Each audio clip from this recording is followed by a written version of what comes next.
In this video tutorial, we'll be building a full stack video streaming application just like YouTube. And this project is powered by Node.js and Next.js on the front end. This app delivers seamless and dynamic user experience. Within this app, you can be able to play back videos, you can be able to check the statistics of your video, you can be able to check your video history, you can be able to see your favorite, check trending videos, you can be able to actually create and upload videos to BunnyCDN and also playback. This application also tracks your last watch time and everything. It also shows you your history, your watch history, and also show you the bookmarks and all the channels that you have subscribed to. We have used different tech stack in this video, including BunnyCDN, where we handle the video processing, and our video, once we upload our video can be able to process to different resolutions. We also make use of Next.js as a full stack framework for actually building our video streaming application. We have also made use of MUI Toolpad, where we can be able to craft our own dashboard from scratch. We have also made use of Node.js since Next.js is built on top of Node.js. And we also make use of Mongodb, where we'll be able to save our video records in a database for tracking.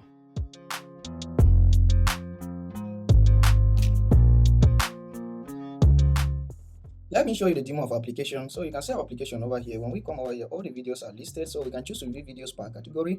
So you can see it over here. If I switch to technology category, I'll view the videos, entertainment, and health, and all the like. So if I want to view all the videos under all the categories, I can click over here, and we have a video. When we hover over the video, you can see the preview, any kind of video over here, just the way YouTube works. We also have the title, we have the option icon over here. We can choose to save a video, but if we are not yet logged in, to ask us to log into our application or create an account, we can click over here to share even without being logged in, and we can be able to share this video to different platforms. So you can select any platform over here. So and you can click on a particular video. You can click on a particular video to view. So if I click on this video, I can be able to view the video details, like the video playing. So you can see I can click over here to mute the video. So click over here to select the quality of the video or the speed. So if I click over here, I can see different qualities, just like on YouTube. So over here again, I can choose to view the video in full screen mode. So and I can also choose to view the video in what, picture in picture. So over here, as I scroll along the page, the video will still be playing over here. Also, you can also be able to, if you notice, if this video is playing, you can see at the top over here it is logging the time. So let's play the video. You can see when it gets to after every 5 seconds, we save user's last view. So you can see over here, so that the user can be able to copy this URL and share to his friends, and when they come, they will start watching the video at that particular time. So, and if for instance I can be able to subscribe to this channel, but if I'm not yet logged in and I click on subscribe, it will ask me to log in, although this one is displaying over here because I am not yet logged in. So let's go ahead, click on sign in over here and use our account to sign in. By the way, if you don't have an account, you can click on register to register a new account. So since I already have an account, I'm going to click on this one to sign in over here. So once I'm signed in, you can see our video. There is no more subscribe button because this is my channel. And if you notice over here at the top, there is a notification over here, notification icon, and I have notifications available showing me people that have commented on my video over here. And if once I click on any of these notifications, I can be able to watch the video that the user commented on and also see the comments that the user made. So I can choose to click on any of these notifications to watch the video that the user commented on. So just click on any of these notifications and it will take you to that video. So you can see the video is loaded over here. This is the video that the user commented on. So if I want to see the comment, I will click over here on the comment and I can be able to see the comment. This will give me the title and the name of my channel and to show me the people that have commented, and I can be able to comment as well. So hey, this is fantastic. So if I hit enter, immediately I will see my comment appear over here, one at the top. So this is optimistic data update. So over here we use SWR for fetching our data and for also applying changes immediately to our UI. So you can see it over here. If I click over here, I can be able to close. I can click over here to share, and I can be able to share this video to different platforms. So if for instance I want to share it to WhatsApp or to share it to Twitter, I can just click over here and to go ahead and open X for me. If I don't have an account, I will have to create the account. So depending on the kind of social media platform you want to share the video, you can be able to share. You can be able to copy the code to embed this video in your website as well. You can also copy the link to the video to share it to your friends. You can also be able to download this video in different formats. So you can see 240p, 360p, 480p, 720p, 1080p, and even the original video resolution. So if I click on any of these, over here, you can see the video is downloaded at the top over here, and I can be able to go ahead and click on it, open it on my system to play. So, and I can be able to, if I have subscriptions, I can be able to subscribe, and once I subscribe to any channel, I will have the videos under that channel shown over here. So I can be able to bookmark videos as well, and all my videos that are bookmarked will be shown over here. I can click, if I like any video, it will appear under favorite, and I can be able to see my view history over here. And once I click on this, I can be able to see my view history of all the videos. I can also be able to see trending videos based on likes and comments. And if I have uploaded videos, I can click on this to also see my uploaded videos. So these are the videos that are uploaded under this particular channel. Once, if I click over here, I can choose to view any videos analytics. So let me just click over here to view this, my videos analytics. So it will show me the video details. It will show me how many views I've received, and 7 views, 1 like, 0 comment, and then 0 bookmark and 1 share. So it will also show me the views, so and the day. So on 18th of this month I received views, and it also show me views by country. You can see someone from Canada, from Nigeria over here. It will also show me the watch time of my videos. So you can see on 18th, about 2 minutes of my video was watched, and it also show me watch time by country. So if I hover over here, you can see about 220 times my video was viewed from Nigeria about 220 times, and from Canada about 26 times. So, and there are other things that you can be able to perform within this application. So you can see we have nice navigation over here that you can view navigation in mini. We also have search bar at the top where you can be able to search for video. So if, for instance, I want to search for dance video, and I type dance over there, you can see it has suggested all videos under dance for me with this highlight. So you can see we have also highlighted the term, the query that the user inputted over there. If I want to watch any video, I will just click on the video over there, and it will take me to the video, and with the preview and everything. And the player, I can enable sound over here. The video has sound. I can be able to view, watch in full mode, full screen, and all the like. I choose to watch video or comment and all the like. And another thing over here, we have settings page over here. Under the settings page, you can choose to update your bio over here and then save everything. Just click on save. You can see bio updated. You can choose your player settings. For instance, you want your videos to loop automatically or to be muted automatically. You can change the banner of your channel. You can change your profile picture as well, and you can also provide feedback to the owners of this system. So you can highlight over here, enter anything, hello world, and then send the feedback, and it will be sent successfully. You can also come to help over here and then view help on how to watch video, how to upload, and how to manage your subscriptions and troubleshooting issues. So, and if, for instance, over here, you can be able to also create a video. So when you come over here and you click on this create, you can be able to choose a video and upload. So let me just click on this stuff over here and then select a particular video to upload. So I'm going to select this video to upload. So once you select a video, you can see this video will generate what thumbnails for you. So, and you can provide the video title like maybe YouTube Vistro Showcase. All right, and you can provide a description. So let's just copy all this stuff over here and drop it like that.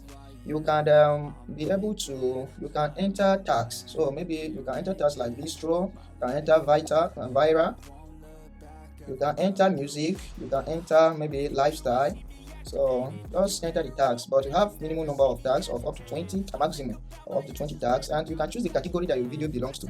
So if it's about education, technology, entertainment, or anything, you can just choose it. There are many categories over here, but you can only select a maximum of 3 categories. So once you are done with everything, you can go ahead and click on what publish, and you can see a notification status over here that video is published successfully.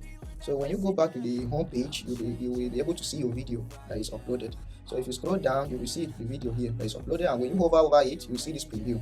You can also choose to toggle between light and dark mode. So click over here and you'll be able to toggle between what light and dark mode. Or by default, the system picks the system. So and yeah, so these are the features of our application. So I'm going to also show you how you can be able to see your notifications in real time. So I'm going to log into another account and try to comment on a video that belongs to this particular user. You can see this user's name is Techman and the email is tech45@gmail.com. So let me log into another account. So this is a new Chrome account over here. So I'm going to click over here and sign in, and this one I'm going to use developer@gmail.com. By the way, I've already created this account. If you're not created, you can click on register and register new account. So I'm going to sign in. So once I sign in over here, you can see this video belongs to another user known as what? The user is known as Techman. So I'm going to click on this video details over here, and I will choose to comment on this video. I will say, hey man, this is a beautiful channel. So I will hit enter, and immediately you see the comment. So I'm using optimistic data update over here. So you can see immediately I post this, and then it appears in the comment section. So let me switch to the other account, and you see the notification at the top. So once I come over here, you can see this user is having a notification notifying that the user has commented. So this is happening in real time. So you can see the comment, hey man, this is a beautiful channel. So if I go back over, if I click on it, I can be able to also view the video and view also the comment. So once I come over here in this video view details page, I can click on this to expand to see the description of this video as well. So I can see the tags, I can see the description of this video over here. So, and another beautiful thing is that if you are not the owner of this video, you will not see this analytics unless you are the owner of this video. So I'm going to switch to the other account. So once I switch to this other account over here, and maybe I go back on and I click over here, you can see there is no option of what? There is no option of analytics because I'm not the owner of this video. So only the owners of a particular video can be able to view the analytics of that video. So you can see different kinds of beautiful pictures that have implemented. By the way, if for instance our page over here, our data fetching over here has a load more button, and if we fetch data up to some certain the limit that was specified, we will see a load more button appear at the bottom over here for us to load more data. So, and you can see how beautiful it is looking. When we go over the video, we can be able to see the preview, we can be able to see the views, and we can be able to see the time that the video was uploaded. We can click on this to save this video to bookmark, and if we already bookmarked, the video will be removed from our bookmark, and if we have not bookmarked already, it will be added to our bookmark. And we can come over here to see the subscription. If we subscribe to any channel or to multiple channels, we can be able to see their videos just the way YouTube works over here. And if we come to bookmark, we can be able to see our bookmarked videos. When we come to favorites, we can be able to see our liked videos, and we can be able to also see the history of our video. So, and over here we can also be able to see the trending videos. So, and I can be able to see my videos if I've uploaded any video. So you can see this user's channel, and Peter Kevin Tove, that is my name, and you can see he has uploaded 5 videos. Currently he has 0 subscribers. You can see his email as well over here, and you can see his username. Although for the sake of this tutorial, we are displaying this email over here. And by the way, you can be able to also view a user's video based on their username. So over here, if I want to view this specific channel's video, I will just click on this user over here to view the user's video. So if I come over here, you can see the URL has changed, and you can see at Tech45, that is the username of this user at Tech45. That is over here, and I can be able to see the videos under this particular channel. So another cool feature is that we have implemented progressive web app. We have made this an app as a progressive web app as well. So we can, if we come to this app for the first time, you can see this desktop looking icon over here. Even when we are on mobile or on desktop or on any device, we can be able to install this application and it will behave natively. So if I click on this icon, you can see it is asking me if I want to install this app over here. So I will click on install, and it will install the app for me. So you can see it has installed and it has added to my Chrome apps, and you can see it over here with this cool looking icon, bistro. So this our app will behave like a word. This our app will behave like a native app on our device. So you can see how cool it is looking, and we can still be able to do everything, toggle between light and dark mode, and we can still be able to perform those features that we did over there. Another cool feature is that our app is SEO friendly. So if I click on this share and I copy the link over here, let me open a tab and search for Open Graph Checker. So this over here, and try to see how our app or our videos will appear like when shared on social media platforms. So just press the link over here and click on check website. So, and it will generate all the meta tags for us. So you can see these are the meta tags that we have included in our app. You can see this how our video will look like when shared on Facebook and on X, on LinkedIn, and on Discord. So you can see how beautiful this thing is looking like. So we can check, you can see that this our app is SEO friendly. We can be able to share the link to different platforms over here, and everything will look seamless. So this is one of the coolest features. Another cool feature is that our app is completely responsive across all devices. So if for instance we click on this to view it on mobile devices, you can see this is on iPhone 6, 7 and 9. So over here we can be able to see how everything is still displaying nicely. So you can be able to toggle between light and dark mode as well. So, and you can be able to scroll over here. You can be able to still view videos based on categories over here, and then we can be able to view our video over here in details. We can also be able to still perform our search over here at the top. We can search for anything, maybe like dance, and it will still go. So you can see over here our search is also working. On mobile, we can be able to see our notifications over here, and we can be able to also see our profile over here once we are logged in, and everything looks great even on mobile devices. So if you want to see how everything is built completely from scratch using Next.js, Mongo DB and BunnyCDN, please watch this video till the end. Please drop a comment for me there in the comment section, and also like and thumb up, subscribe to my YouTube channel for more awesome videos like this. Before we start, let me quickly introduce you to some of the tech stack we'll be using in this video. So I'll be making use of Next.js over here as a framework for building our own application. We'll also be making use of MUI, that is Material UI, for building the front end of our application. And we'll be making use of Node.js. Remember, Next.js is run on top of Node.js, so ensure you have Node.js installed on your system. We are also going to be making use of our BunnyCDN. So BunnyCDN is basically the one that will handle our video processing. So it is the one that will transform our video. That is the one that we transcode. It's the one that will encode. It is the one that will basically handle processing our video into different resolutions. And we are going to be making use of MongoDB over here, the database for storing our records. So these are some of the tech stack that we'll be using in this particular project. So ensure you have them. Don't worry if you don't have them. I'm going to be explaining everything and as you follow along. Thank you. Alright, so let's bootstrap our application. So visit nextjs.org over here. So I'm going to copy this command and open my terminal. So go ahead and open your terminal over here if you're on Mac or on Windows. So I'm going to CD into projects. That is where I drop my project and nkd. And I will create a new directory known as, let me just go ahead and create a new project over here. What's the command and the name of our project? We can just call it, maybe let's call the name Vistro YT. So Vistro YouTube, and we use TypeScript, ESLint, yes, stay we know, source directory, yes, app router, yes, turbo pack, yes, import alias, we say yes, and then we type this at /**.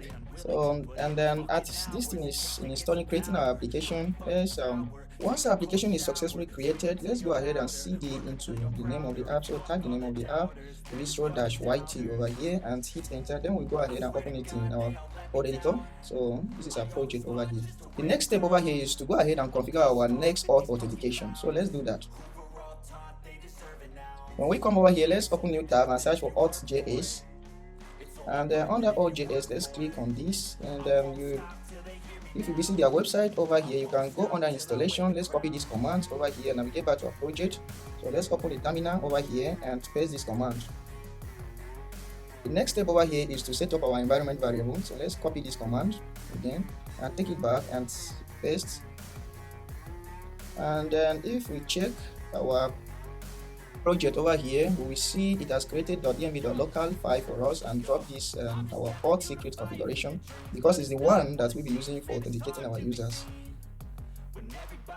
So the next step over here is to create a file within this our source directory known as auth.ts file and paste this inside. So let's copy it. So over here outside the source directory, let's create a file known as auth.ts file, and then we paste this inside. We'll be coming to work over here. The next step is to create another file inside what app/api/auth and this. So let's go ahead and copy this directory name over here and navigate back over here. Inside the app, we have to create another directory known as what API, and then inside the API we need to create a directory known as Auth, and inside the Auth we need to create a new directory. We paste what we copied over there, and then we will create the file known as route.ts file. Then we will copy everything over here and drop it inside the auth.ts file. Alright, so you can see error cannot find. So let's move this auth inside our source directory. So inside our source directory over here, we move the auth.ts file. So drag it and drop it over here, and the error should be gone. The next step is to create a middleware function. So let's copy this over here and open our source. Within our source, let's go ahead and type this middleware. So middleware.ts file, this file over here, and paste this command just like this. So after we have done with this setup, this is the basic Auth setup over here. We'll be working with our providers, and in this video we are going to make use of what credentials provider. So but before that, let's go ahead and set up our MUI. Before we do this authentication, let's go ahead and set up our MUI as well. So in this video, I'm going to be making use of MUI Toolpad.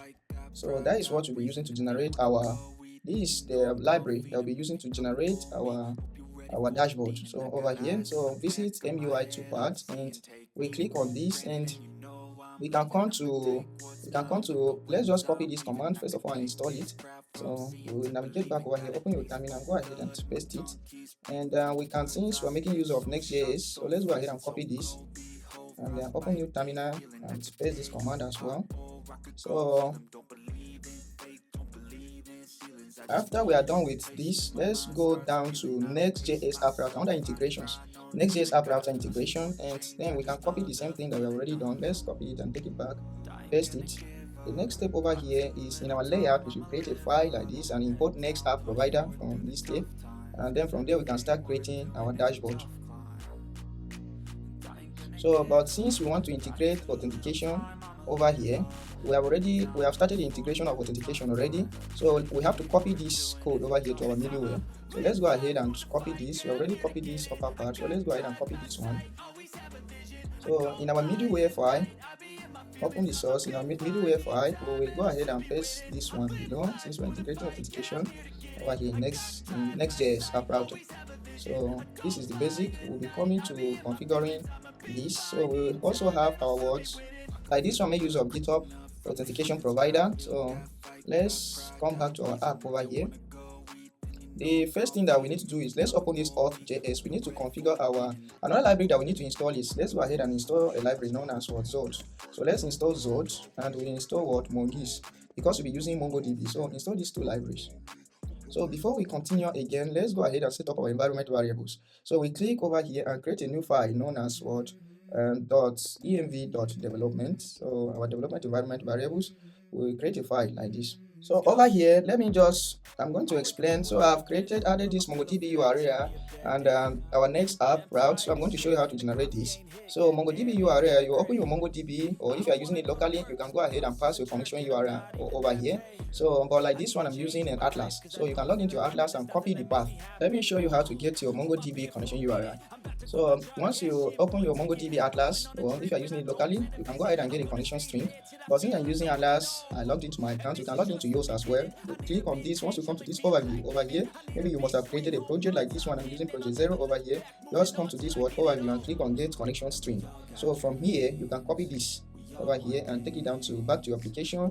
You can see what you just copied over here. So go ahead and replace this password with your own. So I've replaced my password over here. This is the only thing that you need to replace. So, and you are good to go. The next step over here, we have defined another environment variable for our words as our app URL. So you can see this our app URL over here. In order to generate this thing within VS Code, just go ahead, open your terminal over here, and within your VS Code you should see port. So go ahead and click on forward port and indicate the port that you want to forward. So like this one, I want to forward port 3000. Click on it and wait for it. So once the port has been provisioned, so you can see the URL over here, you can be able to click on this to view your app. But first of all, change the visibility to private, to public if you want users outside your network to access this. So you can change it to public over here, and if I click on this to open in the browser, I should be able to open my app, although I've not yet started my app, so this will fail for now. So with this is where I actually got this URL as my public app. So this will be helpful when you want to share your app with others. So like you want to share your app on social media with others to preview. So the next step over here is to configure our BunnyCDN API. So if you don't have BunnyCDN account, go ahead and create new account. So let me show you how to get all these configurations. Visit bunny.net. So this is the website over here, and click on, if you don't have an account, click on get started. But since I already have an account, I'm going to click on what sign in. So I'm using my Gmail to sign in. You can see it has signed me into my account automatically. And once you come over here, you can be able to do a lot of things. You can be able to, if you click on this add, you can be able to add a cold zone, or you can be able to add a storage zone, or you can be able to add a string word library. So string library is the one that we're uploading our videos. The storage zone is where we can be able to upload any kind of file, and the pull zone is the one that we can be able to pull our files from any of these. So this serves as what, like a kind of a CDN. So that is what you're going to do. So if you click on this stream over here, you should be able to see different kinds of things. So you can add different libraries. So like over here, let me go ahead and maybe you can add a new library over here by clicking on the plus sign at the top over here, like this one over here. You can be able to click over here and add a library. Select the region where you want that particular library to be, and you can see different kinds of cost. So but as for starting, you can use BunnyCDN for up to 14 days free of charge until after the 14 days before they start charging you. You also have storage. If you don't have a storage yet, you can click on add storage zone over here, and you can add a storage zone. Select where you want the region to be hosted and all this kind of stuff, and then click on add storage zone. So but I already have a storage zone that I've created, and I'm going to be using it like this bistro, and it is the place that I'm going to be uploading my videos. Over here you can see some of the previously uploaded videos that I've uploaded. So, and you can also, if for instance I click and I go back over here, if you don't understand anything, you can go to their documentation, or you can go to their API reference, and you will see how you can be able to use different kinds of things. They have explained everything in details. So, and for the sake of this video, let's go ahead and see how we can be able to get a configuration. So first of all, under this let's go under we can click on this stream over here. But first of all, let's go under CDN. And on this CDN, I told you that you can be able to add different kinds of different kind of positions. So like this one that I'm making use of is Vistro. You can go ahead and add another one. So we can make use of this Vistro YT. So when you click on this Vistro YT, you will be able to see the host name and everything. So let's copy this host name over here. So if we come down over here under, that was under what? This was under CDN. So we can replace what we just copied over here. So let's replace that. Since it's a URL, we will paste this one over here. So replace it with this key over here. Next, underscore storage URL. Go ahead and replace it like this. So with your own configuration. The next step over here is to see how we can be able to, this one over here, this environment variable, go ahead and set any key that you want your files to be unique so that you can be able to detect when you upload a custom file or when you change the thumbnail of your video. So like this key over here, when you are uploading video to the stream library, this key over here, it is always going to be this URL. So it's always going to be this URL. So and then our video library also has an ID. So let's navigate back and then go on that stream over here. If you come on that stream, you should be able to add a video library. And if you add a video library, it will generate an ID for you. But since we want to make use of this YT library that we have created, we can come over here and you can come under API. If you come under API, you should be able to see your stream details. So this is our video library ID. So we can click on this to copy and replace this one. So it is still the same. And another thing is we are going to be using TUS upload. So TUS is a kind of it's an API that assists us to resume our video upload when there is a network glitch or when we navigate away from a particular page. So we're going to see how we're going to upload this. So when you want to use TUS and API together with BunnyCDN, they have already provided a URL on their website. So if you check through their documentation, this is going to be the same for you as well. This is the URL that they have provided when you want to make use of TUS upload. So under the stream API, we need to copy our API key over here. So let's check it out. So when we come to stream over here, if we click on this I, we should be able to see our API key. So we can click on this to copy. Since the API key is the same, copy this and replace it over here. The next step is our Bunny string security key. So in order to get our Bunny string security key, click on this manage over here. So under stream, under API, and then click on manage. So when you come under manage over here, scroll down to security. And under security, click on token authentication. So and you'll be able to copy your URL token authentication key. So just copy this and then take it back and replace it over here. So it's still the same thing over here. So another thing is that we can be able to provide a webhook for listening to different kinds of events as they're happening when we publish our videos. So in order to do that, we need to provide a webhook that will point you from our application to BunnyCDN. So you can see this is the domain of my application that's hosted. This link that I generated over here, this one that is generated within the VS Code over here. This could be the URL of your website. So remember to replace it when you have hosted your application live over here. So and I want you to come to my app, point to my app, and my app is going to have API directory. So like this API directory over here, and I'm going to have a directory inside known as Bunny. So I can go ahead under this API and create this directory known as Bunny over here. And within Bunny, I'm going to create another file known as route.ts. Remember, when you are creating API within Next.js, this is how you handle this. So that's the reason why I provided this. And then you also have to, we want to secure this route so that if a user tries to call this route and if the requests that are coming to this route are not coming from BunnyCDN, we can be able to reject. So we handle the validation within this route when we come to handle this. So I decided to create a custom key over here. You can pass any name of your choice over here, pass a unique key. So generate any key and then pass it over here. So the same key that I pass in the URL over here is the same key. I will save it over here for my validation. So I say Bunny string API webhook key. So once I've configured my webhook URL over here, I will copy the whole of this URL and take it to BunnyCDN. Over here at BunnyCDN, click back on stream and click over here to view your video library. And if you go under API over here and you scroll down, you can see this webhook URL. So go ahead and replace what you copied over there with this and then save. So this will be our Bunny URL that will point into our application. You can see this is the domain name of application. We provided a key for verifying requests that will be coming from Bunny and CDN. So we are going to handle that as we move along in this video. So right now I'm just focusing on the configuration of our environment variables. So another thing is we need to configure our Bunny pull zone URL. So where we want to actually pull our stream videos. So if you create an account for the first time, Bunny is going to generate this automatically under the stream for you. So let me show you how to get it.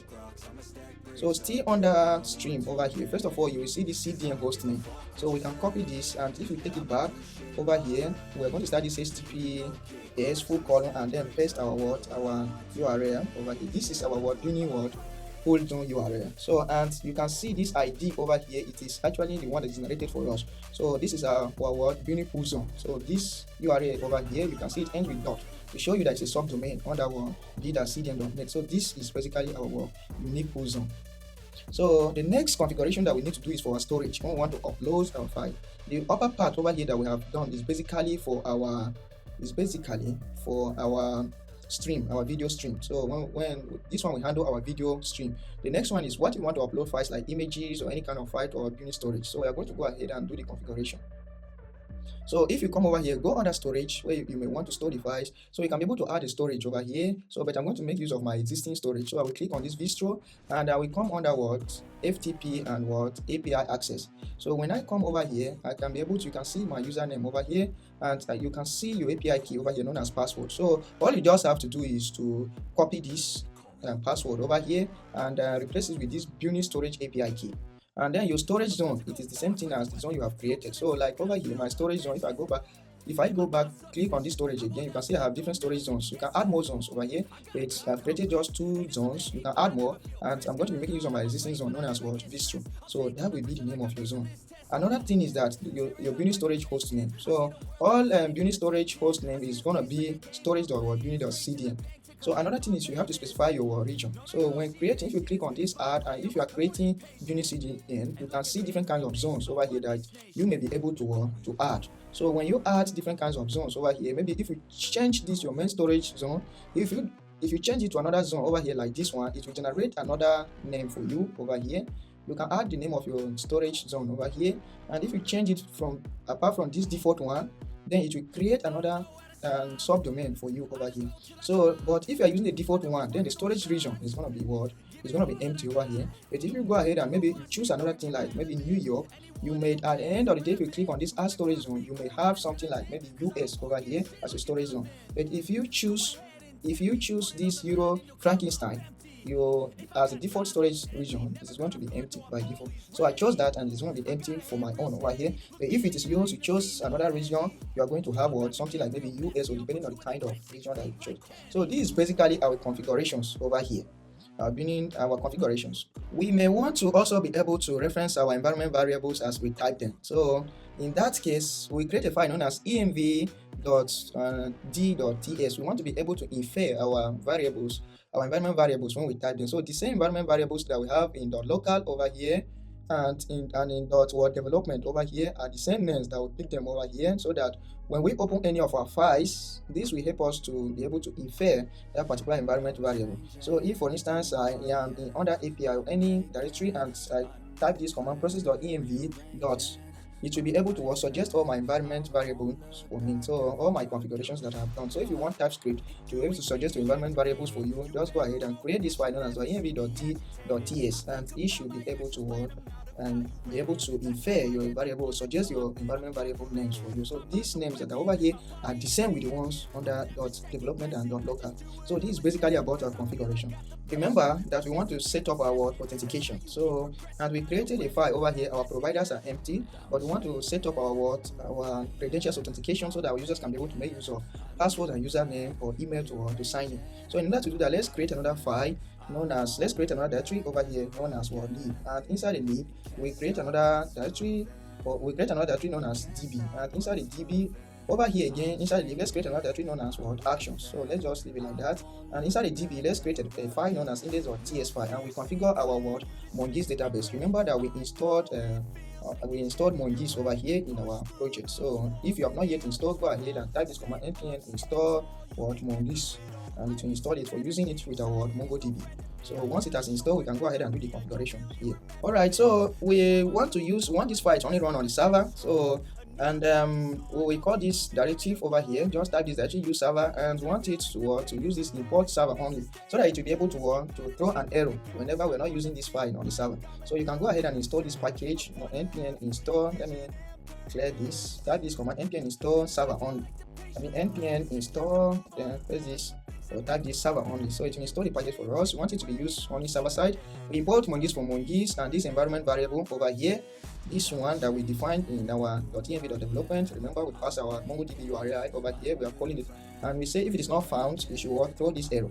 So and then we go ahead and try to establish connection to our database, and if it is established successfully, we say it is successful. So we can go ahead and change this, and we can call it what, distro. You can call the name of DB, any name of your choice. So if it's not existing, to create it for you, distro-yt, and if there is any error, we go ahead and log. So this is basically what we're doing. We want to be able to use it within our authentication. The next step is, let's create a validator over here. So before we handle this, let's create a validator. So go ahead and create another file known as schema, and we are going to be making use of Zod library. So create a file here known as index.ts, and to import what, and z from what, we import z from what, Zod.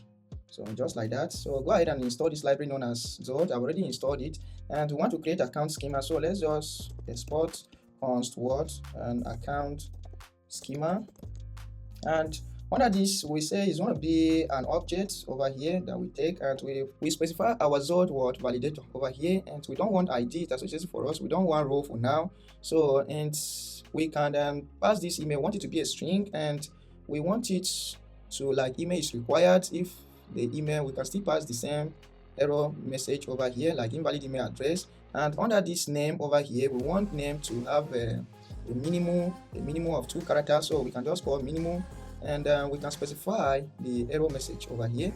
So just open over here, and if the minimum is not reached, we can say name must be at least 1 character, name must be at least 1 character, and we can also choose to specify the maximum. So let's just say max over here, and we can say the maximum name should be what, maybe just 50 characters. So we can just say and specify the error message that will be shown to the user if it exceeds, or if an error is thrown. So if an error is thrown, so we can say name must be what, at most. So here we change it to at most 50 characters.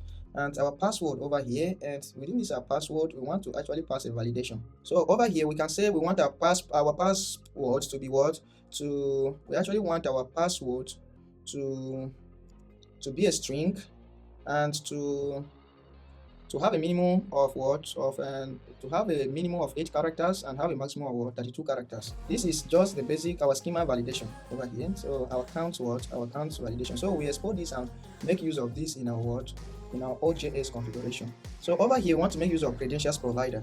Before we proceed with our providers implementation, let's go ahead and augment this our Authjs. So we want to change the user, what will be returned from the user when the user is authenticated. We want to return the ID, the email, the name, and the image, the banner, and the username. So if you want to augment the Authjs user that will be returned, then you should declare module next auth like this, and then also provide this interface of user and interface of session. So the same thing that will be returned over here to be the same thing that will be returned over here. And we also want to throw a custom error, because we don't want our page to refresh when we are trying to create an account or to sign in. So with that, we create a class of what, next auth error, and then we extend the credential signing. So we extend it like this, and we want to go ahead and configure this to be able to receive this error in our front-end application. So over here we are saying that this code should be equal to the message that will be thrown over here when we start implementing our credentials provider, and say this message should be equal to this. So let's start implementing our credentials provider over here. All right, so within this, let's import our credentials provider from next auth. So over here, tap this credentials.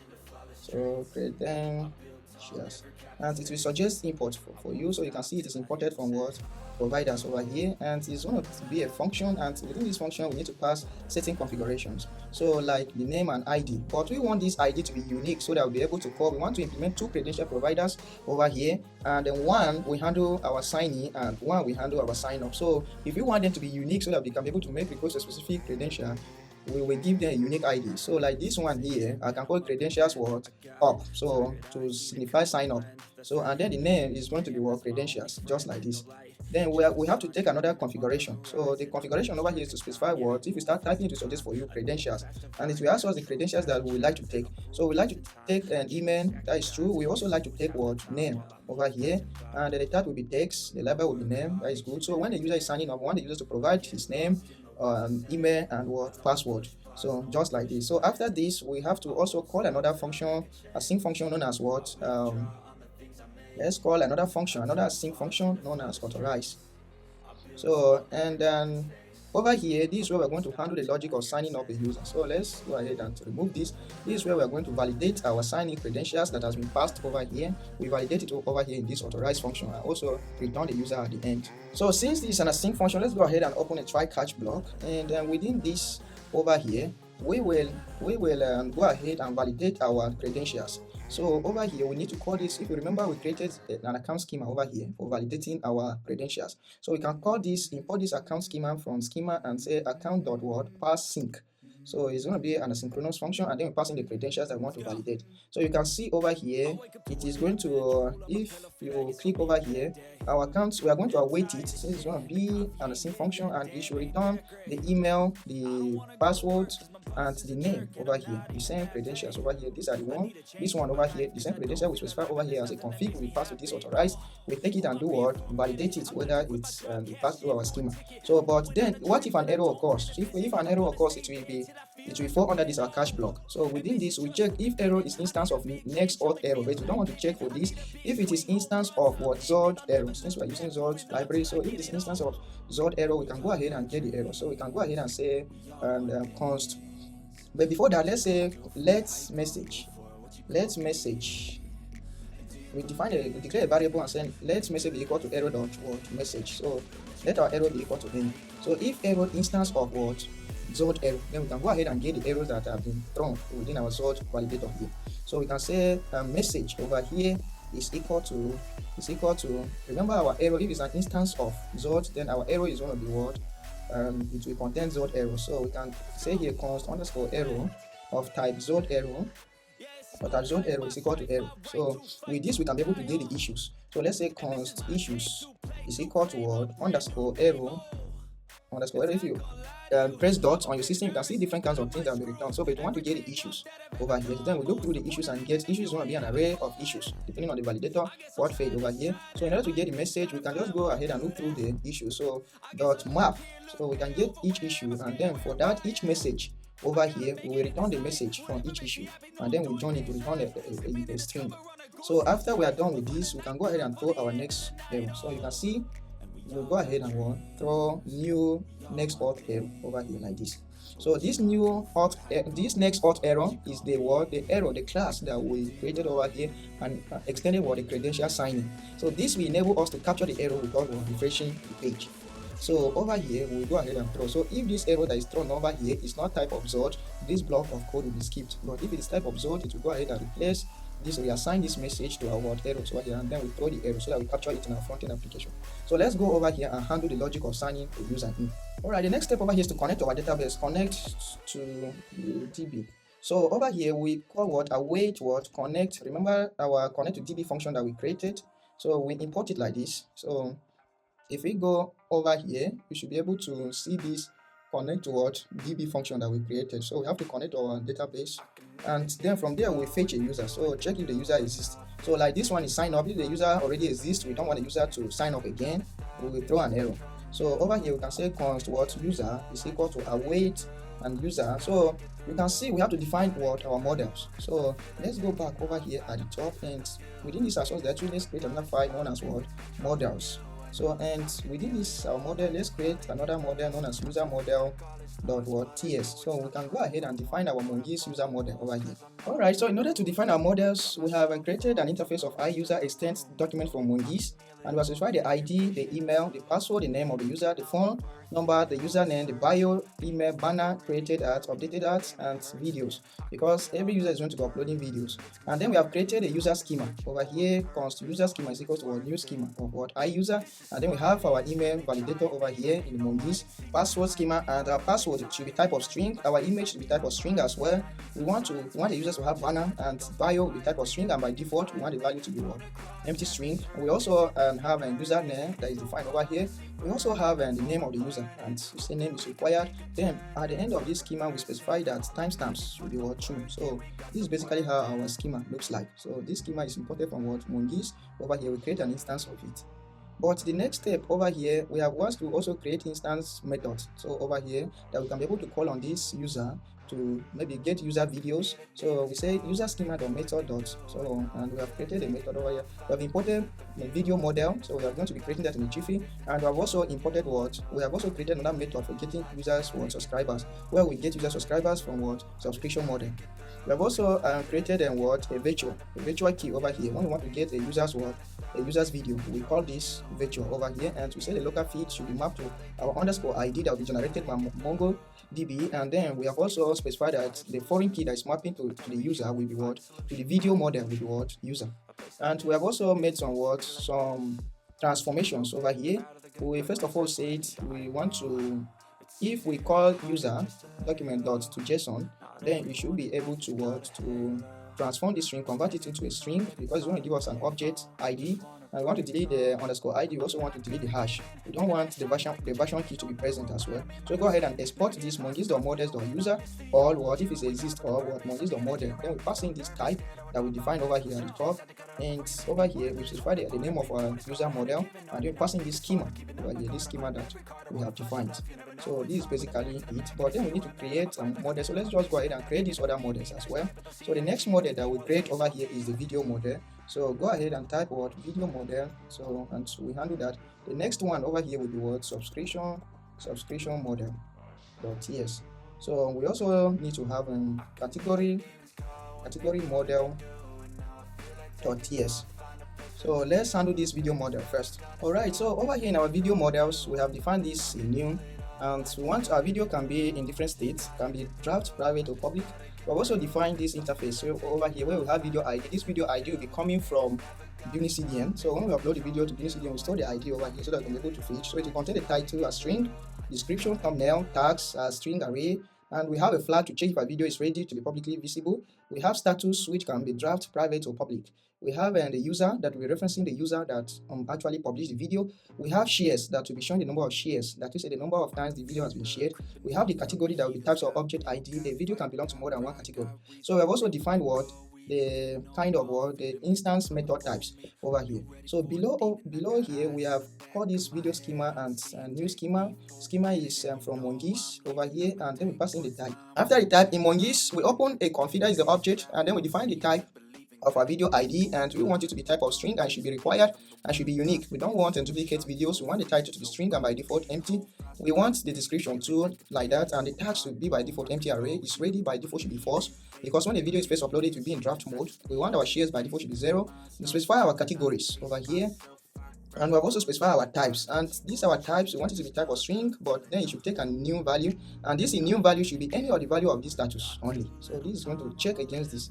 So, and then we now specify this user prop over here, user attribute, which will be type of what, we use the schema that types that what, object ID, and to be referencing what, user model over here. So you can see this one over here as in the category is referencing what, category model, which will be creating in the jiffy, and then the user must be what, required, so that we can keep track of the user that publishes a video. So now over here we have defined some instance method for getting the total likes of a particular video, and the total likes will come from what, the favorite model. When somebody likes a video, it will be stored under what, the favorite model.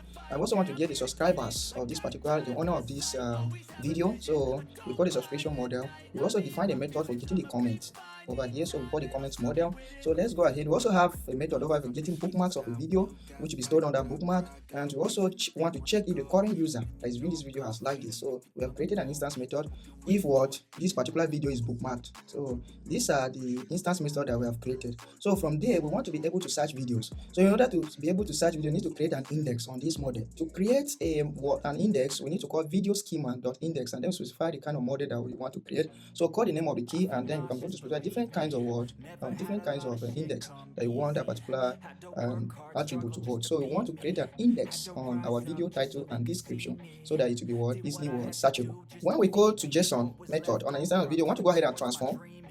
First of all, we want to go ahead and so we not just delete this, we go ahead and say what, just the way we have done it under user model over here. Let's go ahead, copy this over here and take it to video model. So we say rt dot what, so if we over rt is a record, and this one is going to be the doc. So we say rt dot id is equals, we want to transform, convert it into a string over here and attach, and we want to check if we want to fetch a user, and if the user is type of object, then we also want to what, convert that object string to what, to a string. So that object type, that Mongodb object type to a string. Then we go ahead and export our model over here. If the model already exists, pick it. If it doesn't exist, we go ahead and create the model in database. But you can see we have different models that we have called over here that we have not made use of. So we have the subscription model, we have the video favorite model. So let's go ahead and create this model. So over here, so go ahead and create this file, ts model, go back. The next model over here is video bookmark. So let's create the model.ts, and the next model over here is the comment model that we have made use of, so .ts. So first of all, let's go inside the subscription model over here. This subscription will basically handle subscribers to a particular user. So under the subscription model, we import Mongodb from Mongodb, and we export this interface over here. And this interface over here, we have defined it. We have extended the document from Mongodb, and then we defined it from user. So the user is currently subscribing to another user, and to user, who are they subscribing to? So this will be type of object ID because they will be referencing what? The user model over here. So, and we have defined our schema, and we say our schema is going to be what type of what of object ID, and it's going to reference the user model, and it's going to be required to user as well as our timestamp. Then we go ahead and export our model. As simple as that. The next model that we need to handle over here is our video favorite model. We want to write a video. So our video favorite model is simple as well. We create this interface of iFavorite over here, and it's going to take the video that the user likes and the user that likes the video. So all of them are referencing another model known as user and video model respectively. So, and then we start the timestamp, the time that the user actually will write the video, and then we export our model. Simple as this.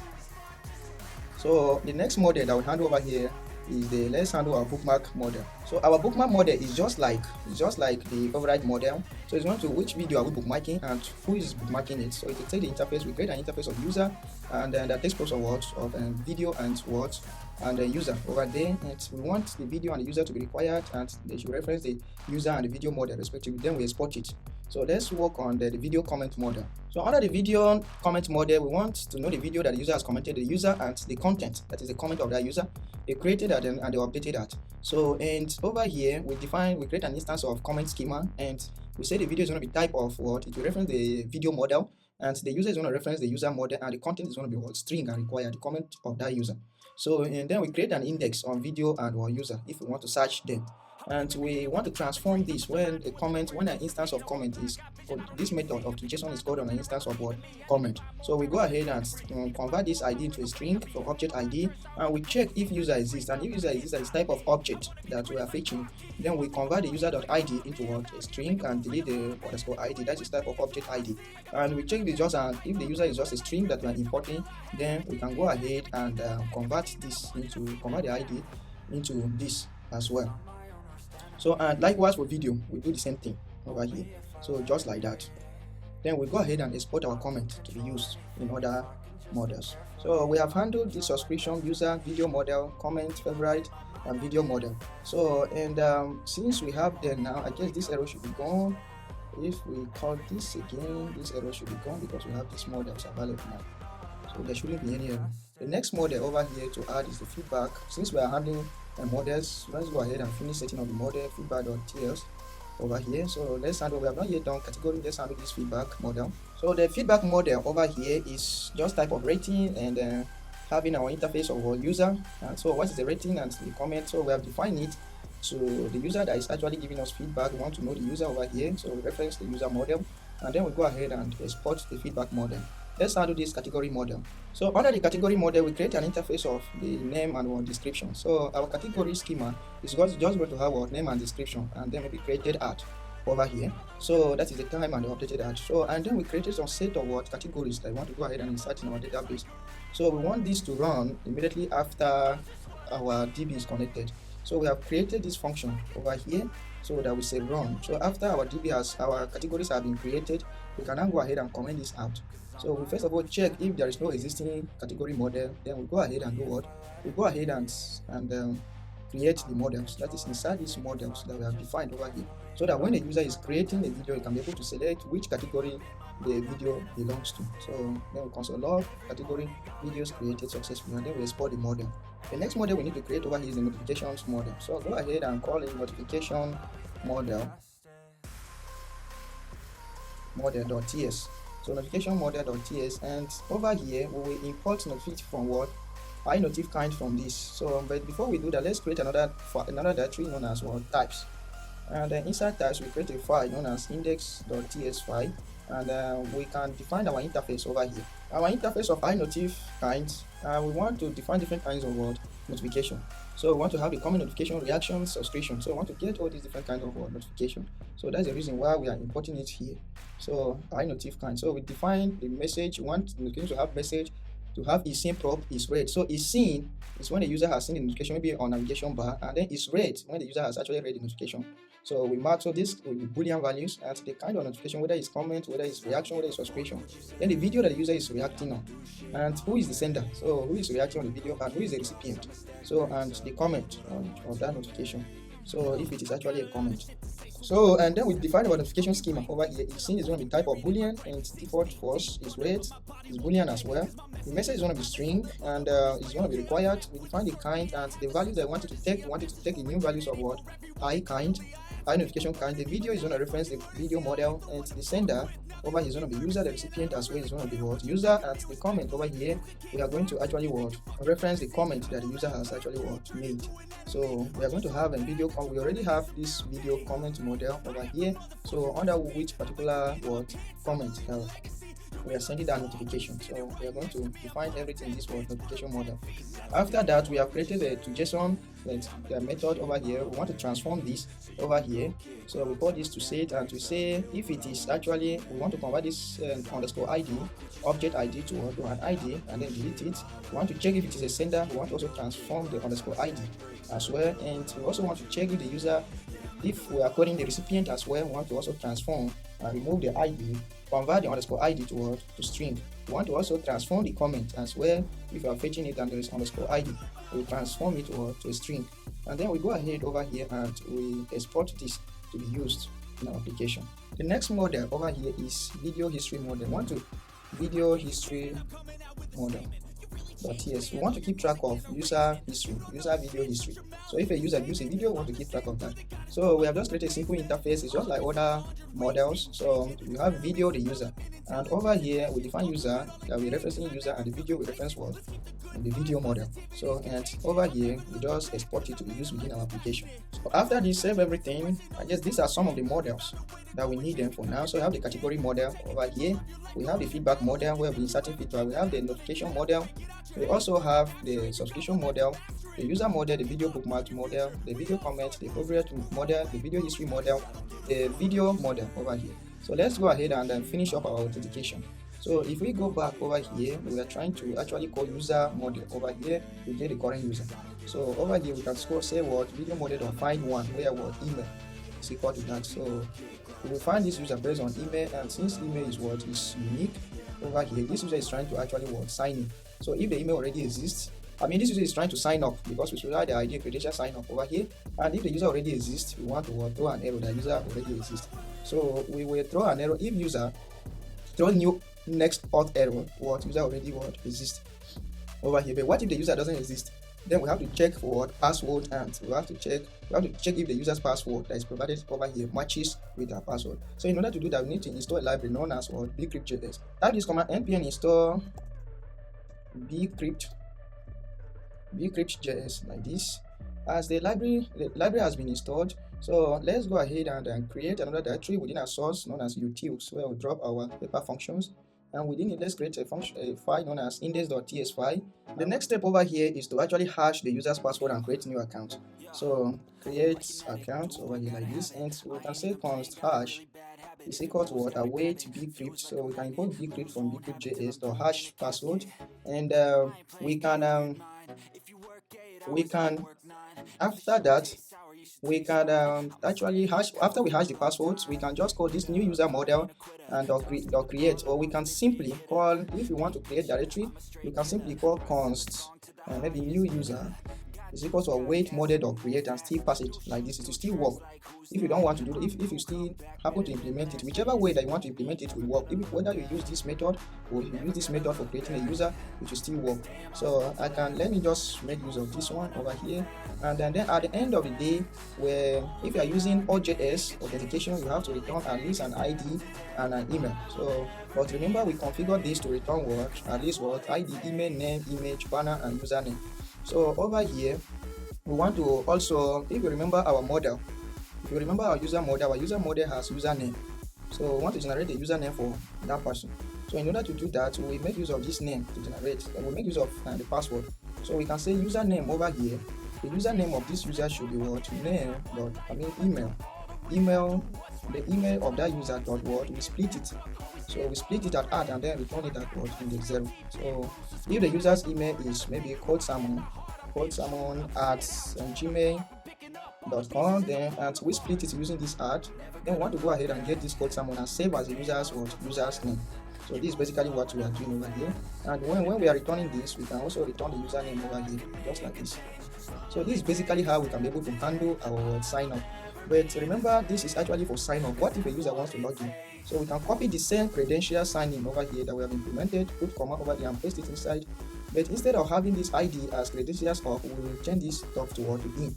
So this one signifies that we want the users to sign in. So when the user wants to sign in, we want to make use of what?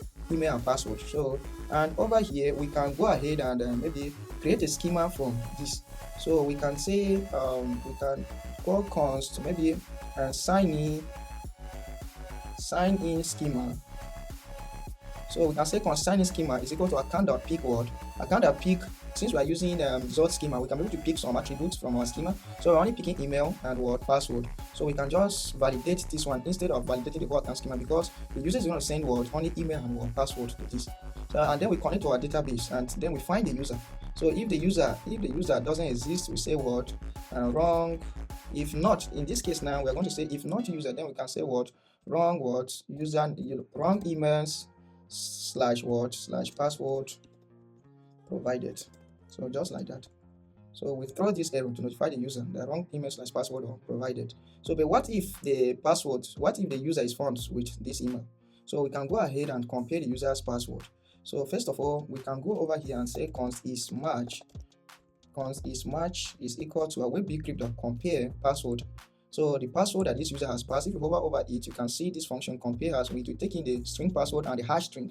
So since this other one is coming from our database, we say user dot this is the password that's coming from the database. So we compare it if it matches. So if not matched, then we can still return the same error that we have returned. So wrong email / word password was provided. So but if the user has passed our validation, we can then go ahead and return this user over here. So like this, and we can also return the email, return the username, and to return this, we can also return the user's image. So over here we can say image, so and return the user's image if it is found like this, and we can also return the user word banner. So if it exists over there in the database, the user has updated his banner or it will be undefined. So if any error occurs, then we can go ahead capture the error just the way we did it over there, check if it's a result instance and throw an error or throw the error back to the user. So this is basically how we can be able to handle our sign in and sign up within our application. So we can go ahead and call this endpoint in our front-end application and actually try to sign a user in. Alright, this will work, but then remember that we are saving our images in BunnyCDN. So since we are saving our images, we want to actually send the actual URL of this image so that it can be able to be previewed within our application. So both banner and images shall be updated shall be uploaded in BunnyCDN. So in order to do that, let's go to our Auths directory. So if you don't have this directory already, create this directory Auths and index.ts file. So and within this directory, we will go ahead and create a function that can be able to generate our image URL based on BunnyCDN. So let's create this function known as get file URL that will take the ID, that is the path of that file, and the file name. Then we can go ahead and call Bunny storage URL, the environment variable that we defined. So over here and then get the file. So but before we do that, let's go ahead within this source directory and create another directory known as config, where we will call all our environment variables. So inside it, create a file here known as our index.ts file. Within this our index.ts file, we are going to go ahead and export all our environment variables. These are the same environment variables that we configured at the beginning of this application. So all we are doing is we are creating a constant over here and saying the site name should be bistro. You can go ahead and add things like maybe the description of your site over here. So we can be like the best video streaming service, just like that. So and then we call this export const app URL, so that to avoid calling process.env everywhere in our application. So this is what we are basically doing. The same environment variables that we configured over here in this development at the beginning of this application, that the same environment variable we are calling in our config, both in env.local and anywhere our environment variable exists. We are creating the variable names. We are creating variable names for them so that we avoid calling process.env.this everywhere within our application. So we have a one single point, and if you want to change the name anywhere, we can just come back to this file over here and change the name. So like this one over here, specify it as my player cookie key. So this one over here we use for saving our user player preference over here. So all this stuff are from this environment variable that we just created. So process.env, so you can go ahead and everything within that environment variable, you can go ahead and call them. So when we come over here, our Bunny storage URL, where we'll be saving our file, we want to be able to pull the files. So this Bunny storage URL, if you go back to our environment variable over here, you should be able to see, let's find it over here, Bunny storage URL, look at it over here. So we can find this in our environment variable. So if you come over here and see it over here, this way we're going to be pulling our files as we upload them to local storage. As we upload them to Bunny storage. Once we upload them, we can be able to use this URL to get the files. So this is basically what is our config that we're doing, and our get file URL is composing the URL of that image. So once we have this, we can go back to our Auth over here. So instead of having all this everywhere, let's create a function that will simply return this. So we can create a compose user function at the top over here. So let's just call it compose user. So and then it's going to take user of any now. So once it takes that, it will return this. So it will return this. But then we want to check if actually an image exists. So if there is an image, then we can call the function get file URL from utils over here like this and pass in our image, and likewise banner. So the same thing. So get file URL, but this get file URL is taking the ID. That is the path and the file name. So remember over here we already have our ID over here, so we can simply call this here like this, just like that, and it should be able to compose our user for us. So and once we come down to this our signing, we should be able to just return this word compose user and pass it the user, and everything works seamlessly. So likewise when we are signing in over here, so it's going to do the same thing. So let's go ahead and call compose user and the new user.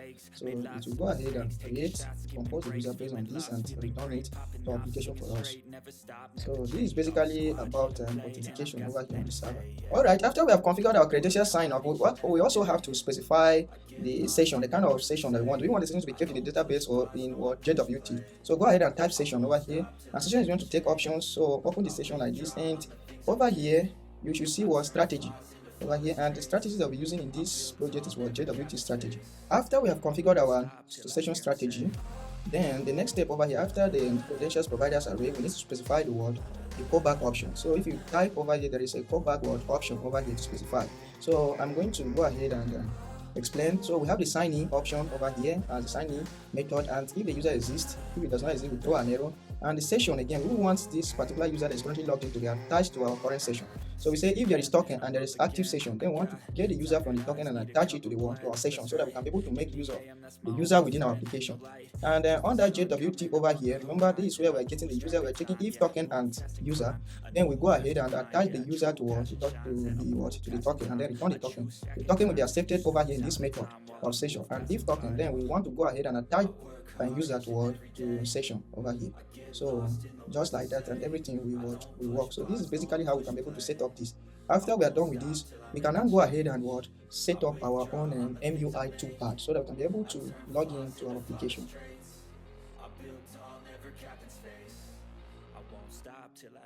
Alright, now it is the time to set up our dashboard. So using MUI Toolpad. So when we come over here under this MUI Toolpad, we can go to maybe introduction, and you see installation over here. Remember, we have already done this, but let's go ahead again and install this. So paste that within your project, and also copy this next command over here, and install this one too.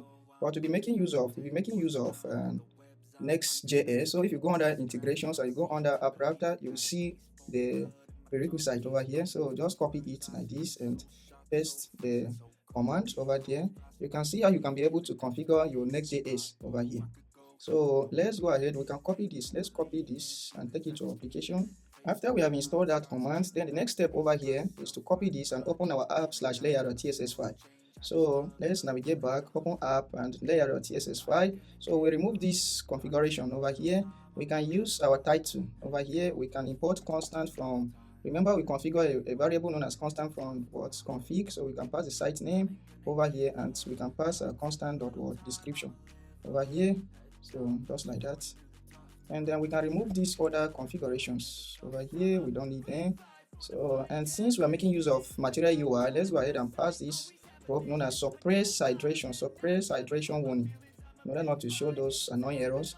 And then let's paste what we copied over here. But what we copied, we have to wrap the whole of our app. So let's inside the body over here, drop it like this. But we don't want this option. Let's remove this option, and it's going to close our children like that. And the next step over here is to also provide our React suspense. So let's copy this as well, and then the children, we wrap the whole of the children. So let's remove this one. So let's import React from React, and it is asking us, we don't want to configure our Next.js provider here, so we configure it in another file. So let's leave it like this for now. And these other components are imported. You can see all we have done is we have imported what linear progress from material UI and app router cache provider from the packages that were just installed. So, and we have the whole of our application like this. Then we can go ahead and configure this in another file, so that we can be able to configure it to our need. So let's come back in our under source directory, create another directory known as providers.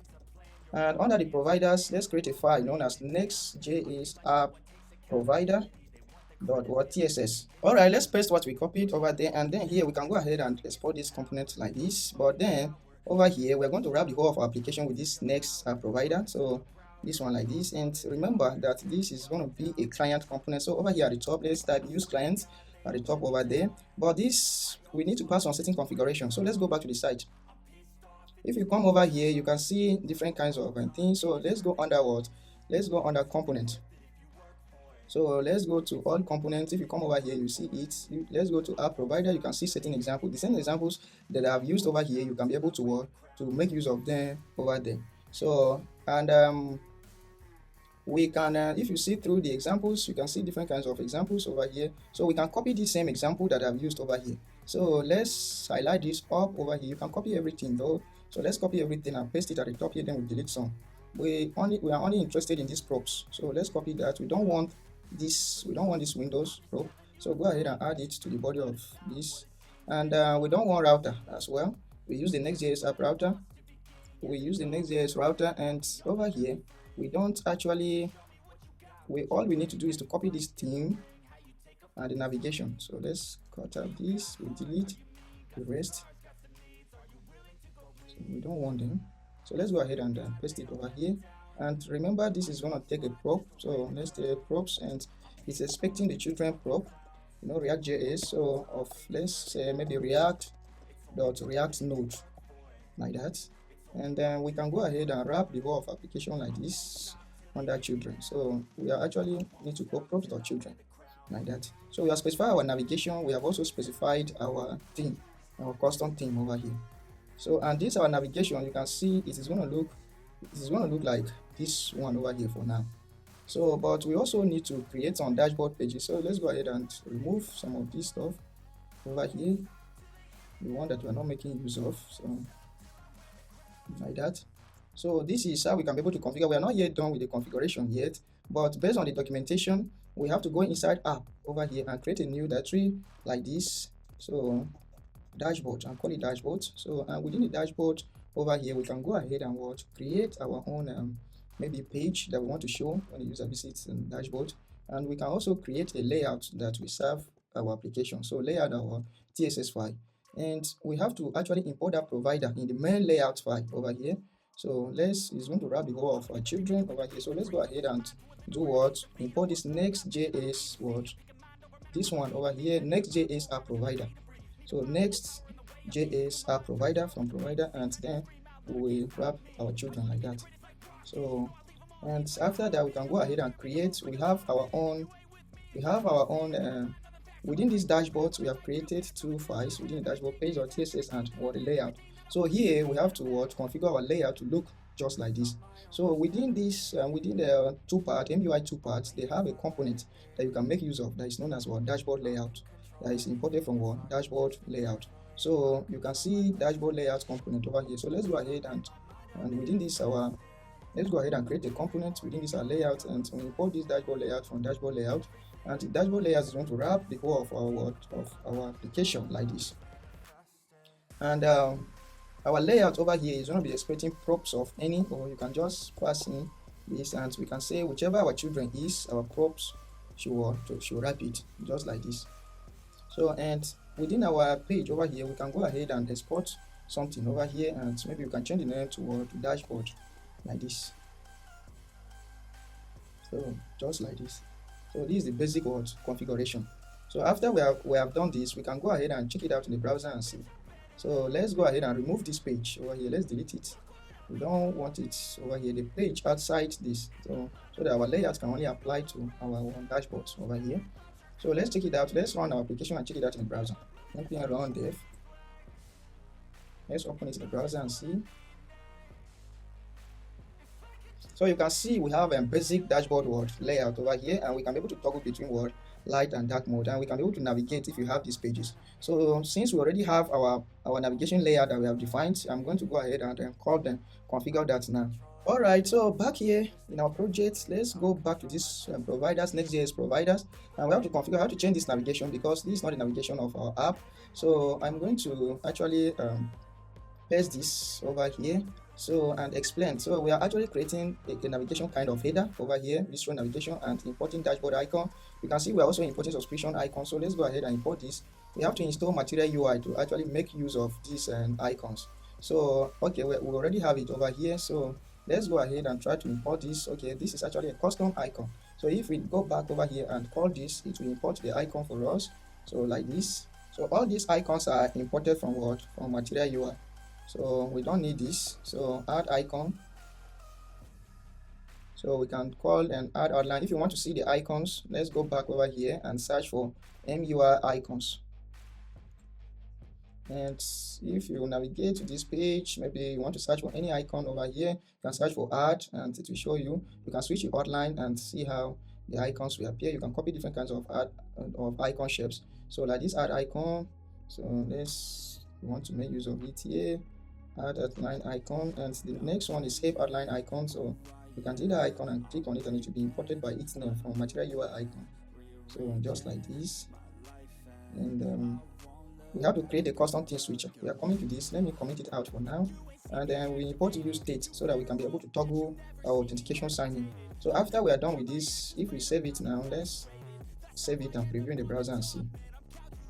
So let's go to our app. So you can see our app navigation here. Everything is looking great so far. Now the dashboard, subscription, and everything is setting. So first of all, we need to configure our custom theme toggler so that we can remove theme over here from the top and have our account notification, our account over here at the top, and our search bar here. So the next step over here is to configure this. All right, let's close other pages, and let's open this. And within this our source directory, let's go ahead and create another directory known as components. And then within the components, let's go ahead and create another directory known as common. Within components again, let's create another directory known as pages. And then within common, let's create another component known as custom theme switcher. So custom theme switcher.tss. So it's going to be the function that we implement for switching our theme. So a component that we implement for switching our theme. So you can see over here, we have imported box from Material UI divider, icon, button, start, tooltip, and use color scheme, so that we can be able to access the current theme of our app or the current theme of our device, and then make use of it. So, and then we have imported 3 icons from here: the light mode icon, the dark mode, and the brightness icon. So this one for system. Then we have got this use color scheme imported from MUI, and then from MUI, this is actually a hook, and we can be able to get the set mode and the mode over here. We have created a function over here that we can pass to our element, our font element, or to our buttons for toggling our theme mode. So and we say you should take event out here and take the mode, which can be light, dark, or system. So when they click, we want to invent or prevent default, and then we set the mode to the current mode. So and you can see we are using React use callback hook over here, so that if it is called with the same value, this won't change. So and over here we have all these fragments, the box element and ML, that is margin left, you have -1, and then we have passed 2 tips so that when we hover over it, it will be able to show us what theme. And then we have called and stack over here, And then the stack, when you want to show element on the send line, you make use of this stack component imported from material UI. So you specify the direction should be row, and within it we specify our first button, and we also specify what a divider. And we want the divider to be vertical. We also specify a second button for toggling. This one is for what? Is for our system. And we specify the third button for our what? For our dark mode over here. And then we pass in this event listener over here. Whenever we click on it, we want this thing to actually what? Act. So you can see an arrow. An arrow is shown over here. Because we are using CSS variable, we need to also configure it to make it compatible with our TypeScript. So in order to do that, we have to go to our Next.js app provider and import a component. Alright, so back in this file over here, this Next.js app provider file under our providers, we have to actually configure TypeScript support for CSS variable. So import type empty like this from what? At material UI at MUI / material / what theme CSS variables augmentation. So once you import this file, the error over here should be gone. So now you can be able to access this theme.vars.palette.info.light. So you can see this is basically what this component is doing. So it's just going to display 3 buttons, one for toggling between light system and what dark mode. So this is what this custom theme switcher is doing. So after we are done creating this component, we have to export it to use it in other components. So let's create a new file under what command known as index.tss file. And within it we export default as theme custom theme switcher from this component custom theme switcher. Now we can be able to use it in our Next.js app provider. So back here, remember we commented this out, so we can now enable this here. So and then we can now properly import this component from common, and we should be able to see our toggle button at the footer. So let's go back. If you come back over here, you should see this. So this is our custom theme switcher. Now we can be able to switch between light and dark mode. And over here we hide this one, we remove this one and put a custom component. So this is it over here. So the next step over here is to actually enable our authentication. So if you take a look at this our component, let's call this one and take it out so that you won't be confused. So let's place this one out. We place the navigation tool out. It's just a variable, so let's place it outside the component. Just a variable. So and over here we want to enable, if you are using CSS toolpad for creating your dashboard, we would like to enable authentication. So on this we can add another prop known as authentication, and authentication is going to accept some props over here. So and if you over it is going to accept some options, and the first option is what sign in or sign out. So and our sign in over here, we want it to be a custom function.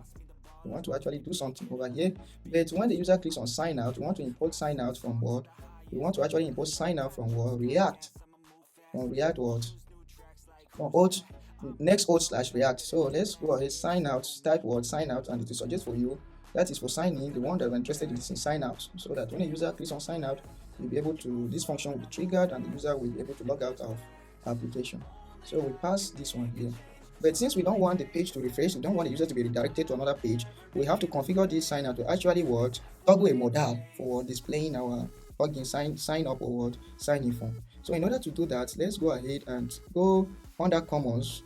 Under this under components, we create another component known as account dialog or TSS. So and over here we can go ahead and export this component and create our component over here for actually toggling our sign in dialog. At the top, this is going to be a client component, so specify the use client history and specify info from React, the button from material UI, the dialog. We want to show a modal like the dialog content, dialog title, the use media query.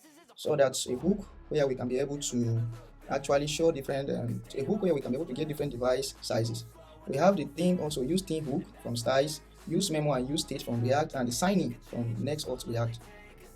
And then we imported some components, the box, the phone control, the icon button, the input adornment, all this from material. Then we import some icons also from material UI.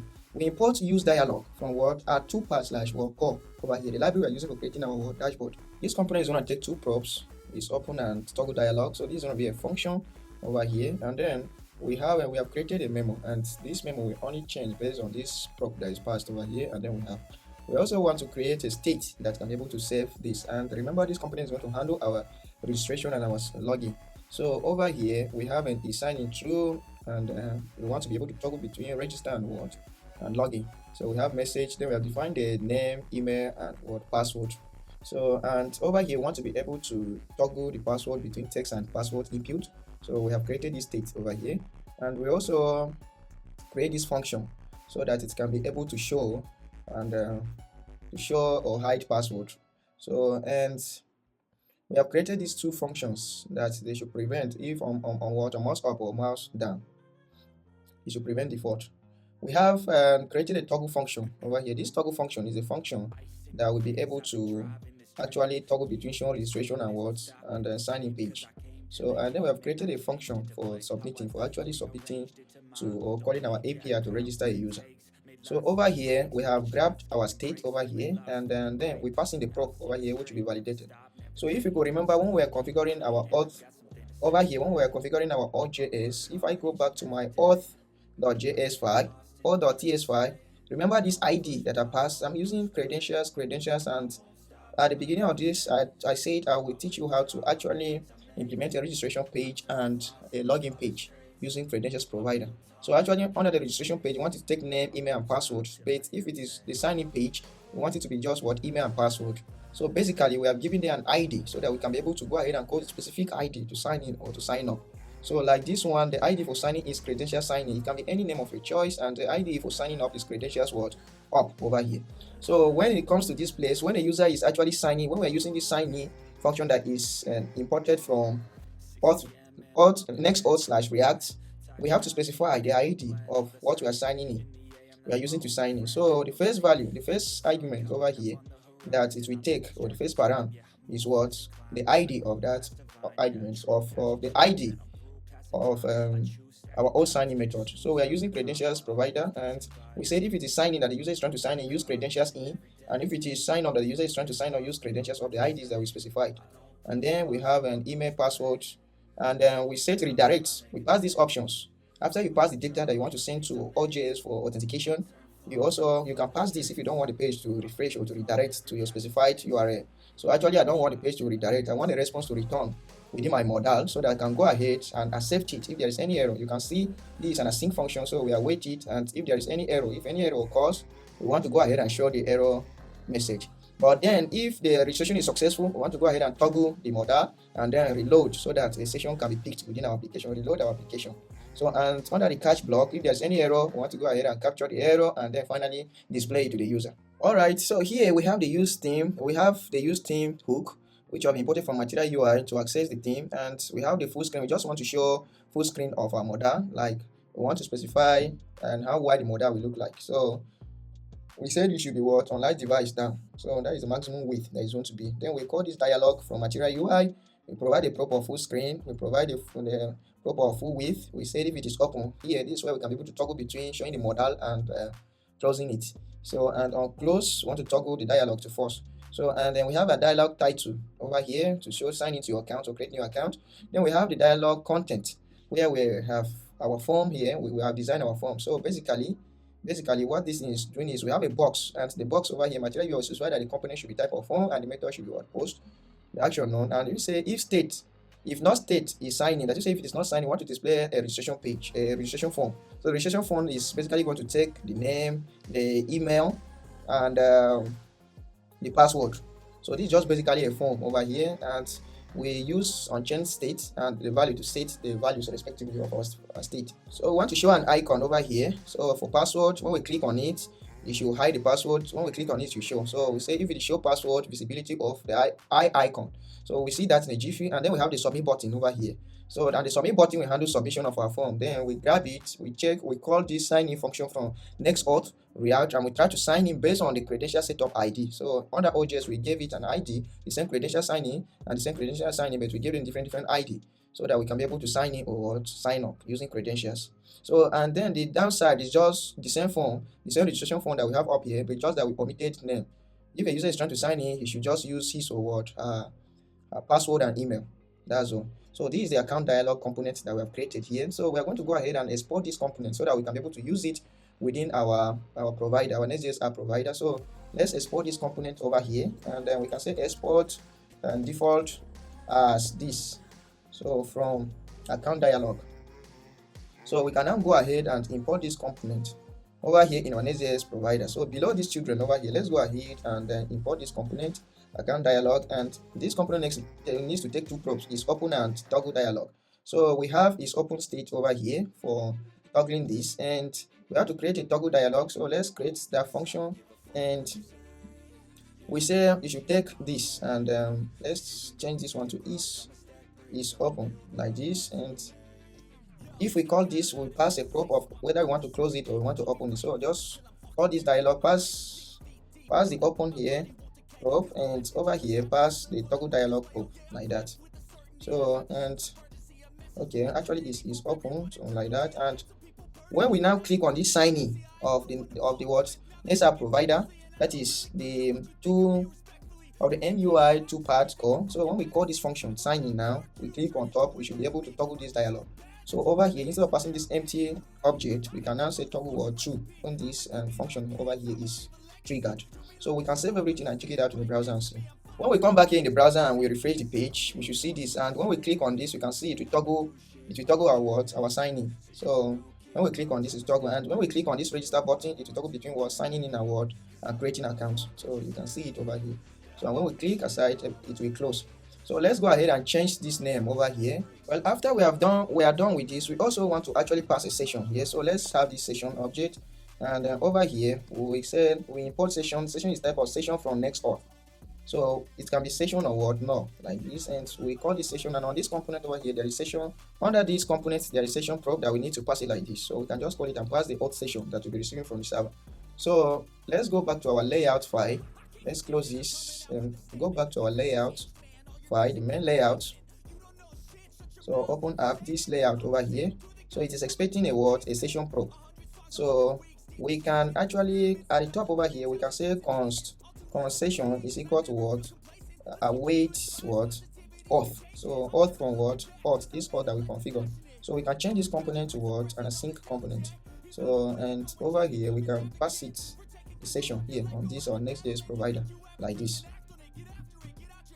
So after this can be able to, our toolpath can be able to accept this session over there.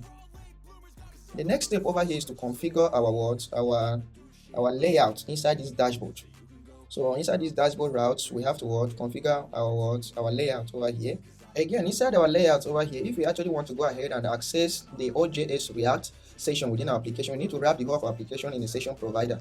So session, just import session provider from Next.js/React like this, and then drop it. It should wrap the whole of your application, and the session over here should take the same session prop that we have over here, this one. So just like that. So within our dashboard route over here, we want to go ahead and create another file known as custom layout.tss. So this custom layout here, we want to implement a search bar at the top over here. We also want to have account over here that a user can be able to sign in with. All right, so before we proceed, let's try to test our sign in and see. So for instance, let me just use any name. You can see our app is refreshing, seeing something is wrong somewhere. Oh yes, let's check. So if you come back to our application over here and you check this folder is supposed to have an array around it, and the opening array is missing. So just correct this and fix it, and the error should be gone. All right, so when you navigate back over here and you click on sign, if you try to sign in now, you should receive this invalid email address. So you can see our authentication is working. Even if we use an actual email address, let's try to use an actual email address and try to sign in and see. So you can see wrong email / password provided. So with this, you will see that authentication is working. Let's click on register and then provide our name, email, and password. So and click on register. So you can see that we are registered into the application. So if I click over here, you can see the user is picked automatically at the top. If you are using MUI Toolpad, this is how it can be able to handle all this session for you with a dashboard layout like this. How cool is this? So let's check out our database and see. If you have MongoDB Compass installed on your system, you can open your MongoDB Compass. So I have mine installed over here. You can come over here and create. If that's the same connection that we use in our app, you can be able to come over here, click on add connection, paste the connection, and you'll be able to view your database. So since I already added my connection over here, I will just go ahead and refresh it to show me all my databases. And this database, the name that I called it over there was Vistro YT. So this is my database, and you can see that it has created some models, some collections over here for me. And if I go inside these users, I should be able to see this my newly registered user. So you can see this user has email, passwords, and bio, and image, and everything. You can see our authentication is working. Let's head back over here. So now, since we have registered an account, we can be able to sign out. So let's just sign out of the application and try to sign in again and see if our email will work. So Click on that and click on what? Sign in. So you can see we are able to sign in successfully and everything still works. So the next step over here is to configure our toolbar over here, our main navbar over here, so that we can be able to have a search bar over here, have our notification icons over here, and we will actually, since we are already showing a thin switcher at the footer over here, we can actually remove this one from the top. So let's do that. So if you could remember, say open this dashboard and create this custom layout file. So within this custom layout file, we can copy everything from this main layout over here, because we actually want to make this one a client component so that we can be able to pass some functions over here. So on this dashboard layout, we can actually be able to configure some props. So if you hold your control and you press spacebar, you should be able to see the options that we can be able to show over here. So we can be able to do branding and then show whether we want this to start in what the default dashboard to start in what collapsible dashboard and all the like. So you can actually implement everything here, or we want to hide what navigation, or we want to what specify the expanded width. So like over here, the first thing I want to show to do is to configure this thing to what to 240. The next option we can use here is the slot option. So on inside the slot, we can be able to configure many things. First of all, we can be able to configure our app title and all the like. So first of all, let me configure this sidebar footer, and within the sidebar footer, we can go ahead and create a component over here. So we can actually create, we can say const sidebar is going to be an arrow function. So over here, and here is going to take the type of what sidebar footer props, which is imported from what toolpad slash code slash dashboard. So side footer props over here, and we want, if it is a mini, we want to show something. So let's go ahead and return a typography. So return what typography. So typography element like this, and we want to show if it is just a mini sidebar, we want to just return the name of, if it is a mini, we just want to return the name of our app. And then if it is in full, we want to return something like at what copyright this. So we can have this like this. So let's, if it is in mini mode, we want to have this, the name of our app over here, and the year. So we can just pick the year. But then again, we want to add some props on this typography. So the first one is overflow should be what hidden like that. So overflow hidden. We also actually want to text wrap, no wrap. So and again, we want the variant of this typography. Let's change the variant to what to a caption. So after we are done with this, we can just copy this and place it, give it, assign it to this. There's another thing over here. We don't want to show the account on the toolbar over there. We want to add our custom account. So we can say toolbar account over here should return null like that. So the next thing is that we actually don't want to also show toolbar. This toolbar action, we are going to write a custom component, but for now, let's leave it as null like this. So after, we are not yet done with this, but then we can go ahead and import this. So this component is known as custom word layout. So custom layout like this, and we can go ahead and import this in our layout over here. So over here, we can replace it with this. So just import this custom layout from there like this. But then this custom layout, we actually want to do what is known as component composition over here, where we want to have a notification icon on the top, and that notification icon, the component, we actually want to face the data on the server. So when you want to use a server component within a client component, you do what is known as what client server word composition. That is, you use the pattern. It is all in Next.js documentation. Use a pattern known as what client component composition. So or composition word pattern. So over here, this component over here, we will be passing a prop. So let's say the prop over here is going to be what custom toolbar over here. So for now, let's just go ahead and pass a simple typography like this. But we'll be working on this custom toolbar so that we can be able to show our search navigation. So, and when we go back to this component over here, let's specify the props. And the props over here, the number one prop is the React children. And then we can say it's type of React node. And we also want to have a custom toolbar, which will be type of what? React node. And this custom toolbar, we want to go ahead and pass it to this slot prop known as what? Toolbar actions. So over here, this our prop should return what? Props.what? Custom toolbar over here like that, and then props.what children will be returned inside this component. Remember, this is a client component, and we want to use a server component. This custom toolbar is going to be a server component that we will be creating it and passing it in between this. So at the end of everything here, let's go ahead and call this as what? Props.children. Pass this props.children, because this layout is going to be rendered, and this page is going to be rendered on top of this page. So this page is basically going to be rendered within this layout over here. So we have our basic layout set up. We'll be working on what custom on our custom toolbar actions, where we have a search bar and also have our notification bar. So before that, let's see how it looks like in the browser.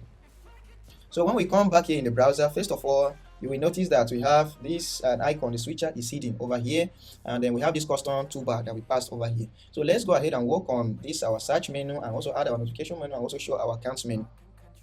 So in order to do that, we have to go to our components over here, and within our component, go to main over here, and then we create another component known as custom toolbar actions. So let's call it like this, .tss.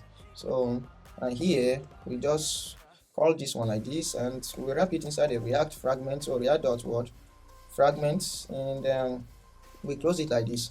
So and we can be able to actually use a stack over here so that we show our icon. So let's use a stack, and we will say the direction of this stack. The direction should be row, and we can provide spacing like that. So for now, let's go ahead and export this component here. We are not yet done, but let's go ahead and export it, and this will be like this: custom toolbar actions. And within our custom toolbar actions, we also be expecting a word, a prop over here. So let's call this props, and it will be expecting a notification toolbar. So let's just say notification toolbar. So like this, we can give it any, or just we can let's just call it notification toolbar like this, and it's going to be type of what React Node like this. So by the time we display our icons over here, we'll be able to display our notification. So this custom toolbar is the one that we can now go over here under the layout within dashboard, this layout over here, and we pass the custom toolbar here. So this component over here, we are going to call it over here, import it from there. But you can see that it is expecting what? The notification toolbar, and this notification toolbar, we want to render it on the server. Alright, so let's go back over here, and within this our common, we need to create more components. So let's create the first component over here, should be notification card.tss. So, and after notification card, we need to also create another one known as notification clients.tss. We need to create another component again known as what? Notification container.tss. And we need to create another component known as what? Notification server. So notification server.tss. So just like this. So let's go ahead and export the component like this.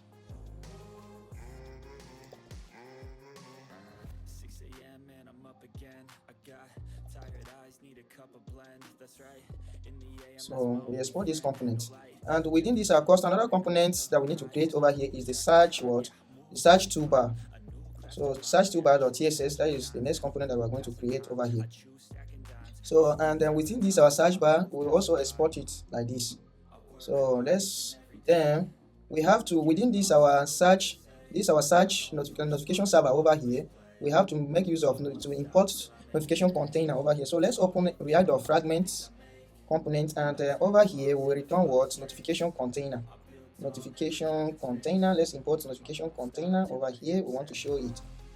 So this will be our notification container, and within the notification container, it is where we are going to actually display, able to show the pop-up notification. So let's implement this. We have to import the pop-up state, the bind trigger and bind power from this library, but we have not yet installed this library. So let's go ahead and install the library here.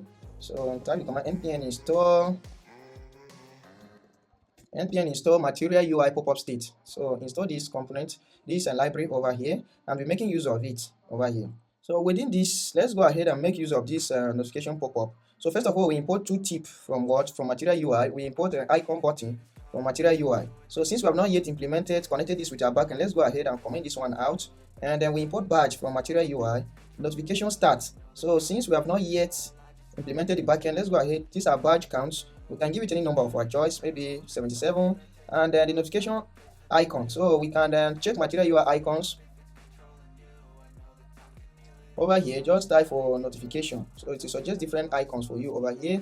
So we want to make use of one, so we can copy this icon over here and navigate back to our project and drop it at the top. So over here it is the same we are using, and this pop over we'll be importing it from what? From material UI over here to bind it. Then we import box too from material UI. We import stack from material UI as well, typography from material UI, and we import link from Next.js link.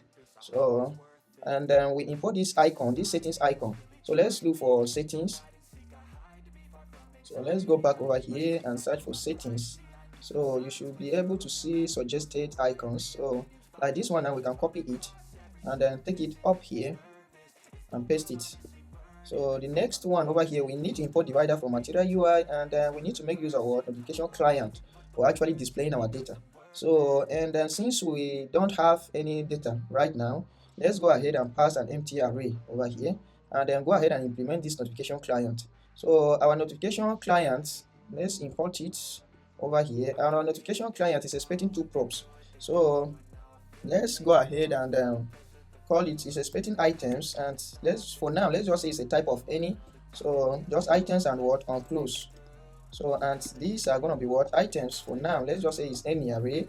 We want to work on this, and then we implement this close like this. This will just show this notification client to be responsible for showing our what notification. So we fetch our notification from the server and then pass it to the client to display our notification. So if we come back over here in the notification container, you can see we are expecting close, and the close over here it says property close. Okay, I'm using on close instead of close. So let's go back to this client over here. We can actually change this to close. So it's going to be a function anyway, so the error should be gone over here. So this is basically our notifications container. So this notifications container will be called on the server. So if we connect our server actions over here, we'll be actually fetching notifications from here and passing. But then how can we get the notifications down to our client component? So our notifications container over here is going to accept props from notification server over here. So we have notification container, we have notification server, we have notification container over here, and then we have our notification client. So these components are one after the other. So the server, we fetch some of the notification on the server over here on the notification server, and then pass it to our container. Our container we pass it to our client. Then our client over here we call notification card, look through the notification and display. So this our notification container over here is going to be a client component, because we are going to be listening to our real-time notification as well. So over here is going to take two props, one of start and data. And then the start over here, start is going to be type of total on read and total on seen notifications. So let's total on seen notification, which will be type of number, and total on read. So and another prop over here is data. For now, let's pass it type of any. But we are going to later on change this thing to type of to type of notification when we create the type. So we can now go ahead and pass this stats down to our where we can now go ahead and pass this over here to our items. So for now, let's pass the data like this. So the data is going to be the one that is going to be passed to our notification client, and over here the start we are going to go through we are going to access the type on the start over here and display. But then before this, we need to implement a kind of a mechanism where, like using SWR, where it can be able to listen to read down to be able to pull notification from our backend whenever there is an updated notification in the database. So it's going to actually be a client code that we make maybe like after every 5 minutes. So before showing our notifications over here. So but before we do that, we have to install another library known as SWR. SWR is a library used for fetching data in Next.js. So we can say npm install SWR like this. So and then after that component is installed, we can say import use SWR from SWR. So the component is installed. So we can now go ahead over here and say const. When we want to make use of SWR, we can now go ahead and say const this. So you can see it has auto-completed for me. So instead of notification start, let me call it notif. Instead of notification data, I'll call it notif start. So notif start like this, and we can let me leave the mutate the way it is. So I'm reassigning this data to notif start, and we want to pass some options over here. So after this, remember we first of all pass the key when we're using SWR. If you hover over it, you have to pass the key, then you pass the feature over here, and then you can pass optional props over here. So within these props, I want to pass a fallback data. So fallback data will be the notification start that we receive from the server. So we pass it over here as fallback. So this will entail that we will always have notification over here.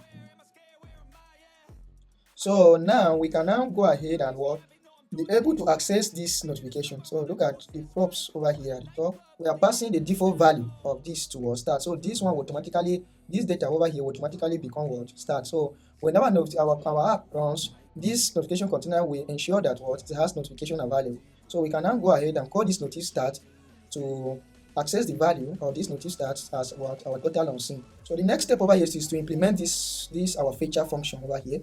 Remember, this is not what you want to have. So let's go ahead and create a dummy feature at the top over here. Feature. Let's just call it feature, and it's going to be an async function. And this async function will be able to routinely run and get our user notification. So over here we can access the user session. We can say const session is equal to use session, and this use session we import the one from what Toolbar at core. So it is still the same thing. You can go ahead and use the use session from Next.js React, but since I'm using Toolbar and it is built on top of that, we can make use of this session over here.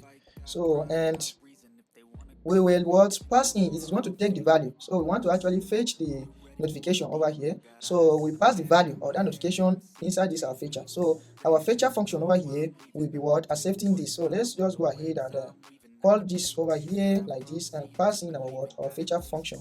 This our key over here. We can be able to change it to an object. So let's just go ahead and say the type of this is what notif underscore stats. It can be any name of your choice, and the what the ID, the user ID over here will come from what session and dot what user dot what dot id. So like this.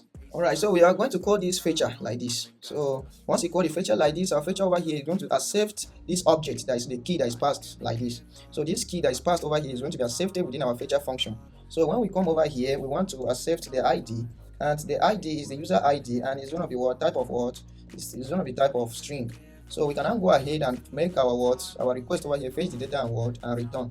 So but since right now we don't yet have we have not yet connected our server actions, what we are going to do over here, we will return a dummy notification like this, and the kind of data that it is expecting is this type of what start. This start of what on scene is expecting an object with total on scene and total on rate. So let's go ahead and return this, and we are going to return a number. Let's just return a number here, dummy number of 43 and maybe 17 like this. So we finish this when we connect our server actions. So this feature is going to return this data, but we already provided a default data over here which will be passed from our server. So and as fallback. So this will ensure that our data is never null. So it is this notice stat. So we can go ahead and access that notice stat and what display our notifications over here. So our total what on scene, we have to display total on scene notification over here. So and we will complete this later. We just want to configure our toolbar right now. So let's go to our server, and you can see that this is expecting what? This is expecting two probes, one of start and one of data. So for now, let's say const data, we are going to fetch a notification data over here on the server and pass it to our client component. Let's say it is not for now, and let's say const start for now is equal to what? It is actually equal to it is actually equal to this. We pass it a dummy data over here on the server as well for now. So we can go ahead and pass these props to our notification container like this. So and let's see why is the error over here. So let's over here is any like this, and the error should be gone. So this is our basic notification setup. We complete this later on where we accept the notification items over here and show within our application. But for now, since we want to show our custom toolbar, we can now go ahead and import this notification.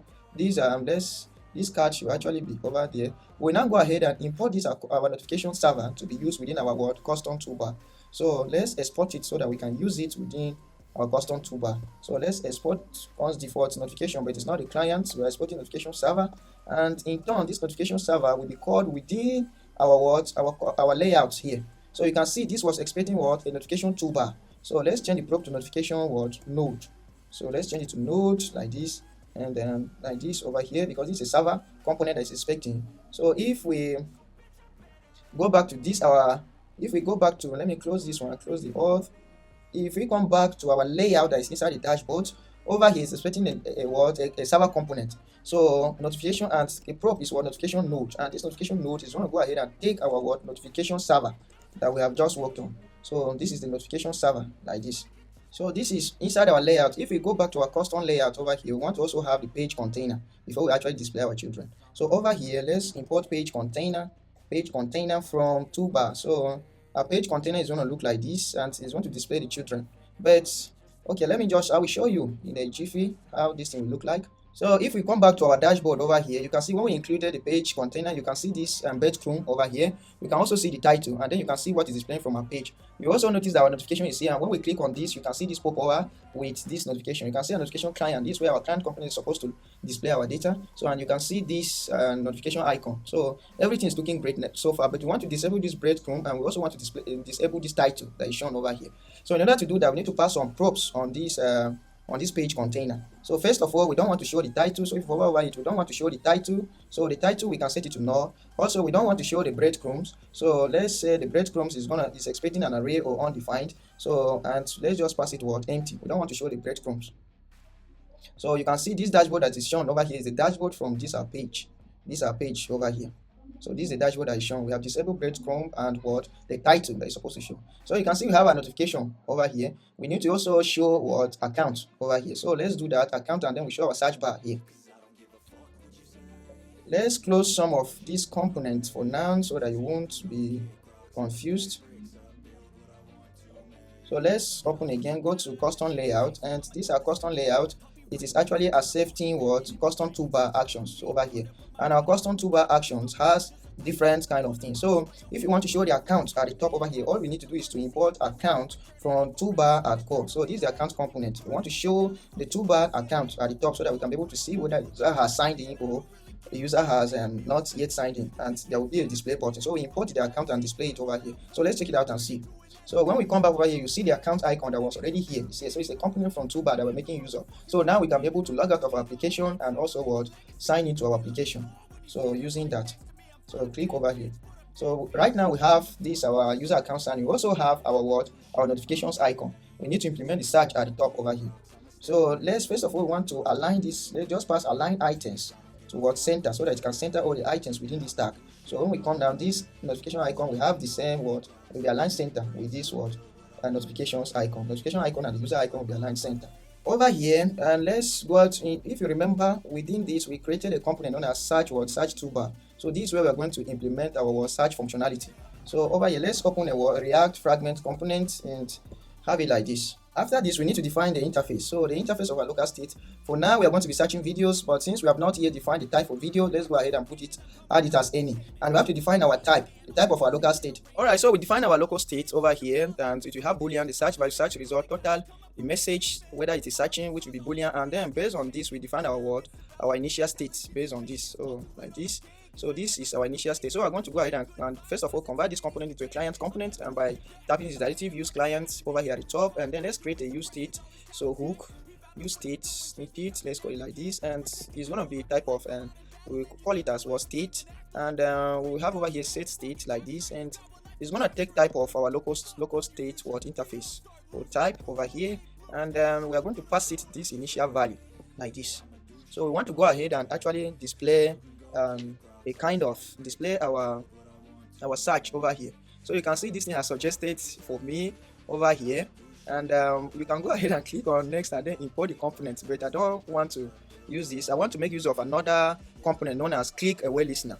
So let's import it, click away listener. So this is a component from Material UI, and whenever we click away, we want to go ahead and close the search bar. So and then let's go ahead and close this component like this. So let's close it like this. We have to pass children inside. So the first child that we pass over here is a box element, which is just like a div in Material UI. So since this is just a component, let's go ahead and replace it with this. Then I will explain.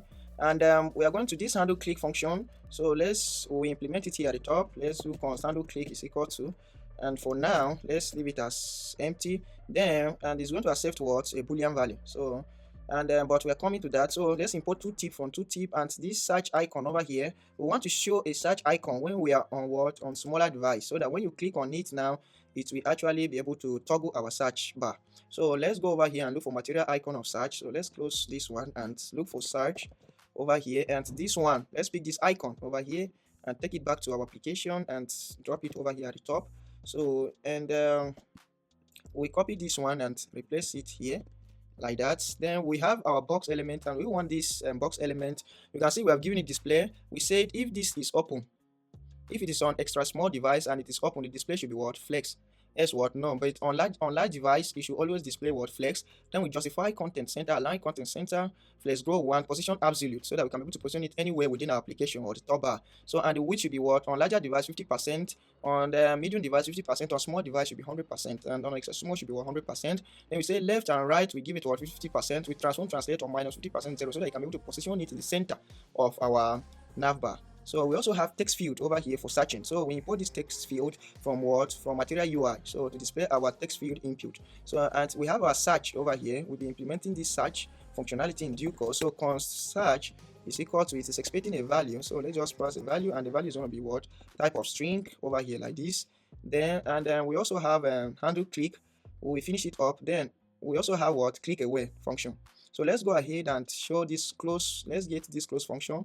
So here is the search icon over here. So let's search for close icon. So come over here and search for close material UI icon close, and you will be able to copy this icon over here and import it at the top.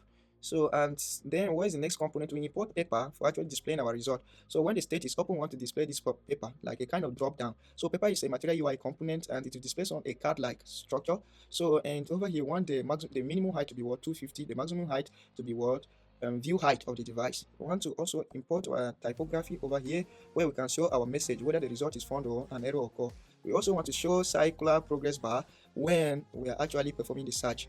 And then we are going to create a component as well, search video card. So within this our common directory, let's go ahead and create a component known as search.tss, and over here we will paste it like this. So search.tss, that is the component, and we can go ahead and import the component over here, but we have not yet specified this. So let's go ahead and close and comment out this. We'll be coming to this in due course. For now, let's implement this function click away. When we click away, we want to close this and search bar. So let's go const click away. So, and click away, is it going to accept any prop? No, it's not going to accept any prop. So whenever we click away, we don't want to show the drop down, the search drop down. So what we do was say the state, and instead of this we call the previous state like this and spread it. So open like this instead of the state itself. So, and then we close it like this. So we want to close the search bar, so set it to open false and set the search value to false. We also say the search result to false. So, or we can just, once we click on that click away, we can reset the whole state instead of doing like this. So we can just reset the whole state like this. And then this handle on click is the button that we're using in toggling our search bar as well. So it is expecting and a type of open, and its type of boolean. So like this, and whenever we click on this, we want to actually access the previous state and then spread it, and then spread this previous state and over here, and then the open, we now set it to whichever open that has been specified over. So when we click on it and want to toggle, we can specify that the open should be true, and when we want to close, we will specify that we should close the search bar. So this is basically our search bar component. Though we'll be coming over here to implement the actual functionality. So after we are done with this search toolbar, we have to go ahead and actually import this over here. We want to display it right here. So right here like this, we import it in this our custom toolbar actions. So over here like this. So let's save everything and check it out in the browser and see. So when we come at the top, you can see our search bar over here. When we click over here, you see this paper drop down. So, and when we click on this button, it will close. And whenever our search bar is focused, it will actually open the search bar for us. So you can see we have a notification, we have a sign in. So the next thing is we want to handle this. We want to show our logo and the name of our app over here. All right, so back here, let's go ahead and close these other components that are open. And we will go back to this our folder. This our providers component. This our Nextjs provider. We have to say the brand, but before we do that, I have my own logo that I'm going to drop over here, and it is just our logo.svg file. So go ahead and drop your own logo over there. We can specify the branding here as a prop, and the branding takes props or the home URL. What should be our home URL? We want it to be that, and the logo we want to specify that it should go inside public directory and find logo.svg, and we also have the title. But then the logo will not just show like this. We can show a React component over here. So let's import card media. So card media from material UI, and then the component is type of img. The source is type of logo svg, and the alternate is vstring. But since we already have a configuration for this, let's import the constant from config and say should be the site name like that. Likewise here, the title too should be the site name. So constant so constant dot site name like this. So, and then we don't want to say the height of our logo over here, and the height should just be 25. So that will be like 25 pixels. So this is how we can be able to change the branding of our toolbar dashboard. So let's check it out in the browser and see. So when we come over here, you will notice that there is a logo and the name has been changed. You will also notice that our logo is not centered. So let's fix that. So when we come back over here, all we just need to do is to give it margin top of 1. So, and go back and everything should be all right. So you can see our dashboard is looking pretty great so far, so good. And we have the notifications icon, we have the accounts, we can be able to sign in and sign out of our application. we have the search bar over here where we can go to search. We have this one we want to view this icon over here to toggle to view our dashboard in mini and in what and in full mode. So, and then we also, if you look at the bottom over here, we have what we have our own sidebar, like our company at Bistro 2025 is shown at the footer, and we can be able to toggle between what light and dark mode. We have done a great job, and now we have to start working on actually what creating this company. We have to work on what creating, being able to upload video to our MUI CDN under this when we navigate to this page, and we also have to actually implement these other pages as well. So if for instance I decide to view this on smaller device over here, you see that our app is responsive across all devices. So we can click over here to view our nav, our sidebar. You can see it, everything's looking great on smaller devices. And then we can click on this search to toggle our search to actually be able to search. And we can click here to close. We can click on this to also see our notifications, and we can click on this to see our account, to log out or sign into our application. How cool is this? So let's move to the next step of implementing what actually uploading video to our server and displaying it within our own application. I withdraw on the things I make. I turn flaws into flawless traits. Alright, so back here, let's create another. If we come over here, let's go inside app under the dashboard. We have to create another page. We call it what create. So, and inside it, we create these two components, page.tss file, and we create another one as what page client. So page clients, where we'll be executing anything client over there and calling it within the page. So let's go ahead and export this component, and it's going to be a server component. So we add a sync over there. So first of all, let's check if there is no session. If the user does not have any session, then we log the user out, or we redirect the user to another page. So await what auth. So import the auth from that auth file that we implemented, and we check this session can be null or can be the session. So we check if not session, then we want to return redirect. So we want to redirect the user back to the home page. So like this. So but if there is a session, then we can now go ahead and call our page client. So this page clients that we've implemented over here. So over here at the top, let's go ahead and create a React component over here. Then we can use it here, import this here to be used. So it should be imported. So just like this. So now we can be able to navigate from one page to another. Let's check it out. So when we come over here, you can see in this account, this browser, we have not yet logged in. So if you try to access that page, create, and it's navigate, it will redirect us back to the home page. So this is the create page. You can see it will redirect us back. If you try to navigate, it will redirect us back. So but if we sign in, we click over here, and maybe we create an account over here. Do we have this account? So there is no this account. Let's go ahead and sharply create it. So and we can click on create. So the account is created. If you try to navigate to create, now we should be able to see page client over here. So now we want to, since this is actually we are going to be accessing our database. So over here, let's create a simple function. We call it a const and get what categories. So const get categories is going to be an async function, but we call this React catch, because we want to catch. If this function is called always, every time it should return a catch version of it. So it's going to be an async function over here, and within this async function we can go ahead and have our try and catch statement. So we are going to be accessing database over here. So first of all, we are connect to database. So we connect to our MongoDB database over here, and then we can say const and docs or const categories is equal to what, or let's just say const result is equal to what, await categories dot find. So category, we import the category model. So like this, category model dot find. So and then we can say const for each category that is found, we want to map through it and convert and return and return the name of that category, that is the doc dot name. So doc dot name, and the ID over here should be doc dot underscore ID dot to string. So we convert it into string. And then if there is no, so with this, let's specify a type over here, or we can just go ahead and specify a type. Let's create another. Okay, we already have types over here, so let's go ahead and create another type or interface known as app categories or app category. So app category like this, and it's just going to have two props, and then the name is going to be string, and the ID too is just going to be string. So we can now go ahead and use it over here. We tell you that we are expecting app category as a type, an array of app categories. So we can now go ahead and pass it to our client So let's just return it for now. So return the categories for now. So and if there is any error, we want to just return an empty categories over here like this. So this function basically is going to return our own categories. So since we have created it, we can now go ahead and call const categories is equal to await get categories like this.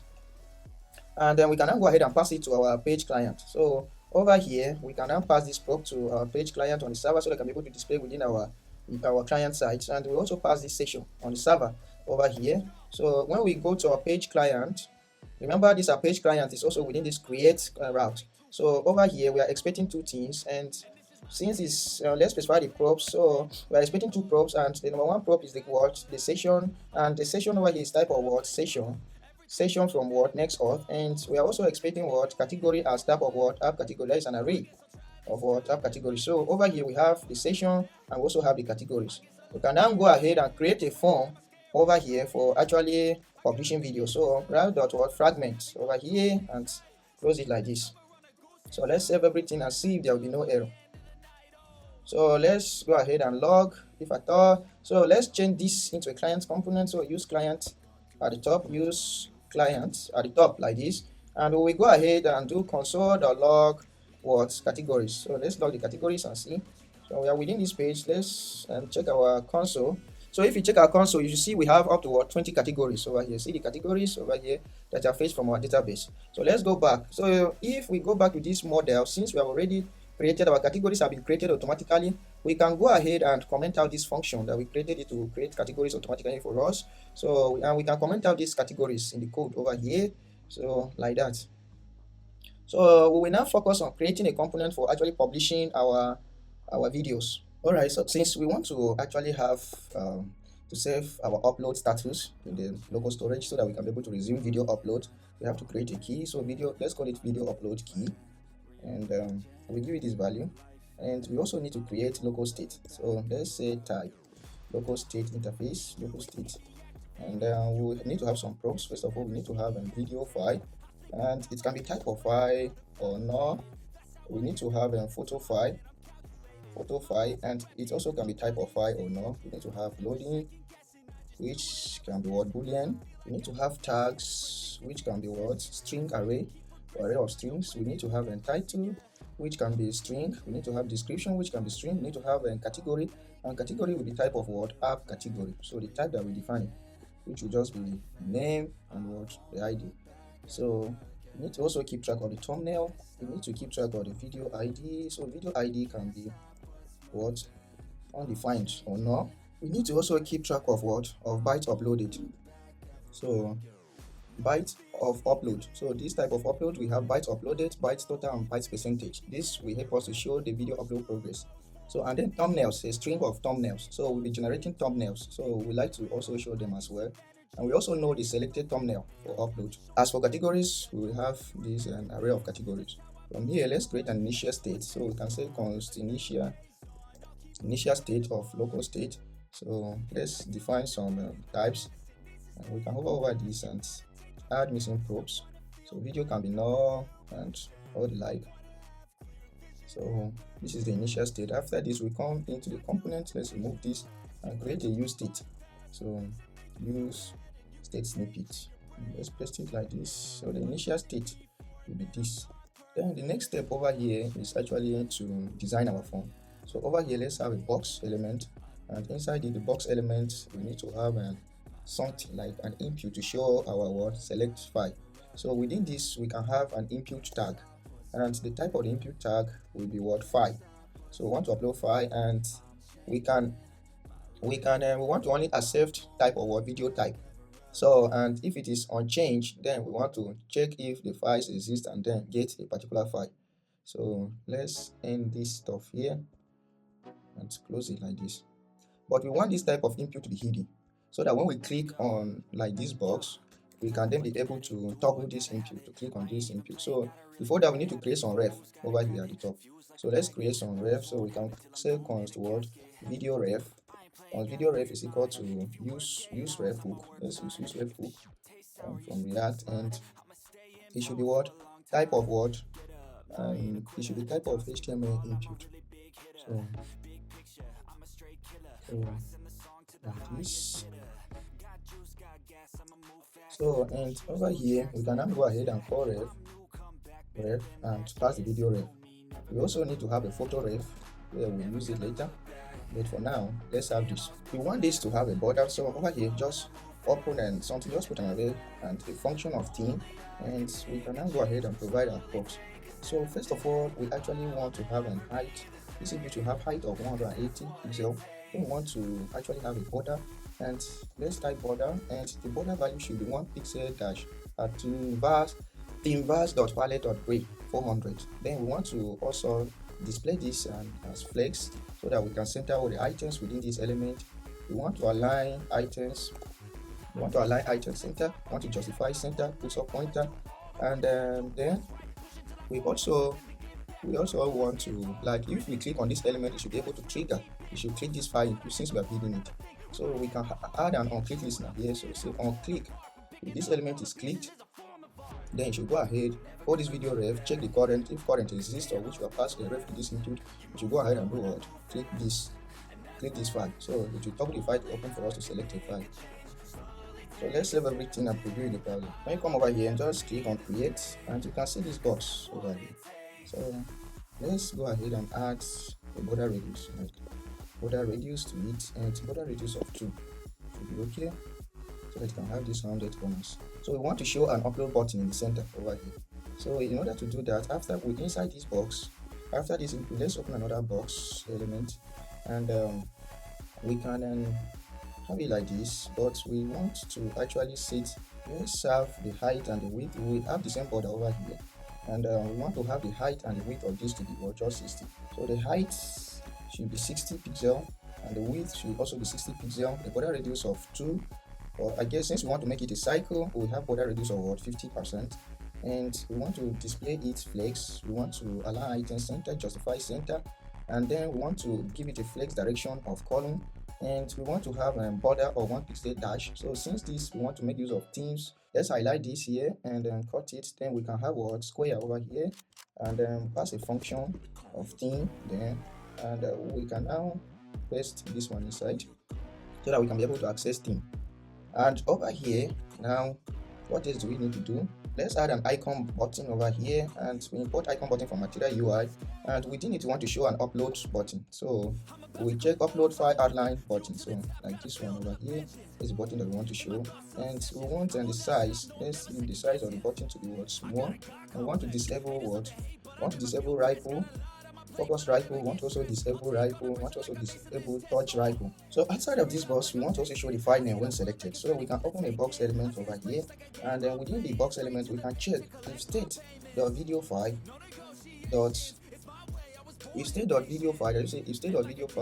exists, then we want to go ahead and show the name of the file that is selected together with if it start uploading. So we want to have something of this nature. Let's upload a video, but this one over here we want it to be a typographic element, and over here too a typographic element. We want to give it a variant of what, of caption. Number 2 should be caption. And let's import this if it's not yet imported. And then within this, we don't just want to show the name, so let's just format it. We don't just want to show the name over here. We want to show the upload we want to show the upload size as well. So with this now, let's highlight this, and so we want to show the name of the file and cut it to 15. So we create this function, and we also want to show the byte that is being uploaded. So for there, let's create another directory. Okay, we already have a UT directory over here, so we want to create this shorten name function.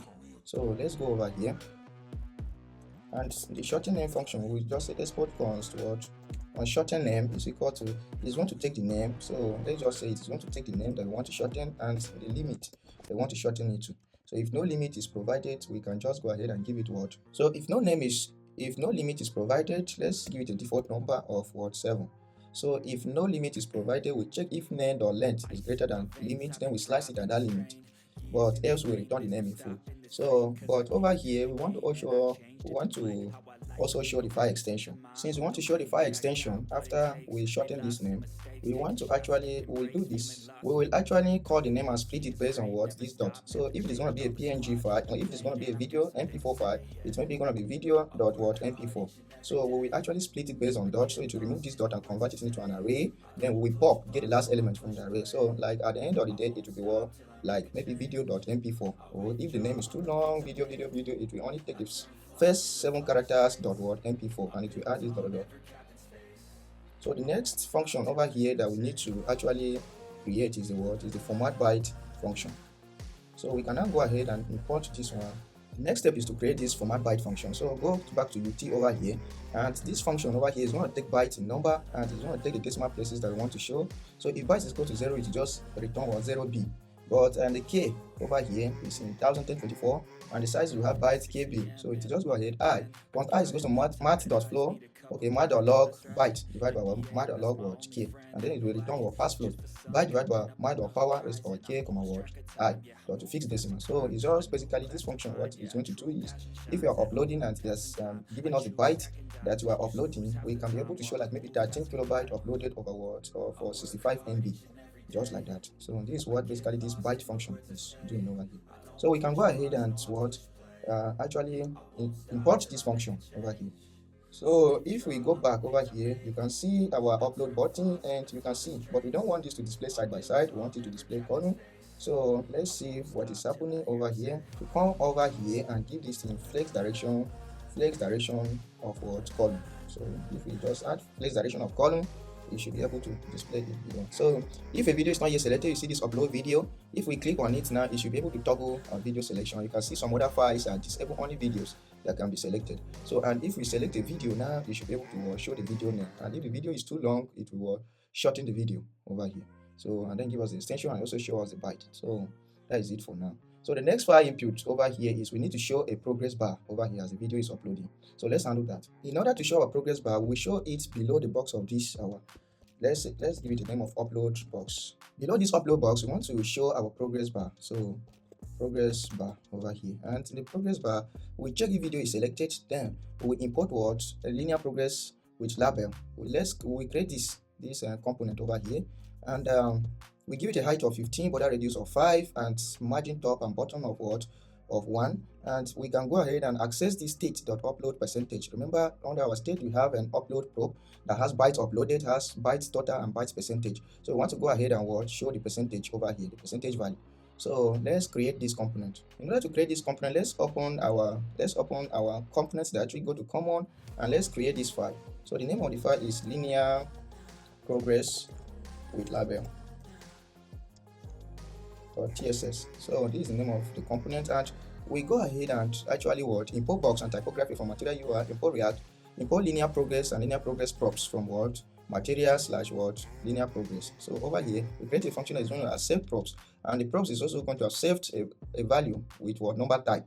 Then we go ahead and call this linear progress, and we specify that the type of linear progress, the color should be error, and the variant should be determinant. Then we go ahead and spread the linear progress props over here, and then we also show this, so that as it is progressing, it will also be showing the value by the end. So we want to show the value like 10% and all the like. So after we have created this component, let's go ahead and export it so that we can be able to call it in our component and use it. So export linear progress label from linear progress label, linear progress with label. You know what we have here, linear. Oh, let's change the name, and over here give it a capital P, and the error should be gone. Let's go ahead and import linear progress. So let's change it to P. The error will be gone in due time. So, and we can now go ahead and import this component over here to be used.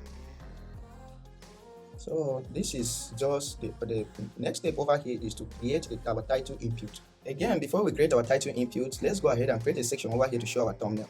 So basically, we actually want, if the state of the video is present, that is, if a video file is selected, we want to show a thumbnail. The thumbnail is generated. So let's import this tag component from material UI, and we want to show the thumbnail. Once we show the thumbnail, we should also show an input that users can be able to manually upload a particular file. So over here, this function, we create it in a Jiffy function, upload thumbnail, and we also want to have a button. So it is basically going to be a version of this input with a smaller version of it. So it will show over here. We see that in Jiffy, and we want to also import card media over there. And when a user clicks on this, we want to actually change the thumbnail. So basically, this is what we have over here. Let's save it and preview.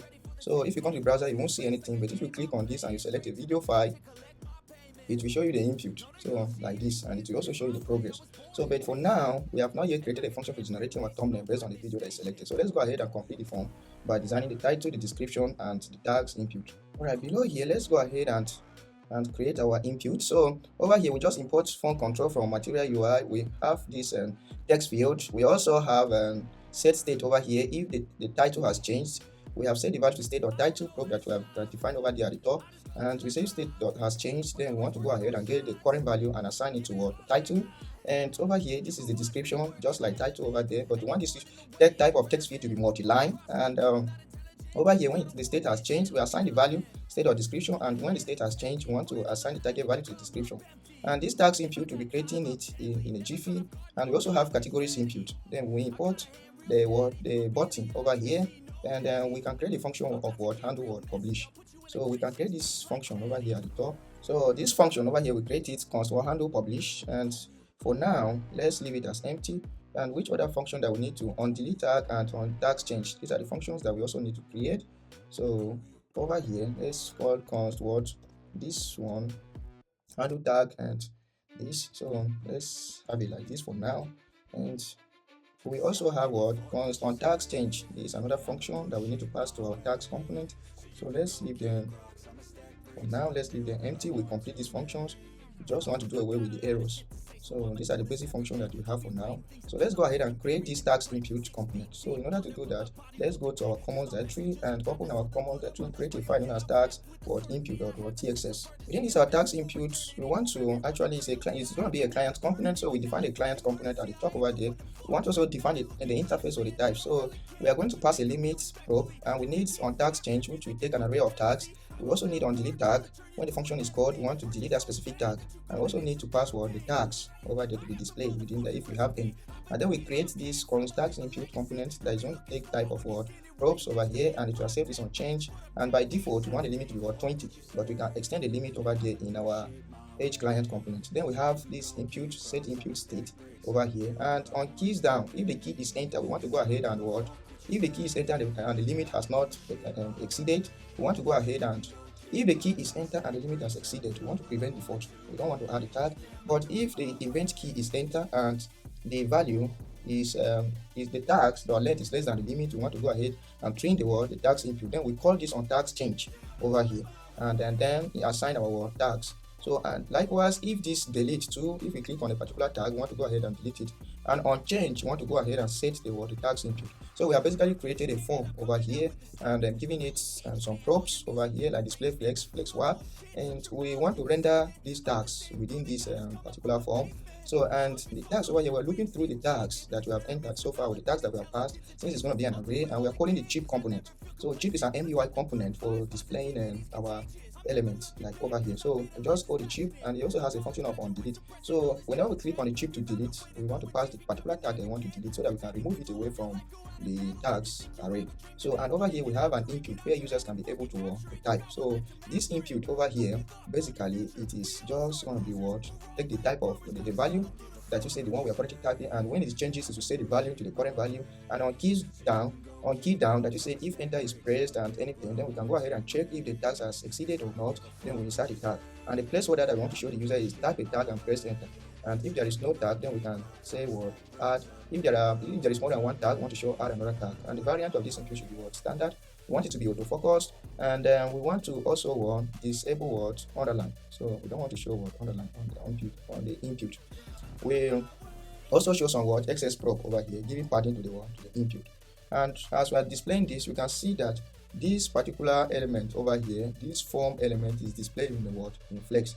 So we want to show the input on the side and also show the total tags. So we access the tags.length divided by the limit. So after we have created this tags input, we can now go ahead and export it so that we can use it in our component. So over here, paste it like this, and we can now go ahead and over here, and we can now go ahead and import this. But now let's work on this delete and on tags change. You can see their type over here is taking type of tags. That is, the on change tag is taking type of tags, and this on delete over here is taking type of tag. So let's handle this today. Let's work on these functions. Over here, we have to change this to conform. So this is going to take on change. This is going to take type of change, and then we can go ahead and insert the update our state over here and add the tags. And on delete again, we will filter out a particular item that is deleted. So let's come down over here, and the next component that we need to work on is the word categories input. So the categories input is just like the tags component over here. So let's go to commons and create a new file known as what categories input.tss file. The categories input is going to be just like the tags input. So, and the categories input, since we already have type of category over here, we will actually import app category like this and use it in place of this. So it's going to accept some props of category, the selected items, and the unchanged. Over here, we want to also show notification when we have reached the limit of the specified categories. So we don't want the categories to be more than 3, and over here. So, and we can now, if unchanged and the value of our category over here, which is going to be an array, if it's greater than 3, we want to show a notification that you can select mass of 3 categories and show the severity of that notification should be 1. You can see we are using a hook, use notification. Use notification is imported from what Toolpad code. So they have some setting use hook. They have some setting hook API that you can be able to make use of. So if you want to show notification using this Toolpad within your dashboard, you call this use notification, and from there you can be able to access some props over here like this function and show your notification. So we have created an autocomplete over here so that users can be able to actually search with our word tags. So, and we use autocomplete components, and we say it should be able to select multiple elements over here. We pass the options. The options here are going to be what the categories that we fetch from our database, and we're going to pass to this category as the word the props.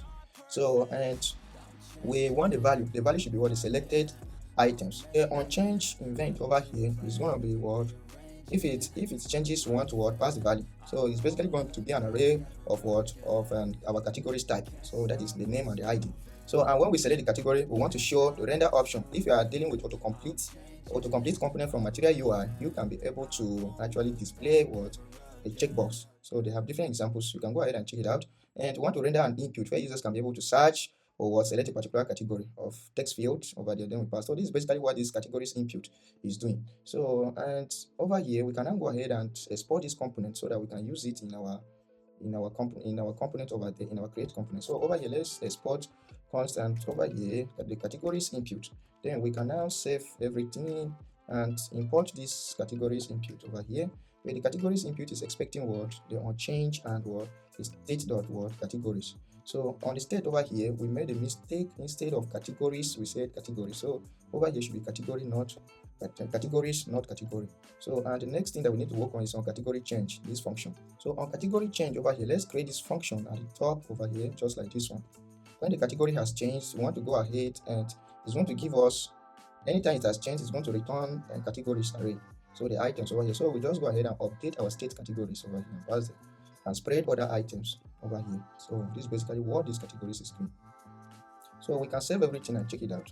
So you can see when we come back to our form over here, you can see we have our title, we also have our description, we also have our tags. So if you say tags, you can see the chip that is shown with the delete icon over here. So we can go ahead and continue adding more tags like this until as we're adding discounting, and then we're showing us the limit. The limit is 20 and the current tags is 3. And the categories will also sent from the server.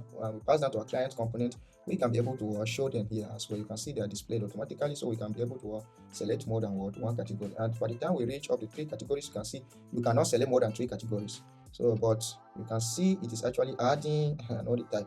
Let's fix the error. In order to change this, we are able to select more than 1 category, more than 3 categories, but the issue was just to refresh the page. So all we needed to do was to refresh the page, and everything is back to normal. So we cannot select more than 3 categories, and we receive this notification. We can select mass of 3 categories. So we can enter our tags over here, and everything is looking great, and we can delete the tag and all the like. So we also have our publish button over here. So the next step is to create functions that we can actually be able to publish, to upload our video to BunnyCDN. So we are done with the interface over here. So we need to work on the function of what actually sending our file to what BunnyCDN. So before we do that, let's create some functions over here. Remember, when the file is selected, we want to go ahead and generate thumbnails. We want to also create the video, save the video records. We want to also actually create a video on BunnyCDN before actually uploading the video to BunnyCDN. So like the reason why we have to create a video on BunnyCDN, before actually uploading the video is it will give us the functionality to use within our Auths. Remember, I told you we use an API over here that will help us to resume video upload when we have selected a video to upload and there is a network glitch. So in order to do that, we need to create some couple of functions. So let me quickly explain what is happening over here. First of all, we need to create a function. So we already have handle publish that we've created, so we remove it over here. I will explain this. So over here, let's make use of another function known as use local storage. So this function here is going to be imported from our toolpad/core. So when you want to access local storage in toolpad dashboard, we make use of this. You can still make use of local storage as set item or get item. We have created this, and this video upload key, we want to save the video state in local storage. When we are uploading the video, we want to save the video ID. So to track if the video was already selected for upload, if it's like that, we can resume the upload. So we set the video ID over here. So we want to get the video ID. If we check that there is a video, the same video is selected and the video ID exists in the local storage, we go ahead and return the current video ID. But if it does not exist, then we wait and create that video on BunnyCDN. So we'll be working on this function in a jiffy. So then if result or data, that is say we check if what is returned over here. If there is no video, we throw an error. If it's not able to create a video on BunnyCDN server, we throw an error. And else we set the video ID to our state over here. So if you remember our state over here, we have prop of video ID. So we go ahead and set the video ID over here, and then we return the video ID. So and then handle thumbnail upload. Over here, when we have generated some thumbnails and we have selected a particular thumbnail, we want to handle the upload. So first of all, we generate a file name for it. So we're going to create this function in a jiffy, and then we go ahead and set the photo file to set the photo file to that particular. Remember this function, we pass a file and this. So we set the photo file to the thumbnail that is selected, and then over here we trigger our upload video thumbnail function. So this function we're going to create it in jiffy, and then we also make use of notification over here to show. So in order to make use of that notification, so we can just say const notif like this is equal to use notification. So use notifications from toolpad. So when we want to show a pop-up notification, so over here call this notif.show, pass the message. If it's an error, we want to show, and then we want to hide it after 3 seconds. So but if not result or data, then we return null. But if the thumbnail is actually uploaded, we go ahead and set our current thumbnail to the file name that is returned and set the selected thumbnail. If not selected thumbnail is passed, we set it to the file URL. So over here, and then we go ahead and check the thumbnail over here if it exists over here. If not thumbnail, then we go ahead and add the thumbnail to our list of thumbnails. So if we upload a manual thumbnail, we go ahead and we want to show it together with the thumbnails. So we go ahead and pass the file so that it can be able to display together with the list of thumbnails. Else we will do we show our thumbnails over here. And if there's an error within this catch block, we go ahead and show the error. So we have to install another library known as nano ID. So let's install that library. Let's open new terminal and type this command npm install nano ID. So like that, and we import it over here and make use of it. So I guess our library has installed. So let's go ahead and import nano ID from nano ID. So over here, import nano ID from nano ID. So but I guess nano is going to be like that. So we just generate some random string and attach to our file name. When we click on change video thumbnail, we're going to see how this will work. And if remember when we're generating our thumbnails, we are going to convert them into base64 image, so base64 file. So when we select the thumbnail, we want to convert the thumbnail back to a file. So before we actually upload it to our server. So from there, that's the reason why we have this function. We'll be creating this function in a jiffy. And when the video is selected, we want to do what? We want to generate thumbnails. So we'll be creating this function too. So we generate the thumbnails and we update our state and set it to the thumbnail so that we can be able to display it to the user. And then this handle file upload over here. This handle file upload is actually once we have selected a file that we want to upload, then we will check if the file is not, if the selection is not cancelled. If there is a file that is selected, we go ahead and update the video file to that current file. Then we call this function get video thumbnails. So the function get video thumbnails, in turn we call generate thumbnails and generate the thumbnails and show based on the video that we selected. As we are uploading this video using an API that we can be able to resume the video, we need to specify expires in. So this expires in is the time that this particular process will expire. So like this one, I want it to expire in 24 hours. So if a user has selected a video to upload, when we want to upload it to BunnyCDN, the time that should take our token that we want to use it to upload on the client side should be 24 hours. It should take it 24 hours to expire, so that even if the user's network is slow, the file will be able to upload within 24 hours. I guess 24 hours time is enough. So we add it to the current time, and then we get the title. If there is any title over here from the state. Then we go ahead and show the title of the video, and if there is no title, we pick the file name. So, and then we also want to get the video ID over here. So when we get the video ID, we can now call this get pre-signed signature. We are going to use CDN to create a signature, so that we can be able to allow our users to upload video on the client side. Else we'll be exposing our security tokens. So, but with this signature, we can be able to create a signature from our server where the user will not have knowledge of our API keys, and send it down to the browser for the user to use it within 24 hours to upload video. So you can see we are making use of Auth. I told you Auth is an API over here that can enable us to upload, to resume video upload when there is a network glitch or when we navigate away from the browser tab. So we already created a Auth endpoint, so we are going to basically import it from config. We already created this endpoint, this environment variable, and we configured it in this our config directory over here. So we had our unit Auth endpoint over here. So we are basically going to import it over here, and the Auth endpoint or the Auth API has its own and config that you need to pass. So first of all, you need to pass the Auth endpoint you are uploading to. You pass this delay. This is an example from their library, from their documentation. So another thing is you need to pass the the video ID. So here the authorization signature is the signature that will be generating from our server, and we'll be doing that in a jiffy. The authorization expire is the time that this signature will expire. The video ID is the video that we're uploading, and the library ID over here is the Bunny library that we're uploading the video to. So we already configured this at the beginning of application of this video. So you can go back at the beginning of this project. You should see this configuration that we've done. It is also over here in this our config file when we configure our environment variables. So we pass the library ID, then we pass some metadata of the file that we're uploading, like the file name, the file type, and the title, and where we want the thumbnail to be generated. So if for instance we are not uploading our thumbnail, our own manual thumbnail, so we are not selecting the thumbnails that have been generated, we want this video to be able to generate a thumbnail at a particular time. So you can specify the time over here in seconds. So if you specify 10, you generate a thumbnail at 10 seconds.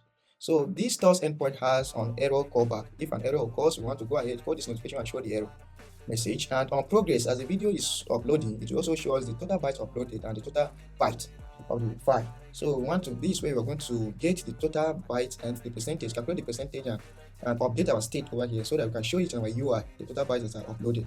And on success over here, if everything is successful, we want to now call our create video record so that you can save the video in our MongoDB. So this our create video record is going to be a function that will be expecting video, title, description, thumbnail, and the user ID, the user that is uploading the video. And basically, this is just we have just created an instance of this Auth.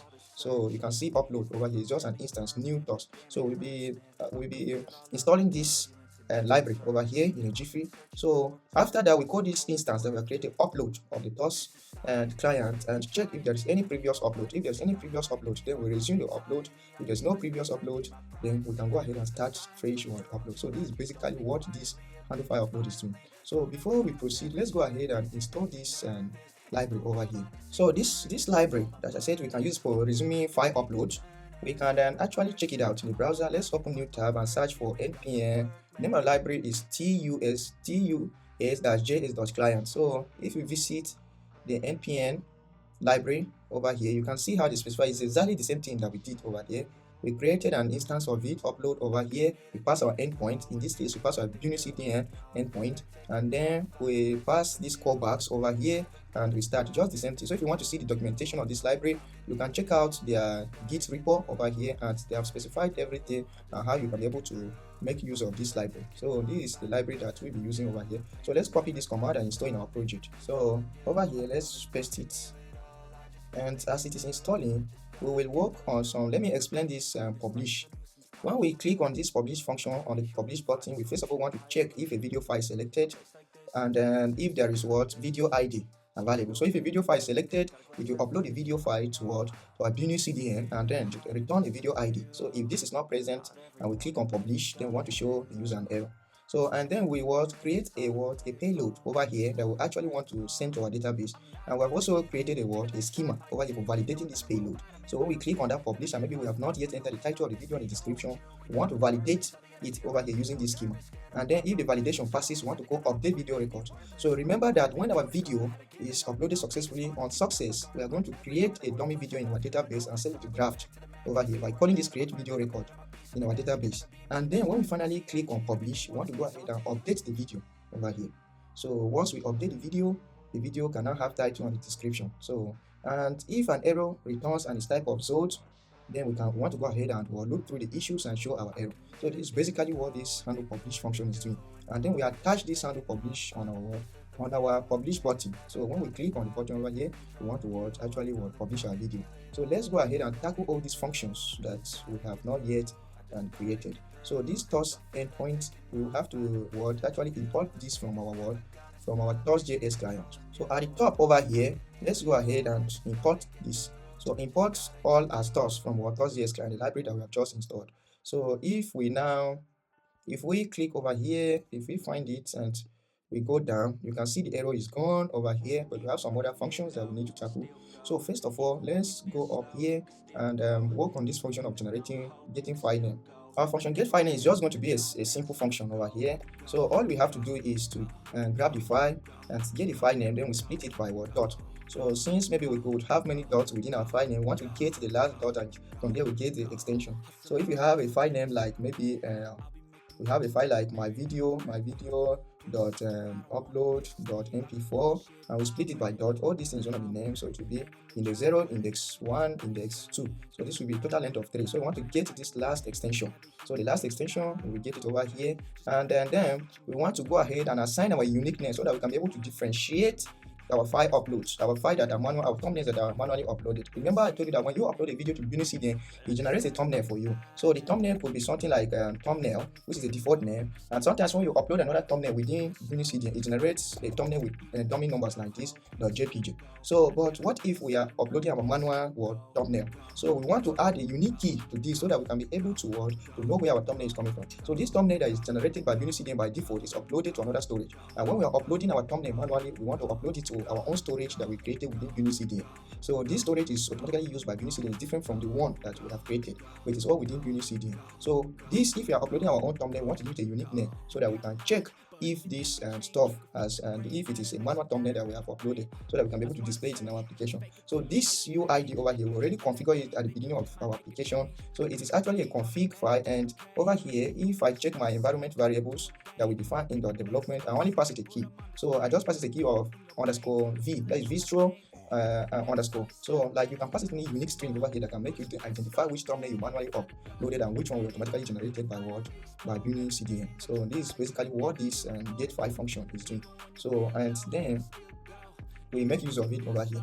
So as for this function, it is actually going to be an action function. So, but we'll be coming to that. Another function that we need to handle manually over here is converting a basis4 string to a file. So a basis4 string is a function that contains this data.image. So let's create this function. All right. So in order to create this function, we need to open our utils directory, our utils file or our utils directory over here. Open up our utils and we create the functions over here.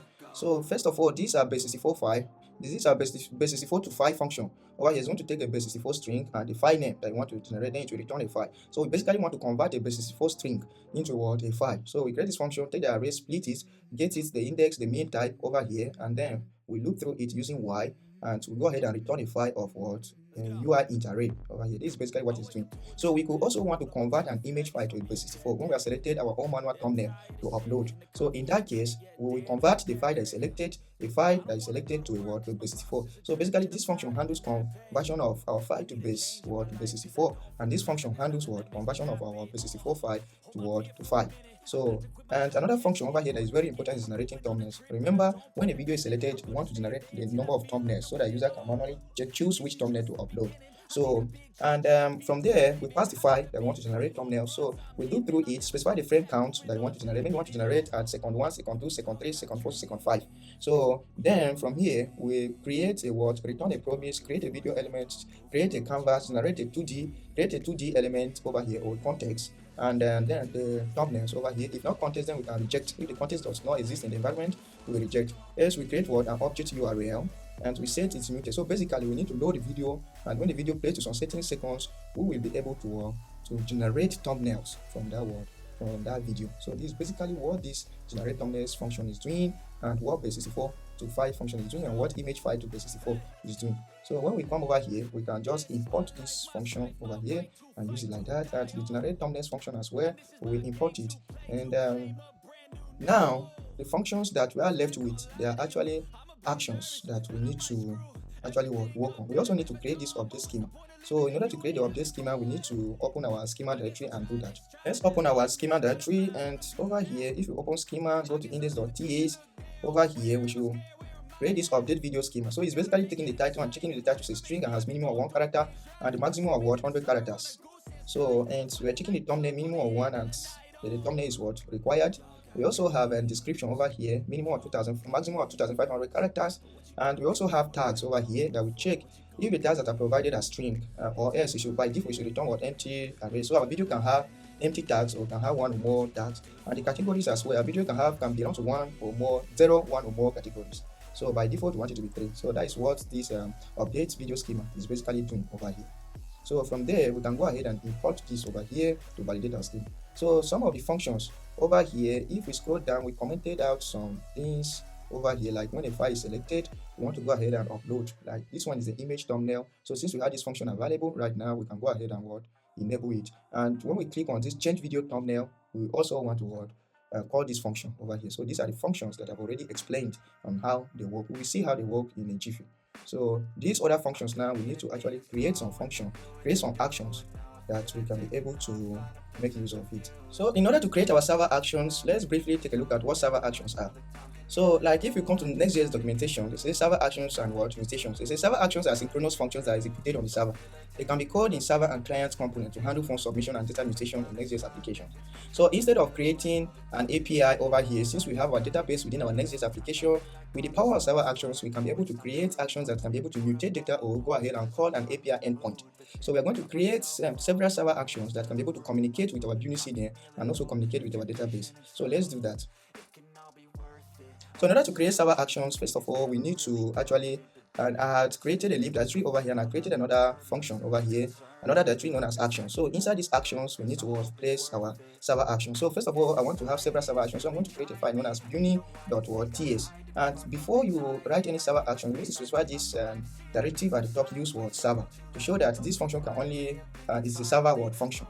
So and then we can import connect to database from from database. So it's just going to go inside this, go out inside this DB over here. So and then we can go ahead and start creating our function. The first function over here is a function to generate our pre-signed signature.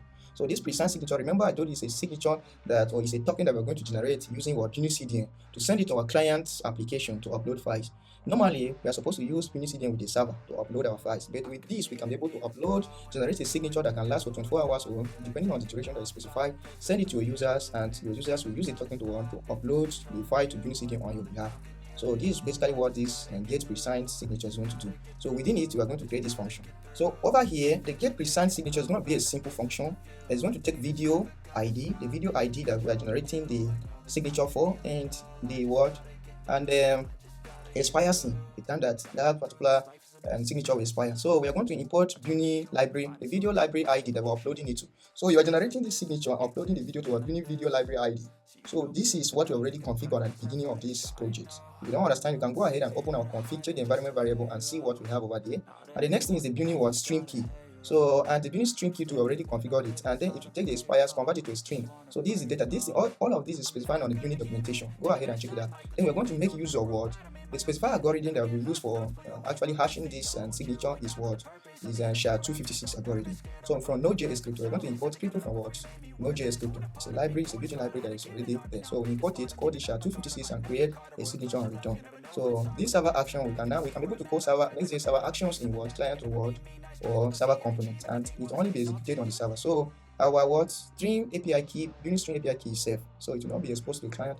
It will generate and return this response. So that is what this signature is doing. So another function that we need to create over here is the create video records and server action function. So when this is uploaded successfully and returned, we want to go ahead and create a video records in our database. So let's handle this. So remember I told you that we're going to have several server actions. So it is good that we split them into different files. So let's call this one stream.ts server functions, and before we write server actions, we need to specify this directive of use server at the top over here, and we have this function First of all, let's import our database over here, and this create video records, we want to actually save this video in our Mongoose, in our MongoDB database. So this is going to expect a payload of the video ID. This video ID is the ID that will be returned from our BunnyCDN server. So at the user ID, the user is uploading the video title, the description, the thumbnail of the video, and any other prop. So that is specified. This is the payload that is going to take, and then we await and connect to our database. So let's put this inside a sync and await, so that if there is any error, it will be thrown in this our cache, it will be captured in this our cache block. So we call video model or create, then we pass all of these props that are over here. So let's go ahead and import video models over here and simply call this function. So after that, we want to actually convert this video into a JSON string. So when we call this convert video to JSON, it will convert all those object ID, which is underscore ID to the normal string. So if you remember on video model, we configure this transformation over here. So whenever we call this any instance of video and model to JSON, it should go ahead and convert the underscore ID into a normal string that we can use. So this is basically what this create video record is to save the video in our MongoDB database. So let's go ahead and import this here. And the next function that we need to work on is the update. When we now finally click on this publish, now after we must have entered the title, enter the description, the tags over here, and we want to update our video record. We need to call this and pass the video ID and the data, like the title, the description, the tags, the categories, to update our video record. So let's handle this. So in order to do this stuff is going to be similar to our create video record. So they are going to reside in the same file.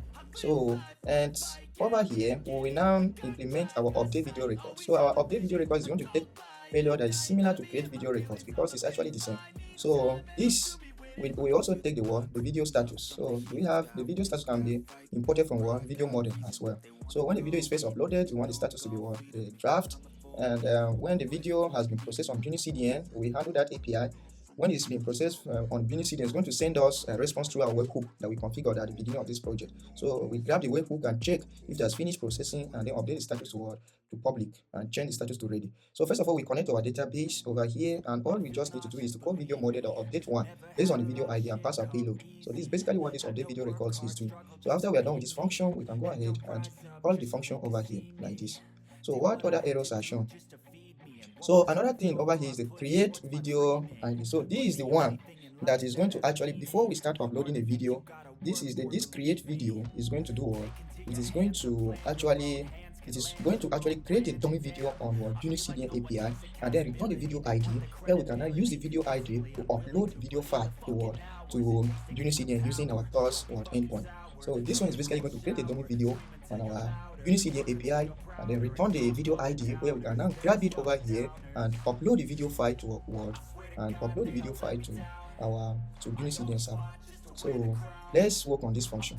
Alright, so in order to work on this function, let's open our BunnyCDN. So still within server actions, because this is a function that is going to be executed on the server, we have some secrets that we don't want to expose to the client. So in order to do that, we have to actually it's going to accept the title, and we're going to use fetch over here to communicate with BunnyCDN API. So it's going to take the Bunny stream URL and the library, then we specify the video library ID that we want to create a video to, and we specify the video. So and then over here in the header, we are going to specify these props. So it's going to accept application, and the content type is going to be JSON, and the access key it's going to be our Bunny string key. I explained all this at the beginning of this video, but you can go ahead and check this out. Our environment variable, the configuration that we did. If you don't understand, just rewind this video to the beginning where we did our configurations, and you understand this. So our Bunny string key over here as the access key that we are trying to create video. We don't want unauthorized access. So and then from there, it's going to try to create a video, the dummy video over there, and to return the video ID. So and this is going to return the type of Bunny stream. So let's go ahead and create this type. So let's open our types directory, and over here, if you check BunnyCDN, check their API under creation of video, you will notice a lot of things. So this is the response that is going to be returned from our BunnyCDN when we create a video. So and the caption over here, this is the type. You can check out BunnyCDN API, upload and creating video, and you see the response type. And this, I guess, the error is gone. So this is the type that when it creates the video on BunnyCDN API, is going to return this kind of response. We don't need to save everything here though, because we are going to be making requests to what we are interested in is actually the GUID. This is the global unique ID of the video. So this is what we're interested in when we actually create the Bunny video. So let's go ahead and import this over here from our types. So after it has created this video, it's going to return this response. And once it returns this response, so let's import this function now from BunnyCDN. Remember I told you can be able to use server actions in client and or server component. So this is the BunnyCDN. With this, we create a video, we check if there is no any error, then we set the video ID to the GUID, the global unique ID of this. So and then we return. So which other error? Another thing is what we select a thumbnail. We want to go ahead and upload this thumbnail to BunnyCDN, right? Yes. So let's handle this function. Still within our BunnyCDN file, this is our server actions. Over here, we need to actually create a function upload video thumbnails. So we are expecting a file. So this function over here, upload video thumbnail, is expecting a file, a video ID, the file name, and the previous thumbnail. So if I change the thumbnail of a video and there is a previous thumbnail, then we want to go ahead and delete the previous thumbnail. So over here, we can now import this Bunny storage base hostname. I've explained this at the beginning of this video. So I'm going to configure our environment variables over here, and then we also need the zone when we are uploading a video to storage. And then this one pass the video ID. The video ID here can serve as the path. So you can specify your path. So for instance, if the video ID is like this, I want to create a path within Bunny storage and upload the video and drop it like this, maybe thumbnail.jpg. So this path can be anything of your choice. I've chosen it to be to be the video ID. That will be my path over here. And then the file name. So this method of fetch that we're going to use over here, the HTTP method is going to be put. So and the body is going to take type of file. So and the Bunny access storage key. Remember, if you are dealing with stream, we use Bunny string key. These keys are different, so take note of them. And if you are dealing with storage, we make use of Bunny storage API key. So we configure this at the beginning of this application. And the content type, you must specify it to be application / update string. So and we check if the result is okay. If the result is not okay, we return the status message. And another thing is I want to configure or create a full URL. We don't want to save the full URL in the database. We want to save the file name, and then when we are in the application, we can now compose the full URL of our application. So and over here, if it is successful, now remember before we actually change the thumbnail, we must have created the video. So and if we have changed the thumbnail, then we need to also update the thumbnail where we created the video, because the video stream is stored under Bunny stream, while our file uploads are stored under storage. So two different things. So whenever we change the thumbnail, we must also update the video thumbnail. So we create this function in a jiffy. So again, if an error occurs when updating this video thumbnail, we want to go ahead and delete this file that we just uploaded. And again, if there is a previous thumbnail, that we have just changed, we want to also go ahead and delete it. So we are going to create these two functions: update video thumbnail and delete Bunny file. So the update video thumbnail function is going to take the video ID that we want to update and the thumbnail URL. So basically, we're just going to pass the name of the file. So and then we compose the full URL when we actually display it within our client application. So in order to make requests to update this video thumbnails, we are going to take the stream URL. Remember, I told you that the storage is different from the stream. So the stream is where we're going to be uploading our videos, and the storage is where you're going to be uploading our files like images or any kind of file. So over here, the Bunny stream URL, because we want to update the video thumbnail after we must have uploaded the video thumbnail to storage. So two different things. And then the library and the video library that we want to access. We will have many video libraries. So we pass the video library ID and then the videos. So it will check the videos and which video ID that we want to update the thumbnail.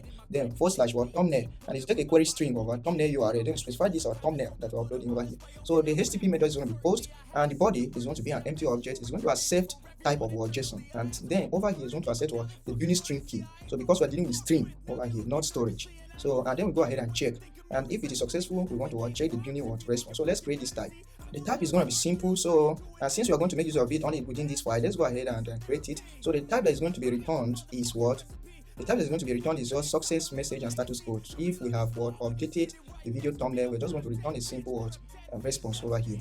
So if everything goes well, we return the response. The next function that we need to work on is delete Bunny file. So the delete Bunny file is just simply going to be a simple function that if we have uploaded a file to storage and we try to change the thumbnail and there's an error, we want to go ahead and delete the file. So this one is going to be uploaded to storage, not stream. We are uploading our thumbnails to storage. So over here, we are accessing our storage base host name, the storage zone, the path. So the path over here in our case is going to be the video ID, and then the file name. So it's going to take headers. All our Bunny functions take headers with access key pro. So specify the API key of the API feature that we're trying to access, whether it's storage or whether it's stream. So specify the key over here, and then we delete the file. So this is basically what it's doing. So this function upload video thumbnail uploads a video and tries to upload a video thumbnail to storage, and then tries to update the video thumbnail in other stream. If it fails, it delete the file that is uploaded under storage. And if there's a previous thumbnail, we also delete that previous thumbnail.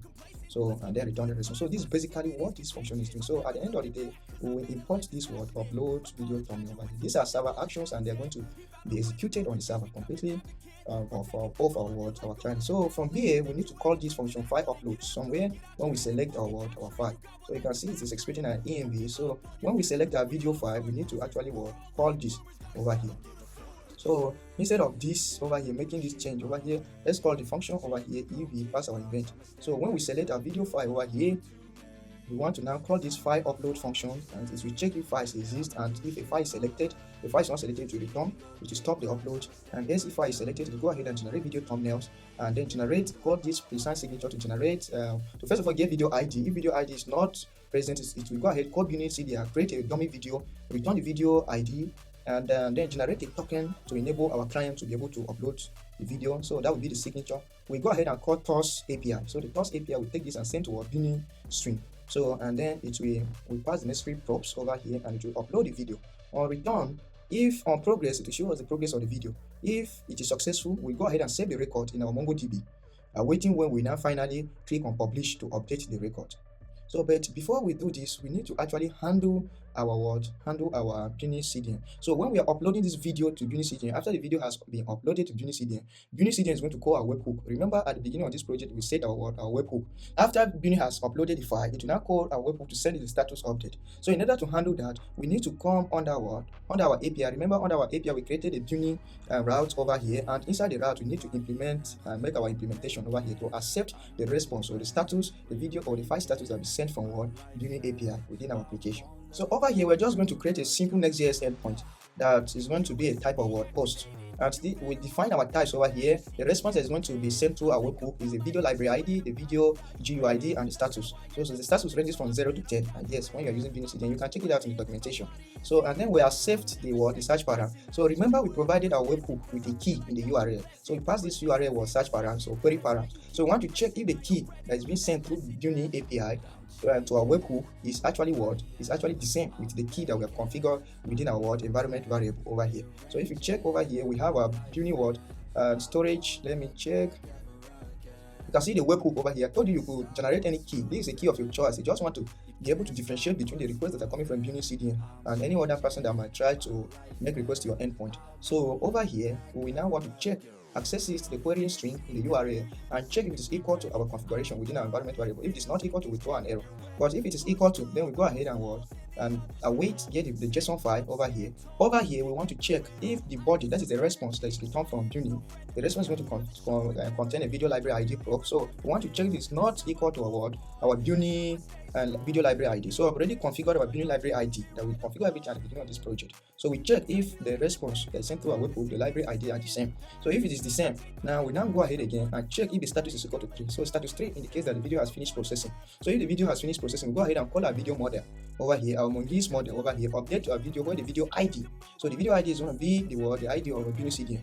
It's equal to this the body.video GUID that is returned from our webhook. So from there we say the video status to public, and we say it's ready, it's true, so that we can be able to show within our client application. When a user first uploads a video, the video status is draft. So the user can choose to make the video public or private. So by default, if the response returned from BunnyCDN is equal to 3, it's going to send us multiple responses, but we only tackle the one that is 3 and update the rest. We just send a response to show that we have accepted the webhook. So if there's any error, we again send it back. So let me show you the webhook within BunnyCDN.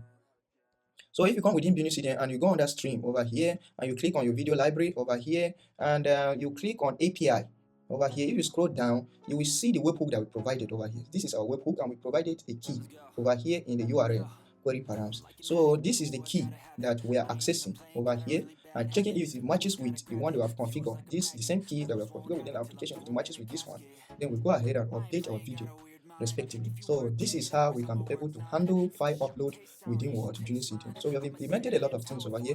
We have implemented handling video uploads and file uploads to BunnyCDN, and then returning it, updating our own database within our own application. So this is basically all about file upload. So since we are done with this file upload, let's check if everything is up and running. So our app is up and running. I guess there is an error over here. Let's go ahead and ensure we save everything. Let's save everything and then we start our application. We will restart our application and also check if our port is currently running. So our port is running. Let's open it in the browser and see.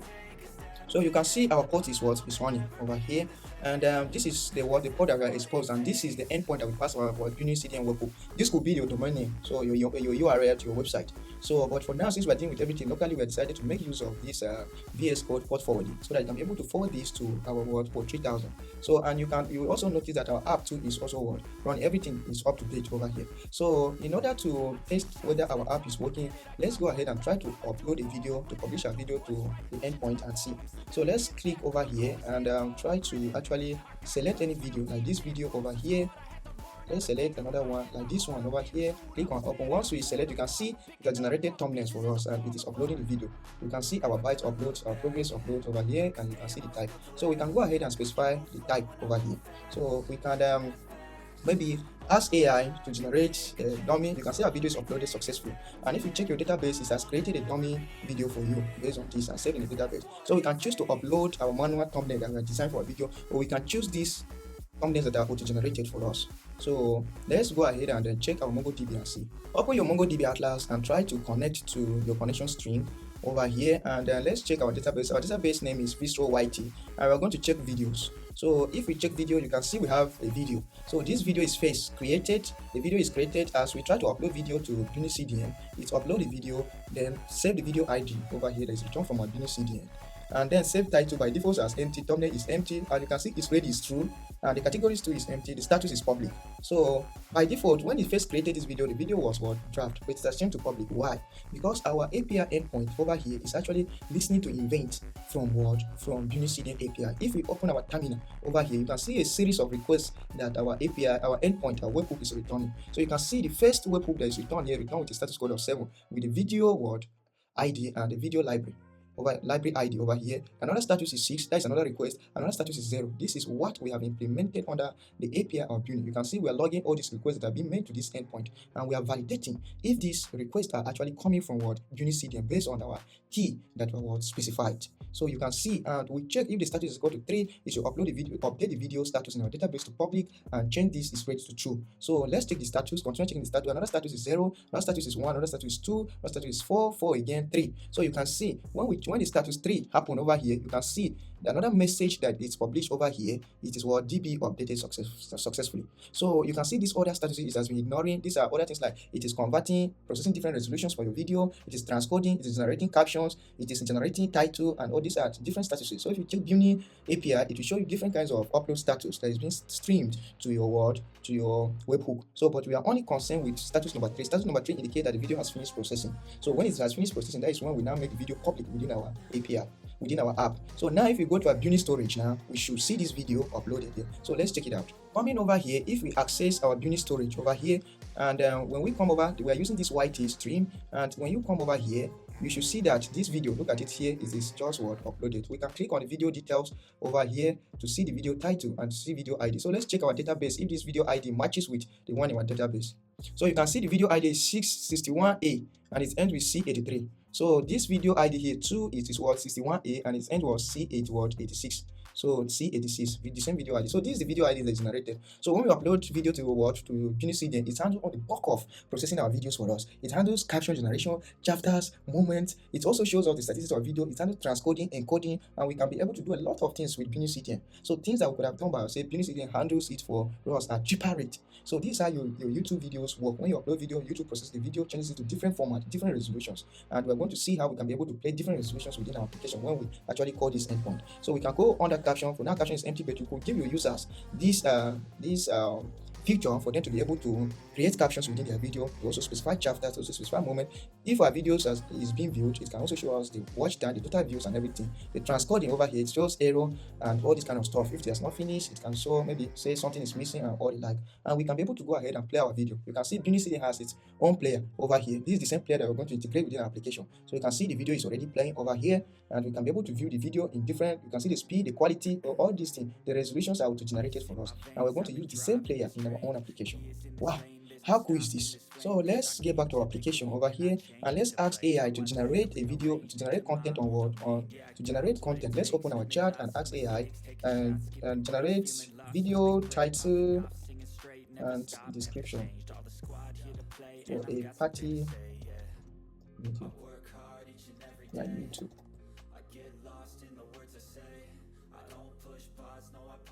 So you can see that generated a title for us. So we can copy this title and go to our application over here. So and paste this title over here like this, and then we'll copy the description as well.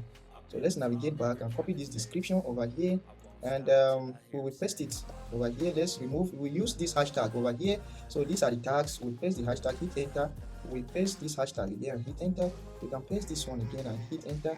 We can add our own hashtag like music. We can add our own hashtag like lifestyle. So we can add a lot of word hashtag. We can remove these ones over here. We can select the categories that our video belongs to. So we can say it is what, maybe here like this, we can say it is entertainment, it is music, it is what, maybe art and design, or any kind of thing, politics, any kind of category that you want. So for instance, we can say art and design like that, and then we click on publish. So you can see they say thumbnail is what is required. So let's check where the error is actually occurring. All right, back here, remember I told you that when we publish our video, BunnyCDN will generate a thumbnail for us. So that thumbnail that is generated automatically is always thumbnail.jpg. So if we are not changing the thumbnail, then we are making use of the thumbnail that is generated by what? By BunnyCDN. So by default, our thumbnail should be what? Thumbnail.jpg. This is the file that BunnyCDN is going to automatically generate for our video. So let's change the default state. Our initial state to be thumbnail.jpg. So we come back over here and try to publish our video. So like this one, the state is what? The state is not yet changed over there even when we save our application. So that's the reason why it is what showing this error, because our validation is not what actually passing. So we can actually go to this pass sync node here to our video schema for now and specify over here. We can just specify that we can remove this for now so that we can enable it. It's just for now so that we can be able to publish our video. Let's see if Next.js will update the changes. If they don't update the changes, then we need to re-upload this video again. So you can see our video is published successfully. So, and if let's check our database and see. So if we come to our database over here, our video has been uploaded, but there is no thumbnail. So because the changes that we made, so let's go ahead and type a thumbnail.jpg like that and update it manually, because that is going to be the name of the file. And you can see the title, the description, the tags that were selected, we have entered, and the categories as well. So now if we go back now and enable this back over here, and within our page client, we'll also specify our default thumbnail over here. If we refresh the page and we try to upload another video, it will pick this thumbnail by default. So we can refresh this page now so that we pick the latest changes and select another video that we want to publish over here, and maybe select this video like this, and it has generated thumbnails for us, and we can ask it to generate a title and whatever for us. So we can pick this one. Maybe we can say this one is under health, this one's under science and technology like that, and we can enter some titles like maybe music, dark, and love, and we can also enter the description. So we can enter the description like love in A. So love in the word A, and then we can enter the description over here. Let's copy this since it's just a dummy content anyway. We can copy this description and add it over here. So this will be our description. Now if you click on publish, now video is published successfully. So picking our thumbnail.jpg by default. Let's check our database. So if you come to our database now, we should have 2 videos that are published, and you can see our webhook has received a response and changed the video to public. So you can see our video that is uploaded over here, and everything looks great. So the next step over here, since we have handled video upload, is actually to be able to call this video within our application and display them within our application. So that is the next step now. In order to display videos within our application, we need to come to pages over here and create a file known as index.ts file, and we create another one known as homepage. So let's call it homepage.txt file, and within this homepage, let's go ahead and export a React component, and within this index, we go ahead and export this component so that we can be able to use it within our application like that. So, and over here, another step is before we actually proceed, we need to install a library known as SWR. SWR is a client data fetching library in Next.js or in React application. So install this library. If you come to the browser over here and search for SWR, you should be able to see this website, this web page over here, and it describes all the kind of features that you can be able to integrate it within your application fetching data. So, and the next step over here is to actually, and this our client component is going to be expecting videos. So it's going to take block of videos. So, and the video over here, it can be our app video. So our app video is going to be our app video interface. So our app video interface over here, we need to create it. So let's do that. Open the file types and go inside, and below this, let's go ahead at the top over here, let's go ahead and press this type. So our video is just the one in the database, our Mongoose database. So but you're going to be expecting ID, title, description, tags of string, thumbnail of string, video ID, the BunnyCDN video ID, the shares can be 0. This is how we actually modded our database. The total likes, total comments, total bookmarks. All these are props that we're going to generate when we fetch the video, the created ads, and the categories. And the next step over here is the Bunny video.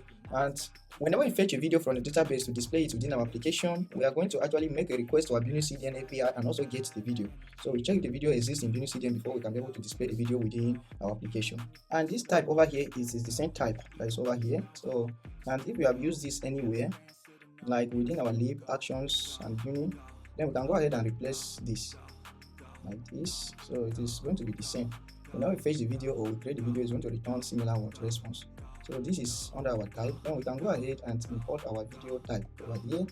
So this is what this our homepage component will be expecting. So after we are done with that, we go ahead and open this app directory, go over here, and within this app directory, we want to actually within this page, we want to actually import our home page component here.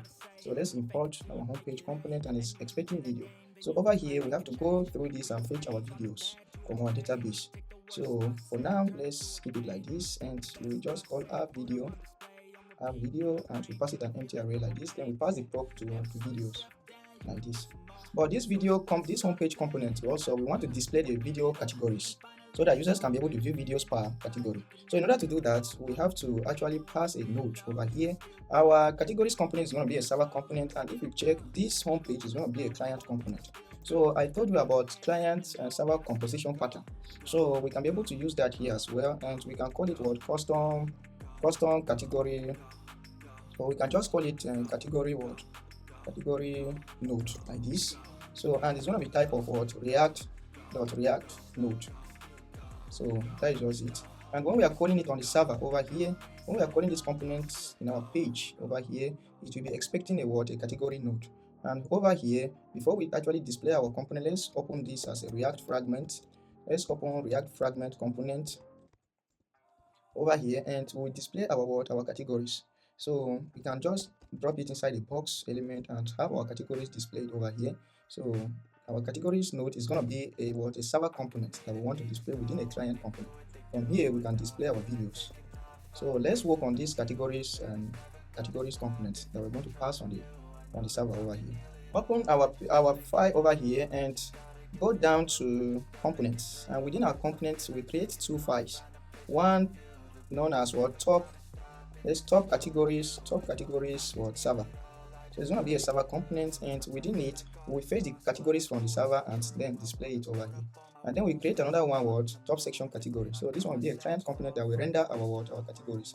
So over here, create another component known as top section categories.tss, and we export a client component like this. So let's first of all look into this server. So the server is actually fetching our category based on the categories model.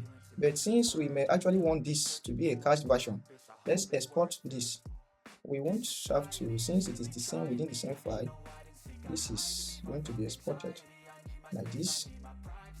And then since this is a server component, let's go ahead and create a cache version of this function. So const fetch we get categories, const get categories is equal to, we call cache from React so that we can be able to catch this function, store it in the cache. So it's going to be an async function over here that will return this. We are making request to the database, so let's go ahead and connect our database. We got this thing over here and drop it here. So we first of all establish connection to database, and then we will fetch the categories. Then we look through it, compose the categories to return the name and the ID. Then we finally return the categories. But if there is an error, we want to return empty array like this. So this function will be cached if it is called repeatedly instead of accessing our database always. So when we come down over here, all we just need to do is to say const our categories is equal to await the cache function that we just created. So from here, these are top section categories is expecting categories. So and we can now go inside this is expecting categories prop, and the categories prop is type of app category. That is an array of app category. Remember, we already have a type like this. So if you hover over it, is app category that is expecting. So we can go ahead and render our categories over here. So we can just say React or fragment, and over here we can render our categories. So within our top categories over here, let's replace it with this code, then I will explain. So first of all, we want to be able to allow a user to select category. Over here, we want to make use of a context, and this context will allow us to pass data to use data in what, or to reuse data from the context in different components without passing it as props. So we create a context and save our category such that when a user selects a category on the top, we'll be able to trigger this on the client side to fetch videos under that particular category. So you can see the same category that we are saving over here from the server. We are actually creating another data. We want to also show all categories. So we create an empty category with ID over here, and the what as the name with all, and then we pass in our categories that is fetched from the server. So we spread them over here. So at the end of this, we want to return all the category including this one, because if it is this all category, we want to fetch all videos. And then we use app context. We are going to create a context in the Jiffy, and then over here we set a state. Whenever a category is changed, we will now what and set the value to the current value. So before that, let's install another library that we can be able to use debounce. We don't want a situation where a user will repeatedly click on the same category. You will know that you will notice that it's going to be changing whenever user clicks. So if a user clicks 100 times, it's going to change. So and this will be triggering requests to our server. So at the end of the day, we have numerous requests to our server that we are not expecting. So in order to mitigate that, we have to make use of what is known as debounce. So debounce, we debounce the request after some time. So for instance, if we say the debounce of 1000, that after 1 second as the user create a request, click on a category, that is when we now go ahead and change the state of that category and make request to our server to actually fetch the category. So we debounce that function for what? For 1 minute. So if within 1 second, for 1 second, if within 1 second the user has clicked on a different category up to 10 times, it will only pick the last category that the user has clicked on. So this is how you can be able to implement what? A debounce function over here. So but before making use of this debounce function, we have to install a library known as what? Lodash. So just type this command npm install Lodash like this, and it will install the library. The error should be gone. If the error is not gone, then we have to install the types over here. So let me see. So just hover over this debounce where you copy this command and install the types for debounce. So and we can the types for Lodash, and then we can now go ahead and access functions within this Lodash to use. So let's go ahead and create another directory inside this source directory known as what? Context. So let's call it what? Context. And within the context directory, we create another file known as app context.txs. So like this. So first of all, our context is going to be a client component, and we have already specified a key over here. Within this context, since we are dealing with context now, we are going to go ahead and implement our player configuration over here too. So you can see our player configuration is expecting types of what? Of app settings. So let's go ahead and create this type. So if we open our types file, we can go at the bottom, or let's say at the top over here, and create type for our app settings. So our app settings is going to be what? Autoplay, loop, muted, and preload. So this is just going to be our app player settings. So within our context, we import that. Another library that we want to make use of, when we change our player settings, we want to save it in a cookie, so that when the user revisit our site, we fetch the player cookies, the player settings from the cookie. So let's install this library again, known as npm install or React.js cookie. So then we create a context, the type of our context. So it's going to take cat. So our cat can be string or null. So by default, our category that is selected is going to be null, and if it is null, we fetch all categories. But if the category has changed, then we fetch based on that category. And then we create a state over here, function for changing our category. We also create a setting of type what? App setting. And we say the app setting is going to have what? Loop. This is going to be applied to our player. So and then we create update settings so that we can be able to change it when we go to settings page. We can be able to change our player settings. Then based on this context, based on these settings over here, we have created default settings over here, autoplay true and all this. Then we have called create context from React over here, this function. Then we pass in our iapp context, this type over here, and then we specify our default values over here. In order to consume context within our application, we have to create a provider and wrap a whole component that we want to consume the context. So over here, we have created app context provider, and it is expecting pros of children. So the whole component of this provider will wrap it, and it's expecting our settings. So we fetch the settings from the cookie on the server and pass it down to our context. So when the user makes the settings and then comes back to our application again, we fetch it from the cookie that we have saved in the user's browser and pass it to our application. So and then we have created a state over here. So this use cookie is the one that we imported from our React use cookie over here. So it will access the cookie over here. So we say based on the cookie keys. So this cookie key is the one that we configure in our app cookie here. We call it vstroke player settings. So you can give it any key of your choice over here, and then we pass it. This use cookie is going to expect a key and an initial value. So we say if pros.settings, if settings is passed from our server, then we want to JSON stringify, convert it to an object to a string over here. Else we use our default settings that we defined over here at the top. There is no any cookie. Then we create a set state over here for changing our categories. We have our settings over here, state 2, that we have saved the state of our settings.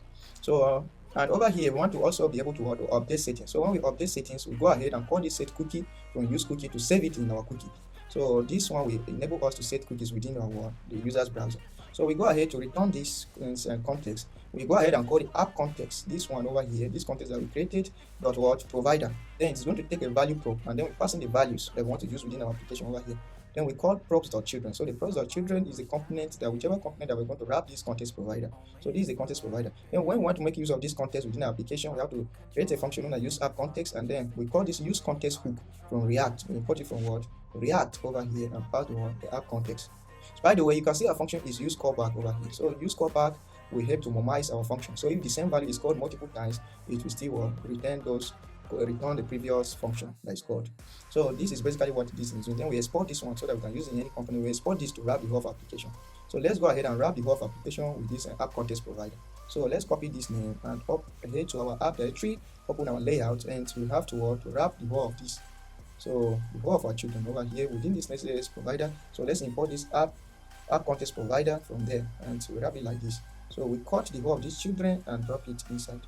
Then here, let's paste children. But our app context provider is also expecting settings. Settings can be undefined or done. So let's access cookies over here and set to our app settings. So if there is any cookie, player settings cookie, we access it on the server over here and send it down to our context. All right, in order to access cookies in Next.js, we have to import cookies from Next headers. So we can say what cookies. Let's import cookies from Next headers. So we are importing cookies from what Next headers, and we say cookies is equal to wait cookies. So we now get the cookie that we want to do to access over here. So we call this cookie from Next header over here dot get what the name of the cookie that we want to get. So the name of the cookie over here, the player settings config that we have configured. So and we want to check if the cookie exists. So over here in our settings, I want to pass the settings cookie. We check if s.cookie, then we call what json.password s cookie. S will do what? We return undefined. When we are making use of cookies from Next header, so here it returns the cookie's name if it exists and the value. So all we have to do is to access s_cookie, that is settings cookie dot what the value. So we are only passing the value. So this value that we pass from our layout on the server client on the server component over here will be accepted in our app context. So if a player have an existing settings that is saved, if a user has existing player settings that is set, our video player settings that is saved, it will accept it, pass it to our context provider over here, and our context over here, we set it as our default settings. So this is basically what this thing is doing. So on the categories page over here, we can now go ahead and import this context. So I'm calling it context instead of context. So let me change the name over here to context, not context. So let's change the name, and I guess every other thing. Then we can go to layout over here. I guess the name is changed to context as well. And when we come to categories over here, let's go to top category. The name is changed as well. So we access the context over here and set category. So whenever we render these categories in our client application, the user clicks on category, we go ahead and call this set category so that it will set it generally within our word context, and we can be able to access the categories anywhere within our word, within our application. So since we want to show these categories within an MUI tabs, we want to show it within a tab so that a user can be able to scroll the tab, or they can be able to click on the button on the right and on the left arrows to navigate through the tab. So even if it's on mobile device, the user can be able to use his thumb to scroll. So we're making use of the tabs component from MUI. So and then the tabs component will take the value or the categories that we're changing, and if you take on change listener, whenever we change the category, it will go ahead and call this word on change category. So it will prevent default. It will also prevent propagation, and we set the value immediately. But then when we want to actually make requests to our server, that is when we now debounce this our update. Remember, a user could click on the same category 10 times, so we only want to pick the last time that the user clicked. So the 10 times. If a user click on multiple category within 1 second, then we only want to pick the last category that the user has selected. So that is the meaning of this debounce. So we debounce the function so that it can delay after some certain time before actually invoking our server to make requests to our server to fetch videos based on that category. So all we do is we look through this data that we have created over here and then display this video in a tab and display all these categories. So we look through this, we look through the categories, that is the data, and we'll display the categories within the tabs. So at the end of the day, we're going to see our categories at the top. So after this, we check if everything is okay. So we're actually importing this from categories like this. So why is this still showing error? Let's see on top section categories. So it is fixed now. What did we do here? We didn't export this as a default function. So that is the reason why it was showing that. So if we export it as default function and we go back to our top category over here, we don't need to pass that bracket. So over here, so our top category server is basically calling this our catch server, our catch function, calling this our function over getting the categories and calling our top section category. and what, and say, and passing the group of what categories. Then we accept it over here and display the categories in a tab. So this is what basically this top category server is doing. So but this function is going to be executed on the server, and our page over here is going to be executed on the client side. So we do what is known as what client server composition pattern. So what we use here is client server composition pattern. We can be able to display a server component in a client component without the client component actually knowing that it's a server component, because these things are going to be rendered differently. So after we are done with our top category server over here, we now export this function so that we can now use it in our client component. So it is a server component, but we are going to do what is known as composition pattern to make use of it within our client component. So on the server over here, when we are importing this home page to display within our dashboard page or main dashboard path over here, it is expecting a category node. So we can now go ahead and call this top session server categories node and pass it as a component like this. So this is a server component that is going to be sent to a client component, and this client component will not know that this is a server component, so this will execute on its own. So it will display our categories. So within this our client component will now go ahead and also display our video. So these two things are what executing independently. So let's take it out in the browser and see.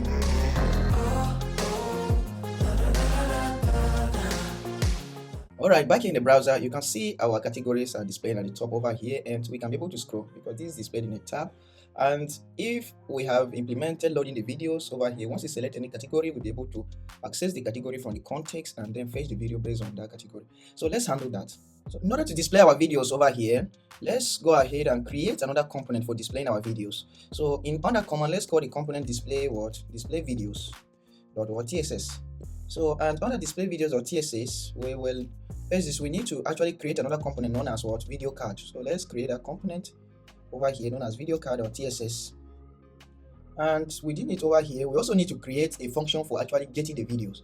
So and the function is going to be inside stream. So let's create this function first. It's going to be a server action that when we call it we can be able to get our videos. Now let's open lib actions under stream, and we're going to create a get video stream function over here. So below here let's have this, and we are going to take options or asks of limit, skip, filter, and the category that I want to fetch the video. So first of all we connect our database over here, and then if a filter, you can see filter is optional over here, and if filter is present, then we go ahead and pass the filter as no. Then we call video model.find. So let's import this Mongoose over here, and then we want to skip. So in order to fetch contents, to fetch data from Mongoose, and when you call the function, you can also be able to skip. So if you provide that the skip over here should be 0, it will skip 0 items. And you can also specify limit. And when you want to populate another model, so you will call this .populate and want to populate the user attribute. So we want to fetch the name and image and username from the user. So and then we go ahead and format. So let's create this function for formatting our videos. So let's open our utils file and create this function for formatting our video. And the function is simply going to take our data of any, which is going to be an array, and then it will format our video, the ID, the title, and then it will look through the category and convert any underscore ID into this, and then at the end of the day it's going to return the type of our video. So let's import the type over here. So it's going to return an array of video. So this is just a simple function that will format our data before sending it to the UI. So let's import the function over here, and then we check if videos.length is equal to 0, then we return no videos found. But then if there is video list, then we want to go ahead and fetch all the videos in parallel. So we call await promise.all, then we loop for map through the video, and then we get new video. So this API over here we actually fetch the video from BunnyCDN API. So let's create this function. In order to get new video, there's this function over here, get new video. We have to pass the video ID. We have to get it from BunnyCDN. All this is over there in Bunny's documentation. Then we need to pass the URL because we're getting it from the stream. We pass the Bunny stream URL. We pass our library ID and the video ID. Then over here in the header, it's going to be type of get. So in the header, we have to provide the access key and the content type. So the access key over here is the Bunny stream access key. So we check if it is okay. If it's not okay, we return no. Else we return the Bunny stream. So we are fetching, first of all, we are fetching our videos from the database. Then we are formatting the videos to the format that we want to display in our applications. Then we are looping through the videos and calling Bunny API to fetch the video based on video ID. So this is basically what this get video stream is doing. So once we come back to our displays video over here, we can now import this. So this video display card over here, let's go ahead and create. We've already created this component. So let's go ahead and export it. So our video cards, all we have done is going to be a client component, and we have imported use router from Next Navigation, use state from React. We have imported some couple of components like card media, a list from a material UI, and we need some couple of functions over here that we've not yet defined, and we also need some couple of functions like bookmark and share video where we have not yet defined. So we work on this now. So let's first of all work on this function of format number. So open our utils file and let's go down at the bottom over here and create these three functions. So the first function over here is to get the video URL info. So remember that each video has a unique ID and we want to compose the poster URL. So we don't want to store the full URL in the database, but based on the video ID and the thumbnail name, we can be able to compose the full URL of the video. So over here, our video, we are constructing getting the poster URL based on the thumbnail. If the thumbnail includes our word, our unified name UID, if you remember the configuration that we did like this, VT, I guess it's on underscore VT underscore. We say any thumbnail that has this particular string over here, we know that the thumbnail was uploaded to our storage, so the path to getting the thumbnail will be different. And if it doesn't contain this, we know that it was handled by a Bunny string. So if it includes that string in the thumbnail, then we go ahead and pass our Bunny or storage URL. But if it does not include, then we use the default Bunny or thumbnail URL, and then the path, which is the video ID and the thumbnail name. The preview URL is going to be the same. So, and the preview URL is going to always come from the Bunny string. So it's where the pull zone URL, and the name is always going to end with preview.web. And then the playlist, we're using HLS, so that is HTTP or live streaming. So with this kind of streaming now, whenever a user is using a device to stream video from our application, it's going to adjust based on that user's network strength. So if the network is strong, it will use the highest resolution or quality. If the network is weak, it will use the minimal resolution or quality. So this is basically what this URL is doing. It's going to return the URL, the poster URL, the preview URL, and the HLS, which is HTTP live streaming URL, and the video ID and the thumbnail, the same thing that we pass over here. The get relative time, we want to show the time that the user has published the video. So if the user has published the video in less than a minute, we can just say in less than a second, we can just say just now or a second ago. This is what basically this get relative time is doing. So we are formatting the time of the created video. And over here, we are formatting the number. For instance, if we have a number like 2,000 likes, we want to have something like 2K likes, maybe 5,000 likes, we want to have 5K likes. So this is basically what this function is doing. So after this, we now import these functions over here. So let's handle these two functions now, bookmark video and also share video. So the bookmark video and share video is going to come from stream. So let's go down here in this file under our server actions. So this file over here, and we create these two functions. So the first one is to bookmark a video. So whenever a user clicks on bookmark a video, all we need to do is to send the user ID and the video ID. So, and we already have our own bookmark model where we did. So we got a bookmark model if the user and check if the user has already bookmarked the video, then remove it. If he has not bookmarked, then we save it. So if you check for existing, else what, it will bookmark it. So this is basically what this bookmark video is doing. And whenever we share a video, we want to also save the count of that video share. So we simply call this server action over here and increment the count of that video. So you can see what we're doing. Fetch the video over here. If not video, then return else what, video.shares or 0, and then increment, get the total number of shares or 0 and increment it by 1, then save over here and then return. So this is basically what these two functions are doing. So we import them over here in our video stream. So we also want to show what shared dialog. So we create that component, but first of all, let me go ahead and explain this component. So this video component over here is expecting item of what, app video. So the app video, now we create a session. So we call this session, use session from what? Use session from toolpad/core, so that we can be able to access the session of the currently logged in user, if at all there's any user. So, and then we create state, we call this router object over here, so that we can be able to redirect the user to another page when the user clicks to view the video. We have the state over here, and we have defined two props, one of open share popper, one for opening the share popper, and one for opening the popper. So for instance, we want to show options, and then when we click on the share options, we want to also show a dialog modal for sharing the video to different social media platforms. So over here, this component, since it's accepting the video item, we go ahead and call one of these functions. This function to get our video URL over here, we pass the video ID and the thumbnail. From there, we can be able to get the poster, the preview, and the video ID over here. So, and again, when you are actually implementing a popper on a button, so we have to tell our popper element within MUI which particular element it should target. So this one is just a state for that. And on the action, that is on the options icon, when this is clicked, we want to set the current anchor tag over here to this, and then set the state and open the popper so that we can be able to see options of like what, save or share. So, and then also this material UI, if you want to also transition, add this transition ID to it. But again, when a user shares a video or bookmark, want to show notification. So we are importing this hook from what, Toolpad over here. So see use notification, we have already used it. We are creating an object of it, and then on bookmark, when a bookmark button is clicked, then we first of all go ahead and prevent the default Then we update the state, we close the popper, and we check if the user has a session. If the user does not, if the session does not exist, the user is not signed in, we ask the user to sign in. But if the user is signed in, then we go ahead and call this our server action of bookmark video. We pass the user and the video. And if the response return is an error, if an error occurs or is successful, we show the message over here. Else in the catch block, we again show the message. So this share too is similar. On share, we do what? We close the popper, and we also do what? We open the popper, we toggle the popper, and then we check if the session exists. If it doesn't exist, we close it. Else we do what? We share the video like that. And over here is just a card, and this card over here, this is the card element. We want a session when the user clicks on this card, it should redirect the user to what? Routed or push. So we use this to navigate to another page. The push should redirect the user to the watch page, and together with the video ID. And on hover, we want to be able, whenever a user hovers over the video card, we want to show a preview of the video. So that's the reason why we say this on mouse enter and on mouse leave and event listeners. So once a user hovers over this, we set it. If the mouse enters, we set it to true, it's over true, and if it leaves, it's over to false. And over here, we only display the image of this video. So the poster, first of all, we display the poster if it is not hovered, and if it is hovered, we show the preview URL. And over here, we define some props like the width should be 100%, the height 100% over here, or this box, which should be 200 in height. And then the content over here, we show the avatar of the owner of this video, and from here down here we show the title of the video, and then we show the user, the name of the channel of the user, and the username of this user over here.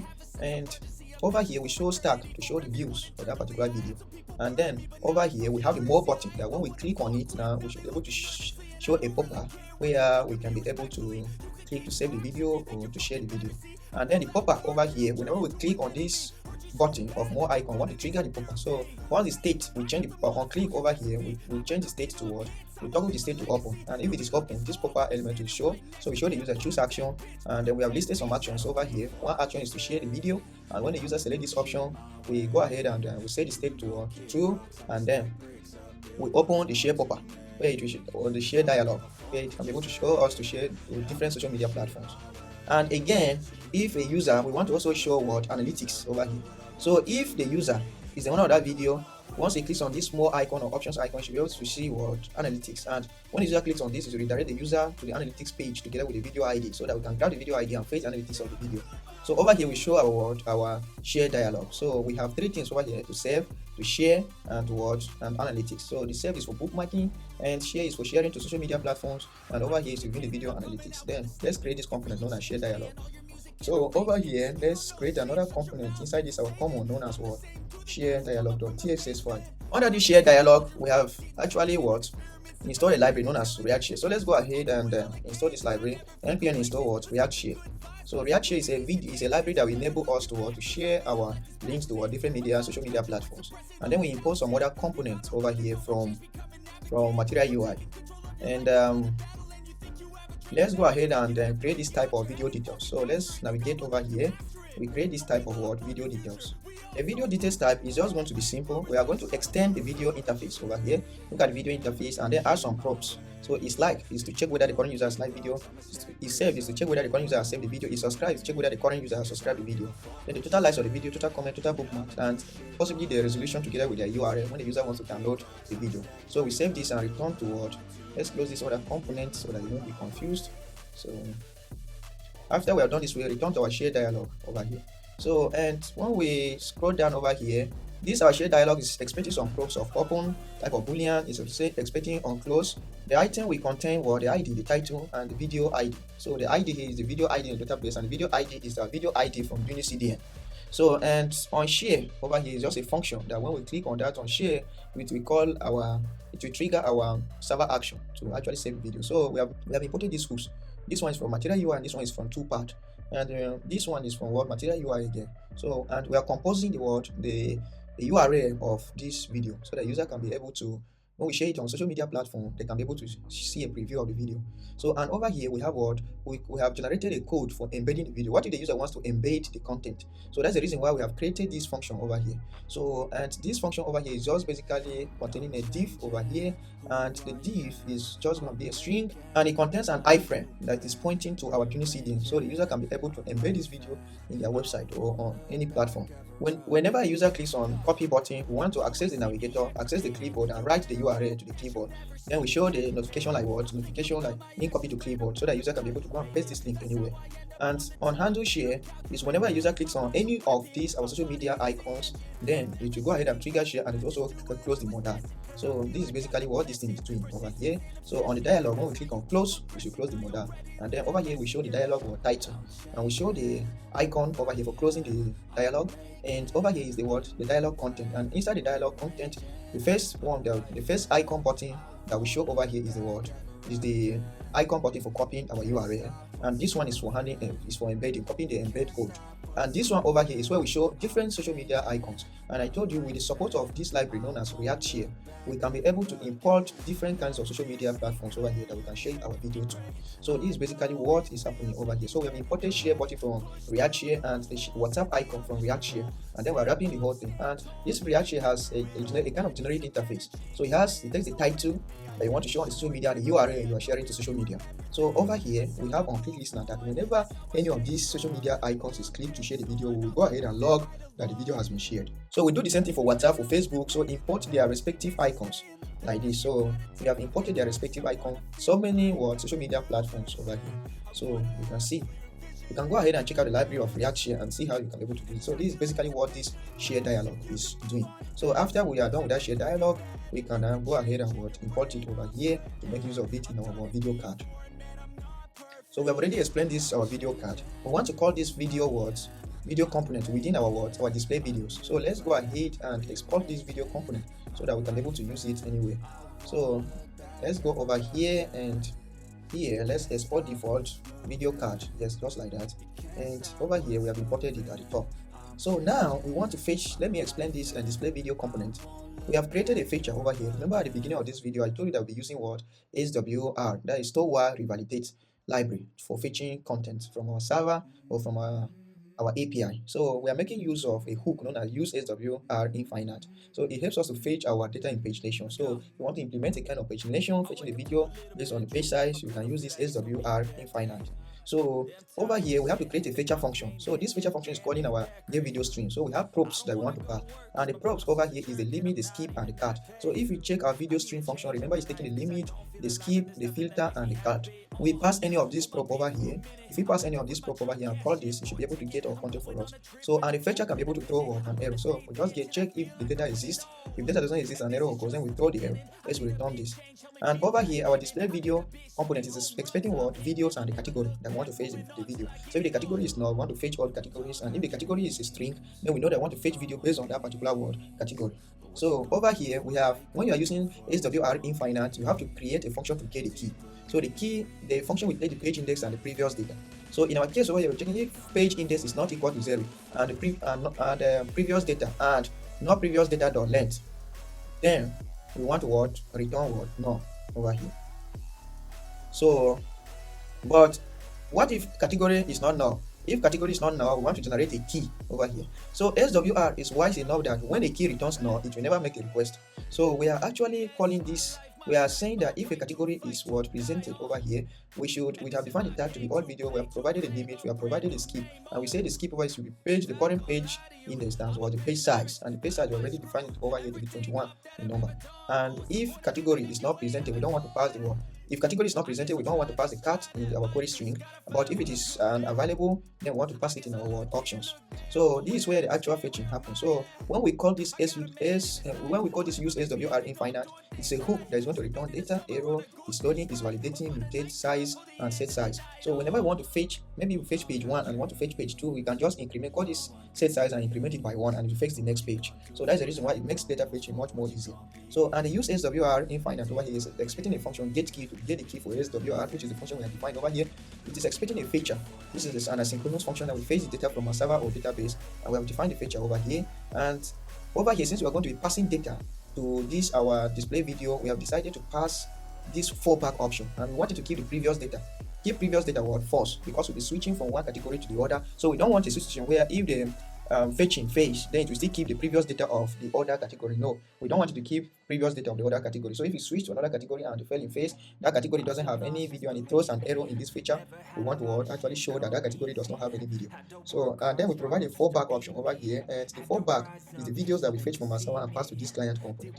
So but this is going to have, if you are using this SWR, our data is going to be in this format. It is going to be an array of arrays. So this is how our video is going to be. This is the format that our data is going to be, like this. So we need to flatten the data in order to show in our application if our data structure is going to be like this. So that's the reason why we call this data.flat over here to flatten our data, all the arrays.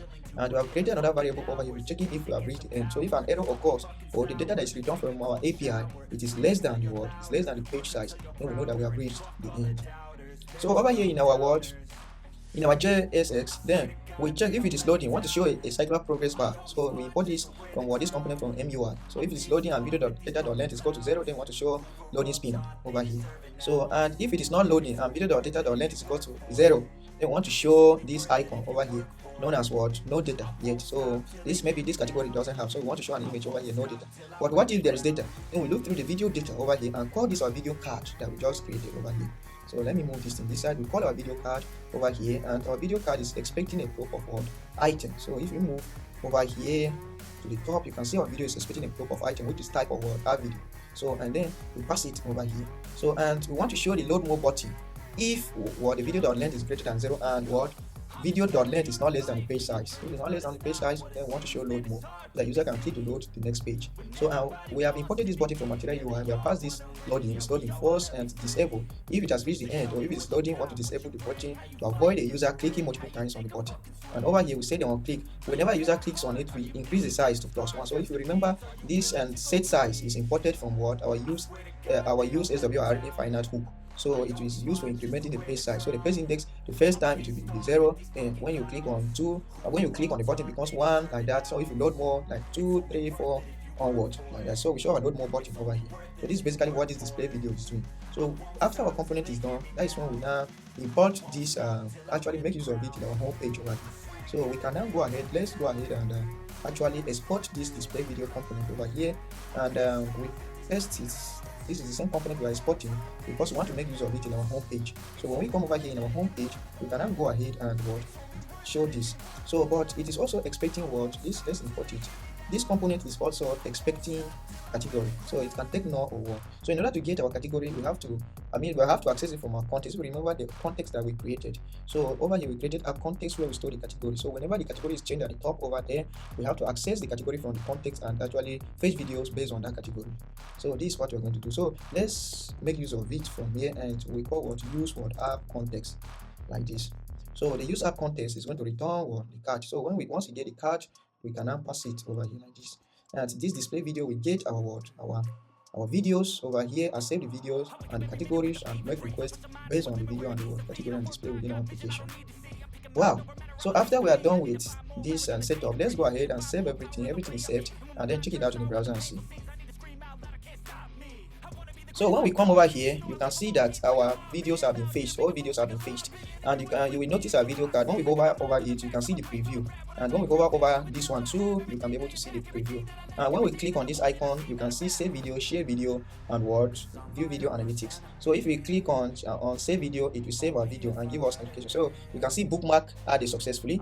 And when we click on this share, you see this share dialog that we created over. So you can choose to copy it.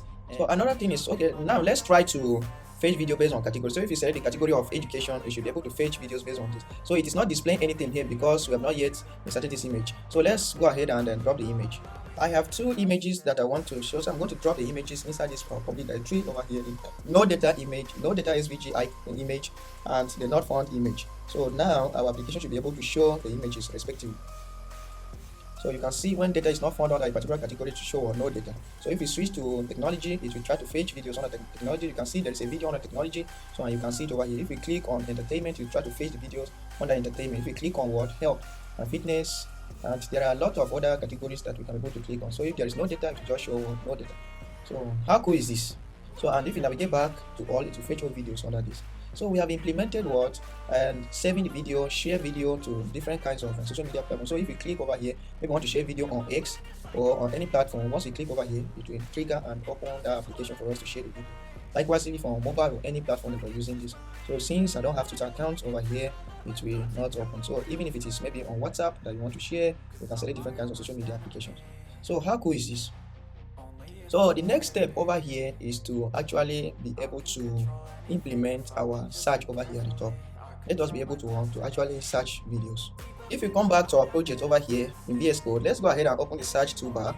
And the search toolbar, we already implemented some other states, some other functions over here. So let's go ahead and complete the functions. So, and over here, we are importing what? We have created a state. We have already done this. And we are importing use notification from Toolpad so that we can be able to show notification. And we are importing the bounds from Dash. So over here, instead of importing like this, let's import individual component like this. So we are importing the bounds from the bounds. And we want to debounce the search. So when the user is typing multiple times, and then when the user is typing and he has not stopped, we don't want to make requests to our server to avoid blocking our server with too many requests. So in that case, we debounce our function over here, our search function. So, and if the search function is less than 3 characters, we just set the total to 0, search the result to empty, and show a message that type characters. Else we go ahead and do what, and set the search to true over here.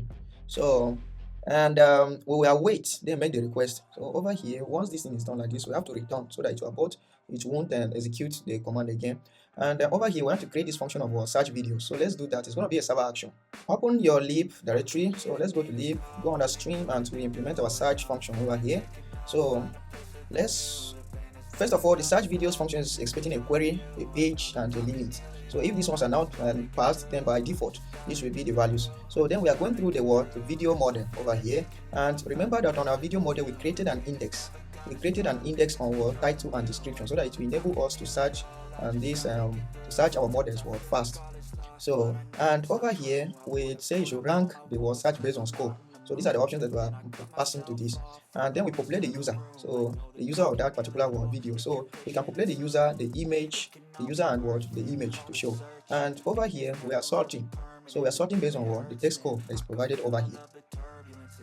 Then we are skipping. So for instance, we have a search term. It's supposed to return 20 videos. We are going to break it into 2. It will return the first part, and if the user clicks on load more, it will return the second part. So that's the reason why we have to pass this page and the limit over here. So and then we limit it based on the limit that we pass. So and then after, if our search term is going to return any data, we calculate we count the total number of documents over it to return the total that search query has returned. Then from there we look through the video and we format the video to actually display within our application. So at the end of the day, we return the video that we have the search query has returned and the total document that search query has also returned. So and to use it within our search toolbar over here. So if not result.data, then we can go ahead and set the message. If no data is returned, we can set the message over here, like maybe no result for search query, and then we can show a notification again too. But what if the result is returned? We can go ahead and set the total, access the result and set the total, and also set the search result over here, and also show this message that we have total result over here. So and the other one, this function over here, this on click listing, and whenever we are searching a function and we click on this, we should be able to close the search on that. So this basically, we have already explained these functions. So whenever the text input or the text field input changes, we want to call this search, but whenever we call this search, we want to debounce our search. So debouncing our search now will delay calling executing the function. So you can see the debounce function that we have created using this React use ref over here, and we pass it 700 milliseconds. So and this 700 milliseconds now is the time that if the user has not typed within this 700 milliseconds time frame, then the function will not be executed. But if the user keeps typing, then this function will not be called. So irrespective of whether we call the function over here, our search will be debounced. So if you are typing continuously, this function will never be triggered until you stop typing. That is when it will trigger after 700 milliseconds. So this is basically what we're doing. So our search over here, we're going to attach it, pass it to our unchanged listener. So whenever a user is typing, we will actually show this. So and if we come down to this section, this way we are actually showing our search result. So I'm going to enable this thing now. But then we have not yet created this component. Okay, we have created the component, but it is empty. So, but the component is expecting some props. So let's go ahead and handle this search card. This component is within common. So basically, our search video card it's just going to display the result. So it's expecting an item type of video, and it's expecting the search query so that it can be able to show us the highlight of our query. So we imported some other components from React and MUI over here. We have imported this function for generating video URL as well, and we have created a simple function over here, highlight text, so that you can be able to go ahead and add this highlight color over here to our search query. So if you search for the word dance and we're displaying it in the description or title, we want to highlight it to yellow. So this highlight text is the function that we have created. So we have created props that this component is going to accept. It's going to accept the item, the search query, and the handle click away, so that when we click away, it should be able to close the search modal, the search drop down. So over here, then we have accessed this use router so that we can be able to navigate from one page to another. So when a user clicks on the search item, want to navigate to maybe the watch page, so that user can be able to view that video. And over here, we call this function and pass the video ID to get the poster and the preview URL, search. And basically, this is just a card that is imported from MUI. So this card is similar to our video card. So you can see the same things that we implemented on video card. They are just similar. And over here, since our site is going to return an array of items, we look through it and we display these items over here. So this is just a single card. And when we look through the items over here, we will cause each single card to display this item. So it will display the card image together with the preview, and it will also display the video details over here. So, and the video details over here, when we are displaying the title over here, actually we want to highlight. So for each title that we call, there is another prop on when we are dealing with React. There's a prop known as dangerously set inner HTML. So you can call this prop on any element, and then maybe pass this underscore HTML and the function that you want to call. So this function now, this our highlight function is taking the title and the search query, so that we can be able to highlight the specific search query within our title body.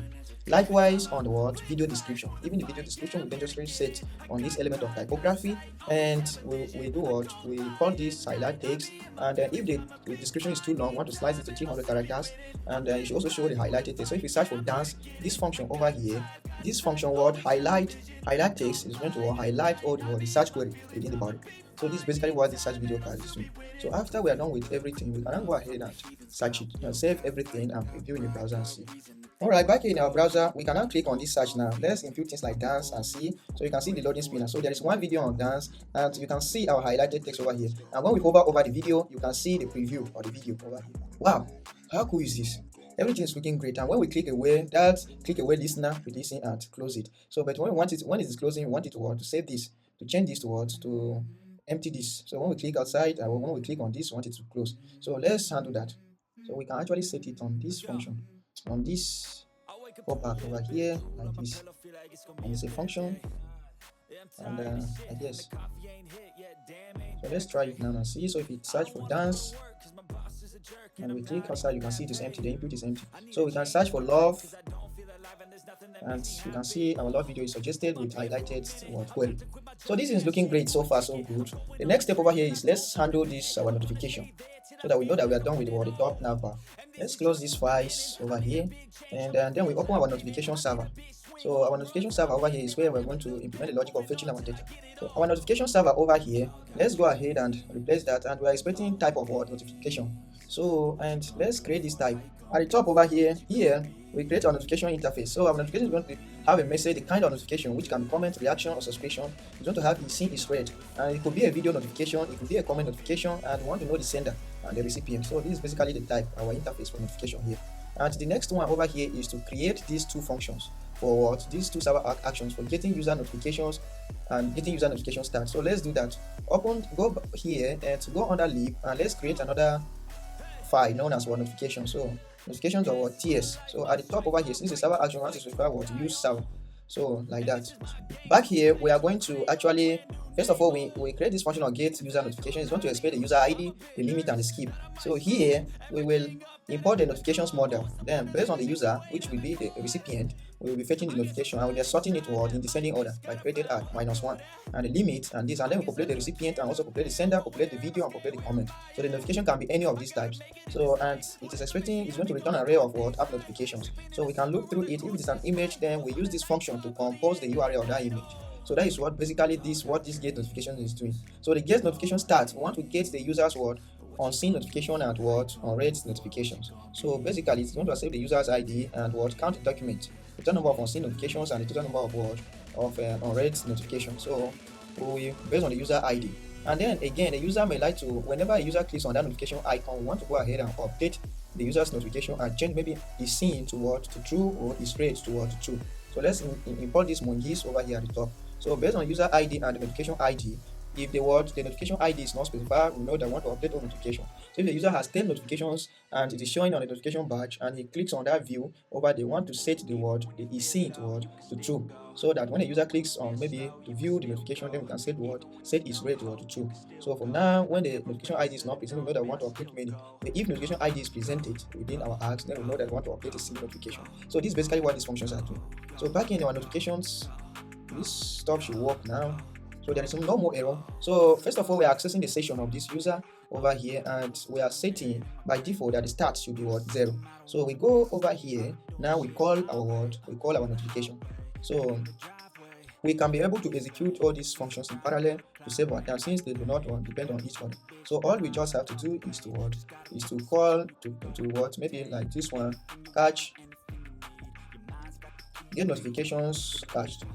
So since this function is not to be frequently called, we have to catch it using a React. So let's import the function catch from React. So catch from React like this, and then we will wrap the whole of our function like this.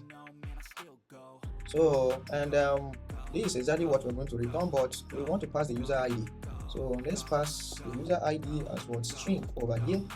So and once we come, we remove this one over here like this, and the notification can return what, if notification.data, then it should return what, it should return result.data, else it should return empty array, as you say there is no notifications. And we create another function for getting the stats. So down here, get notification start cached. So this one, we call this get user notification stats over here like this one. We'll pass it over here, and this one too is expecting, this one is not expecting props, so this one is basically expecting the user ID. So and it's going to return a result, and we'll say if it is the data over here, so or else it will return what, return. We can set this stuff over here, so we can pass it like this and call it const. So this will be our default start. If no start is returned, what is empty, this 0, total on C and total on rate at 0. So we can now go ahead, since we have these functions available. Since we have these functions available over here, we can check over here at the top if a user is not logged in. So if not session, then we want to just go ahead and return what?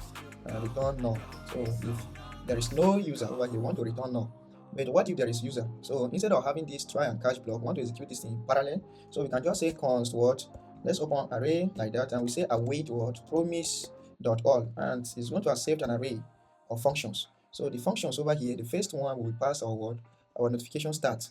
So like this, and our notification start will be the user ID. So and the notification start will take user ID, and this one will take user ID like this. So but our user ID, since we know that a session must be provided, all we just need to do is to create a variable over here known as username is equal to the string. Then from here we can pass it like this. So we can now safely remove all of this. So and we are expecting what data. So over here, the first function that we pass is the start. So we can type the name word start over here, and we can type our data. So all what this thing is doing is we can remove this one here so that the error is gone. So if you hover over it, now you see that it's returning the same type, and if you hover over this data now, what is going to be returned over here is what, the notification. So like this, and we have introduced cache. Our function will be what, cache. If it is called repeatedly, it will be returned from the cache before the cache will expire. So over here, this is basically how we are going to implement this our notification server. So you can see our notification server calls our notification container. So let's go inside and see what is happening over here. So we have our feature over here, and this our feature, we can wrap it in a catch. So we can call what, catch from what, React, so that we can catch this function. So let's paste it like this, and it's expecting an argument. That is fine, and we have to actually make a request, the same thing that we have done over here.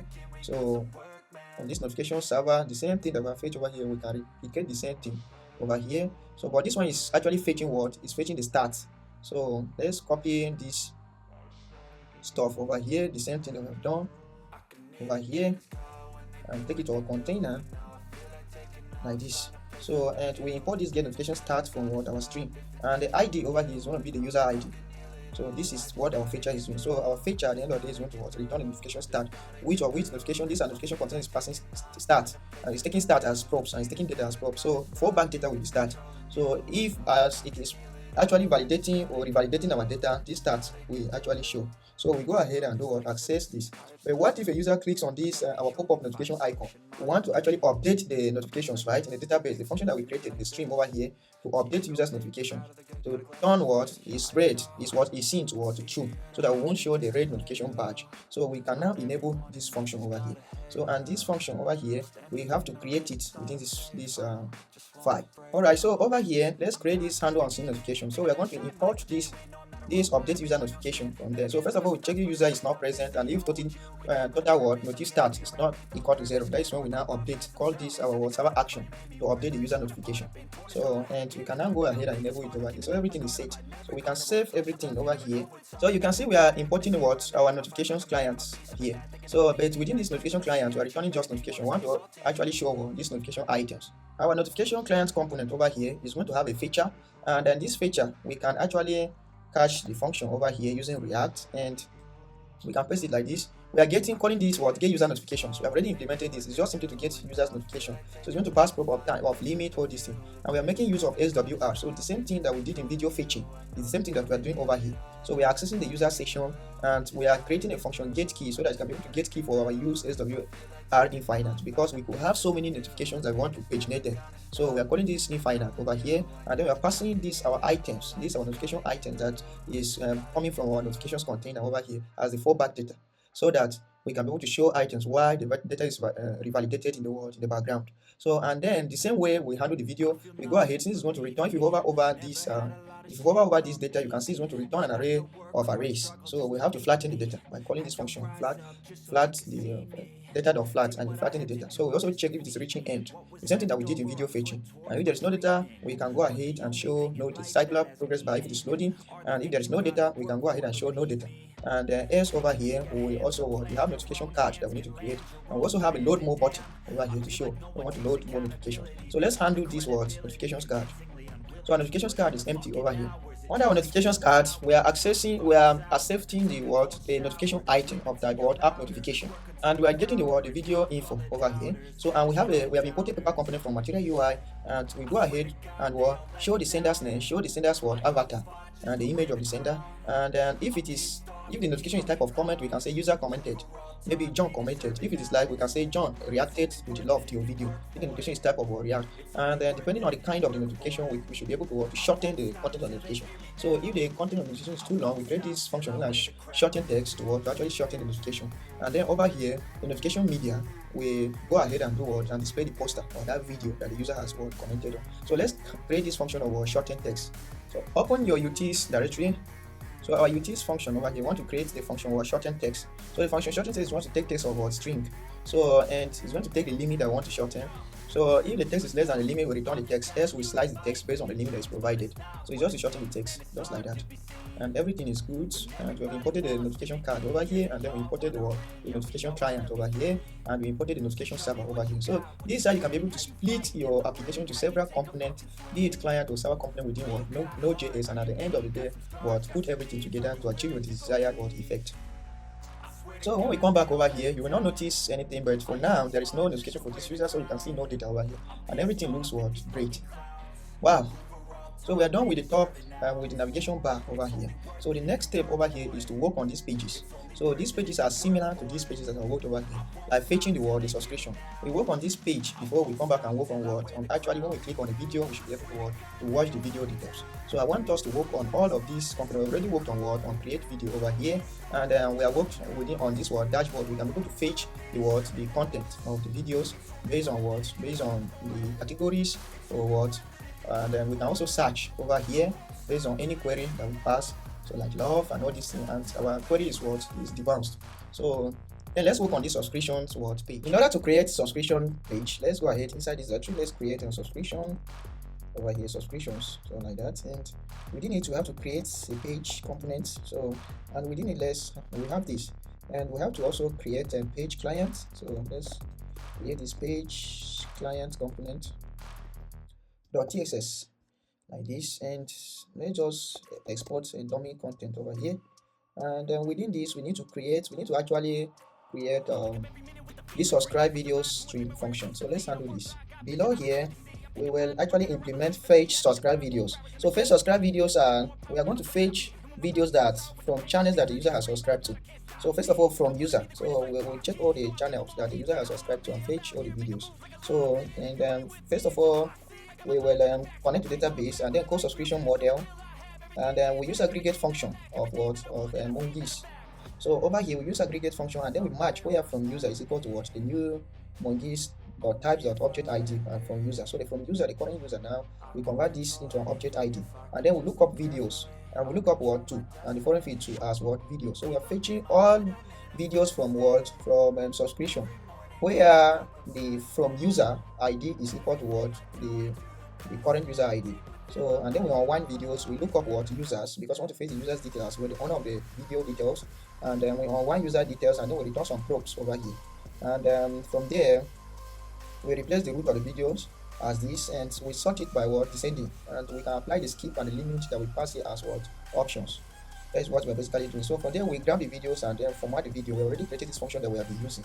And then since all the users that we have fetched from our database, we want to also fetch them from CDN, we will map through each of these videos and fetch them in parallel. So we send this request to our CDN, we return the result from there back to our application. So back here in our page client application, we will save to the video. So we call this function, we create a cache version of this function over here, so that I can be able to catch the function whenever we make request to this particular page. So if you are visiting the page frequently, it will catch and return data from the cache store for us. So first of all, we check if the user is not currently signed in. We don't want the user to access this page, so we redirect the user to the root of the application. Else we call this video over here. So let's handle this page client. So the page client is going to be a simple component that we call display videos, and it's going to take videos and the user ID over here and call display videos. So the display video, we want every page over here to have its own display videos, because we are going to be fetching this video client side as well. So let's create this component known as and display videos. So display videos.tss, let's implement it. So over here, basically we are reusing the display videos that we have used to fetch our videos over there. It's just that for every display video component over here, there is a unique function. You can see over here we are using the same fetch subscribe videos function that we use in the page over here. I want to return a cache version of it. First, if it is called frequently, we want to return the cache version of it. So we fetch the videos, and if there's any error, we throw. And we go ahead and create a key for using use SWR Inifinite. So and we want it to keep the previous data. We can pass it here true, not false. Here it will not be viewed based on categories, so we can keep previous data true over here, and then we pass the data that we're receiving from the server over here. We fetch the video over here, pass to our page client. Client calls our video component and pass it to our video over here.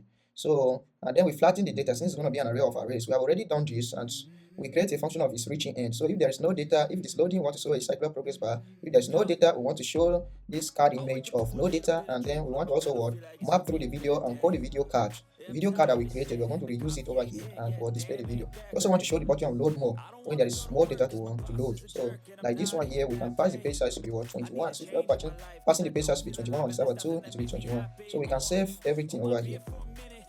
So the same thing that we have already done for this, if we come back over here, there is bookmark. So the same thing that we have done for subscription, we can also do it for bookmark. So let's create a bookmark. We can copy this and paste it because the pages look similar. So let's rename it to bookmarks like this, and the bookmarks over here, instead of fetching subscribe videos, we are going to fetch bookmarked videos. So let's do that. Before we handle this bookmarking of videos, let's go to our stream over here and implement some of these functions. So if we go over here, you can see we have implemented subscription, but we are left with bookmarks, favorite, history, trending, and my video. So let's implement these functions. So if you come to stream over here, the server actions, then we can implement all of these methods, so that we can just call them on the client side. So like on the bookmark over here, the bookmark is not, the function is not different from these fetch subscribe videos. All we just have to replace is the video bookmark model. So the video bookmark model is the only thing that we need to replace over here. So every other thing remains the same as subscribed. And the favorite video model also is the only thing that we need to replace is the favorite our video favorite model. So that is video favorite model. That's the only thing that we need to replace. As the function is the same. Every other thing remains the same with subscribe function. So and over here the view history model as well. All we just need to replace is the video history model over here. So I guess we have not yet created this model. So let's go ahead and then go to models. Do we have video history? Okay, we have video history model. So okay, I call it history. So let's rename it to what? To history like this. So that is the only thing that we need to import. So we need to import the history model like this. Every other thing remains the same with the subscription model. So every other thing remains the same. And then the user video. So this one is just basically fetching the current user's video. So based on the user's ID, we go inside the video model, we fetch, we sort, and then we populate. Then after that, we return the video, we format, and then we make a request to our BunnyCDN to fetch all these videos in parallel. So and then we filter out videos that return null from BunnyCDN. That's basically what this function is doing. So after we have done with this, we can come back over here under the bookmark model. We can come back over here and fetch, instead of fetch subscription under bookmark, it should be fetch or bookmark videos. So this is the only thing that is going to change over here.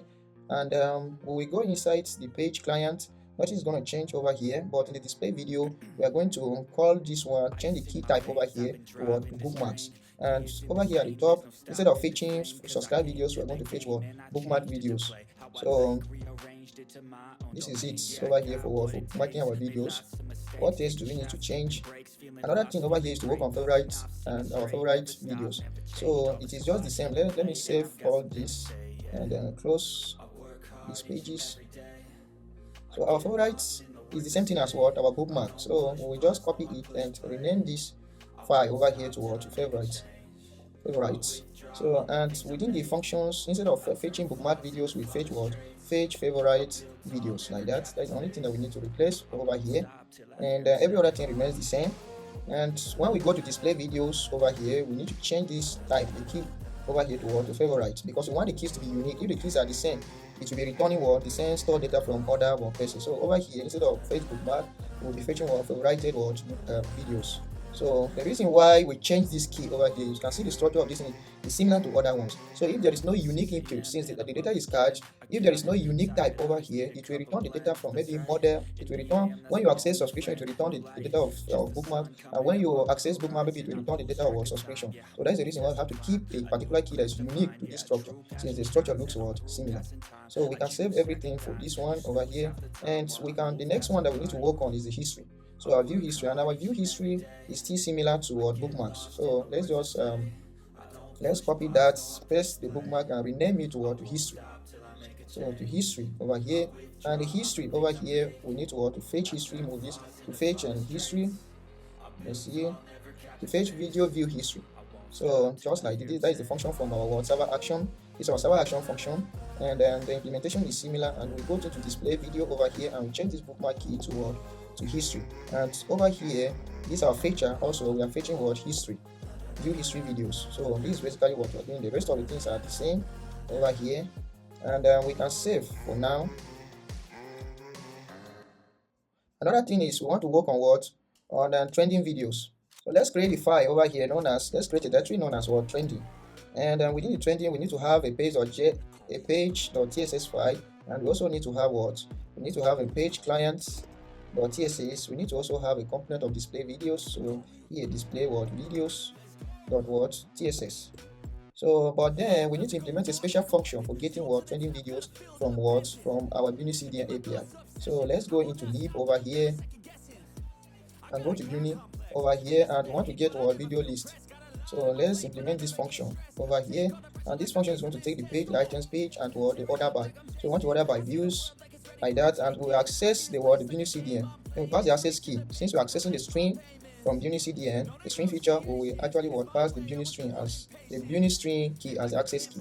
So we check if everything is alright, and then we go ahead. After we fetch the videos from BunnyCDN, we want to actually get the title and the description from our database. So for each video over here, we will map through it and get the title from our database, and then we format the videos with the function that we created, and we specify the type that our videos are going to return. So this is basically what this fetch stream video list is doing. So once we come back to, let me close these other pages.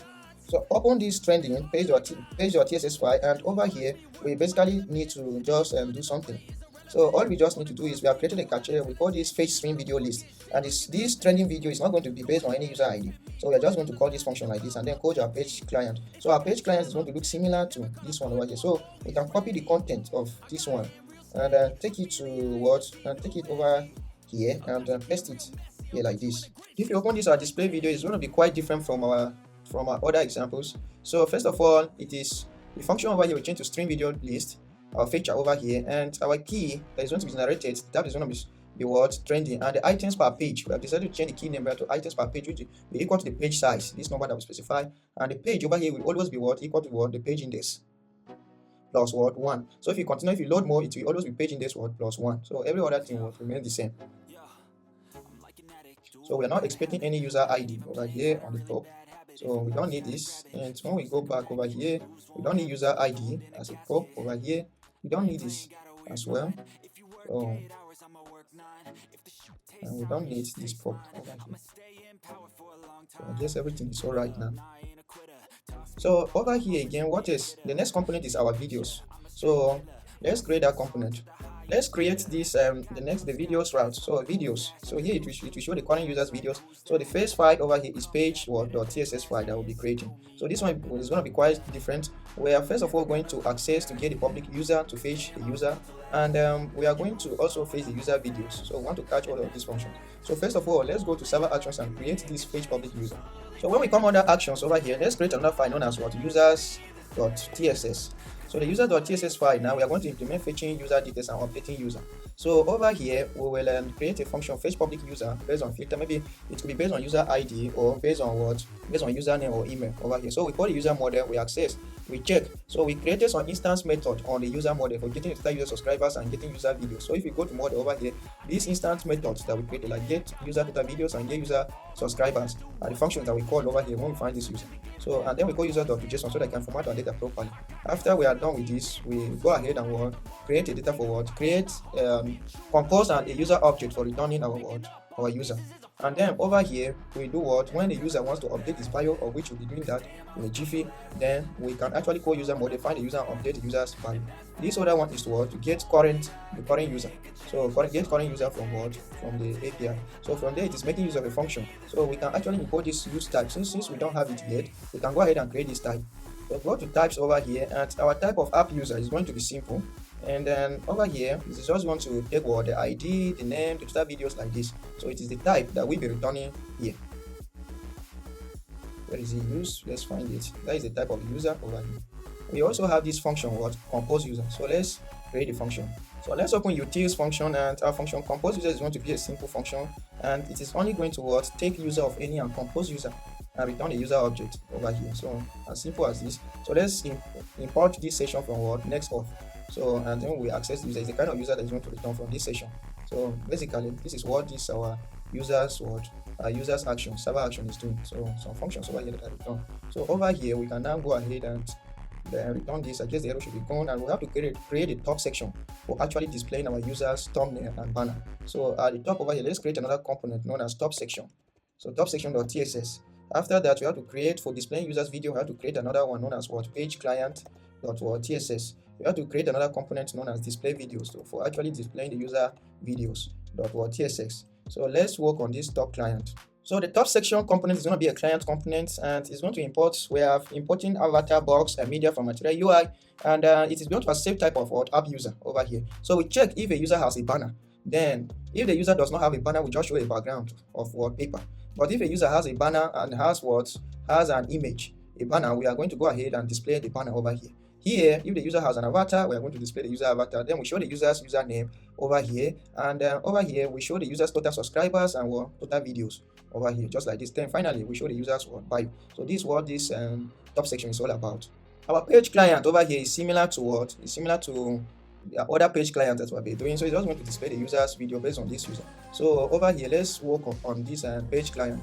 Display videos. So the display videos is just simple, just like other previous ones. We just have to check the type over here toward the video and specify the size, the skip, and the user ID that we want to fetch his videos. So we have our own fetcher function over here, and this fetcher function is fetching one user video. The server action function that we just created. So it pass the args and pass the argument over here, the options to fetch the user video, and then return the video on display. So this is basically the same with our other component. We are just copying and editing it to our need. So after this, we can save everything and try to check it out.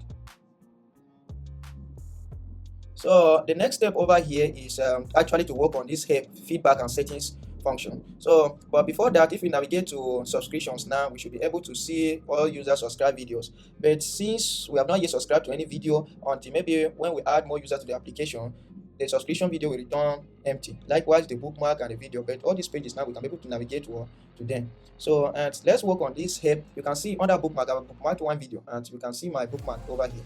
So before that, let's work on helper, feedback, and settings pages. Let's close all these pages. The help page is just going to be a client component over here. So let's create help route, and inside it, we're just going to create a single page, page.tss file. And in the page.tss file, we just paste this. We're just using an accordion from MUI. So we just have typography over here, our container, and max width of large. We have our typography to show that it's F-center, and then we also have our typography over here to show users to find answers, and then we have our accordion so that users can be able to collapse or uncollapse the accordion. So we have different sections over here, and this is basically all about the help page. The next page over here that we want to create is the feedback page. So the feedback page over here, let's create another directory known as feedback, and inside it we have the page.tss file. And our page.tss file is just going to be a client component over here, and we are going to create a function known as use feedback.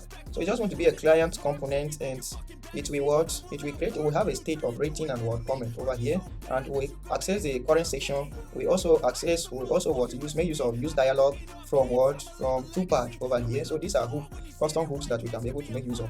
So and the handle, when somebody clicks on submit feedback, we want to actually check if the rating is provided and the comment is provided. From there, we can now go ahead and call this our server action or send feedback to save the user's feedback in the database. So this is basically what this handle submit function is doing. If there's any error, we will go ahead and show the error. And the next step over here is just to display a form. So we have our own typography, and then we have created an MUI form, and within this we have our ratings component. So the ratings component is imported from material UI. We want to show the rating.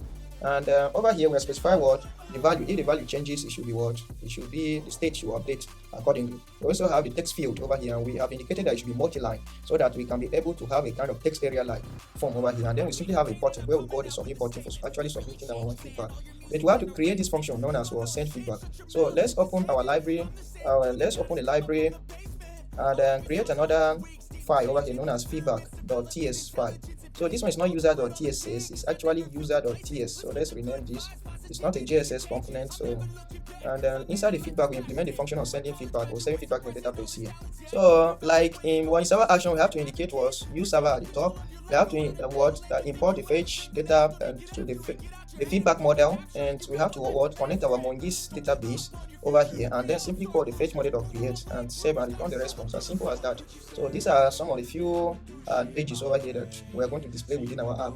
So if we come back over here on our app, we should be able to actually navigate to help page and also navigate to the feedback page. So let's see what the help page will show. So this is our help page, and it has accordion for showing our help, maybe how to watch video, how to upload, and troubleshooting issues. So let's check our feedback.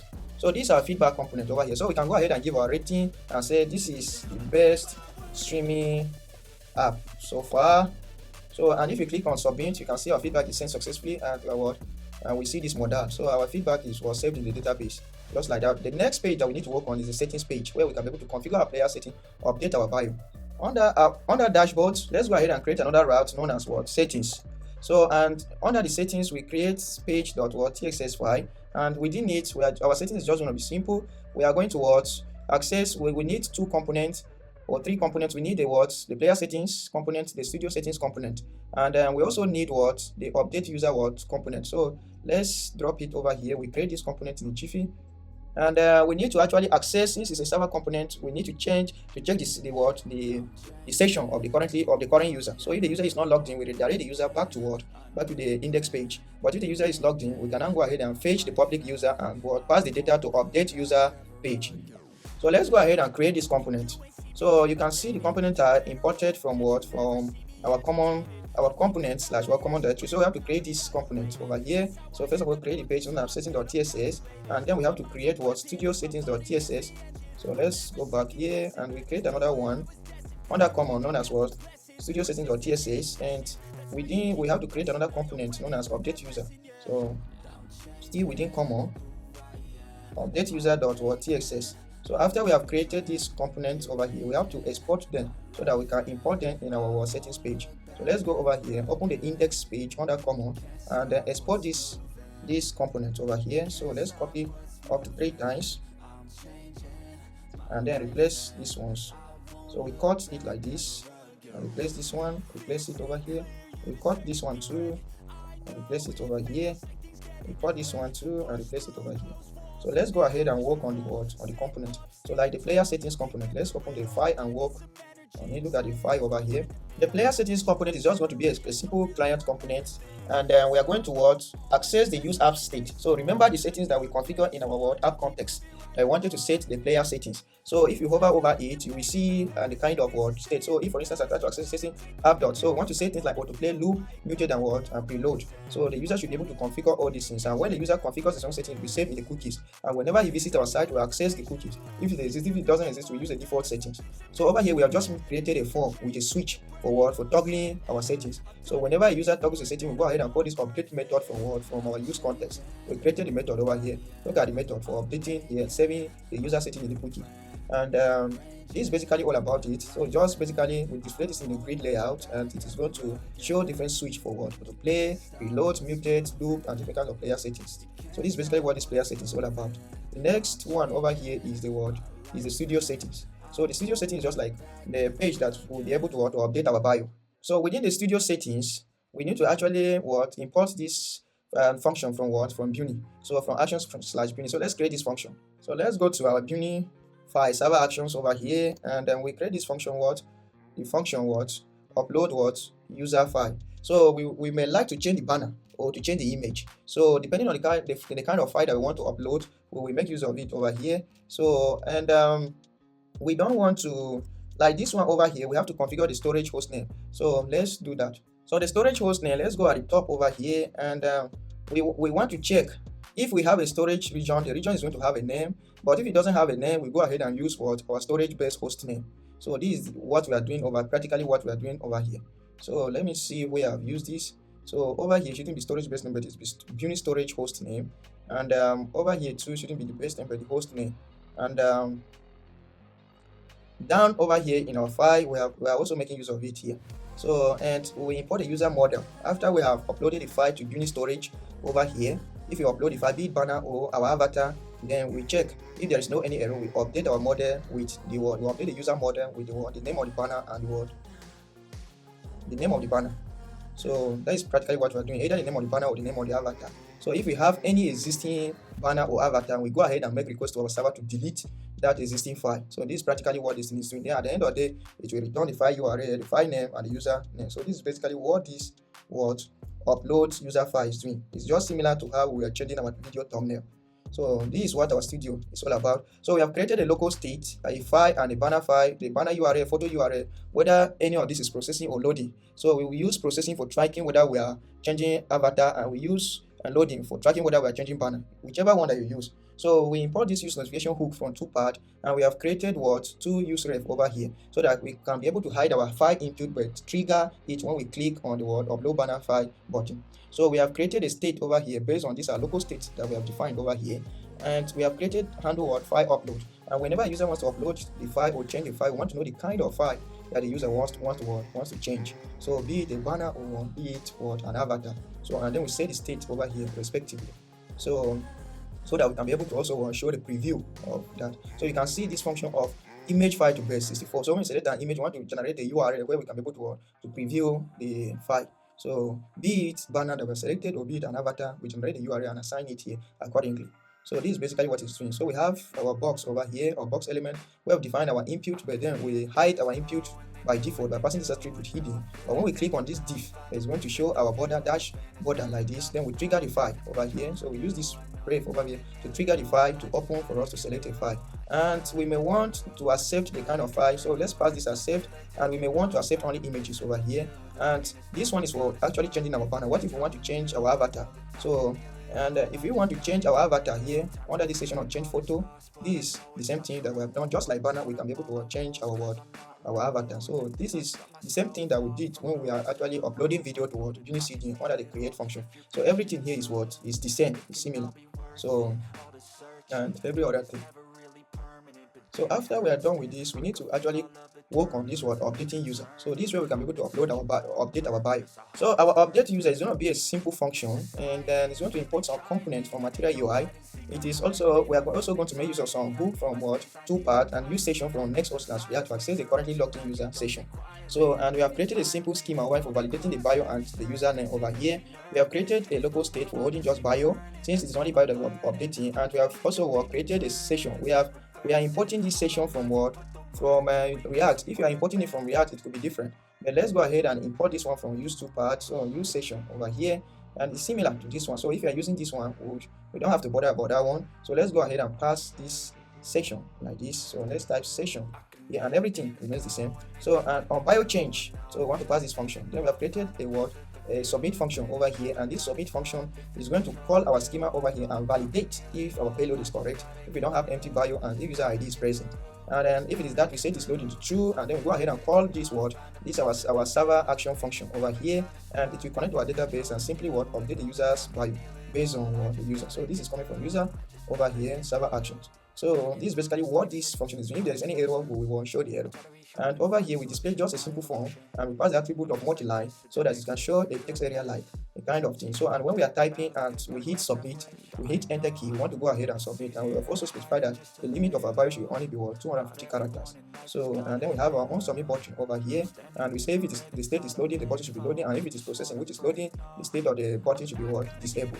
So this is basically our settings page, what our settings page is all about. So we have imported all of these components within our settings page over here under the dashboard. So this is the update user bio, the player settings, the studio settings. So we can save everything and we'll review it in the browser. So if we click on these settings over here and under the settings, you should see this is the section for updating our bio, and this is the section for updating for setting our player. So if for instance I click on this and loop, I want all my videos to loop, I want all my videos to be muted, and I navigate away from this page. So if for instance I hit enter over there, and then maybe I navigate back to settings page, you will see it has picked the default settings, so it has saved it in my cookie. So if for instance I go over here, let me close these other tabs, let me inspect this so that we can check our cookies. So if we go to the browser over here and go under applications and go under cookies, you should be able to see this key that we set over here, this this our Vistro player settings. So and the data is converting to a string that's saved over there. So that is the cookie. So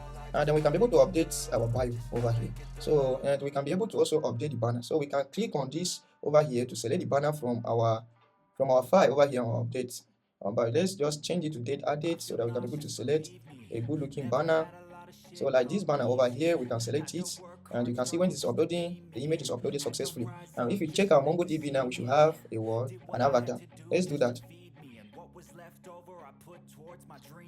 Over here in our Compass, MongoDB Compass, if you click on users, I guess we so far have 2 users, and the name of this user, you can see over here, this user has updated his own avatar. You can see the image over here that is saved. So this is the image that is just updated. I can update my banner too.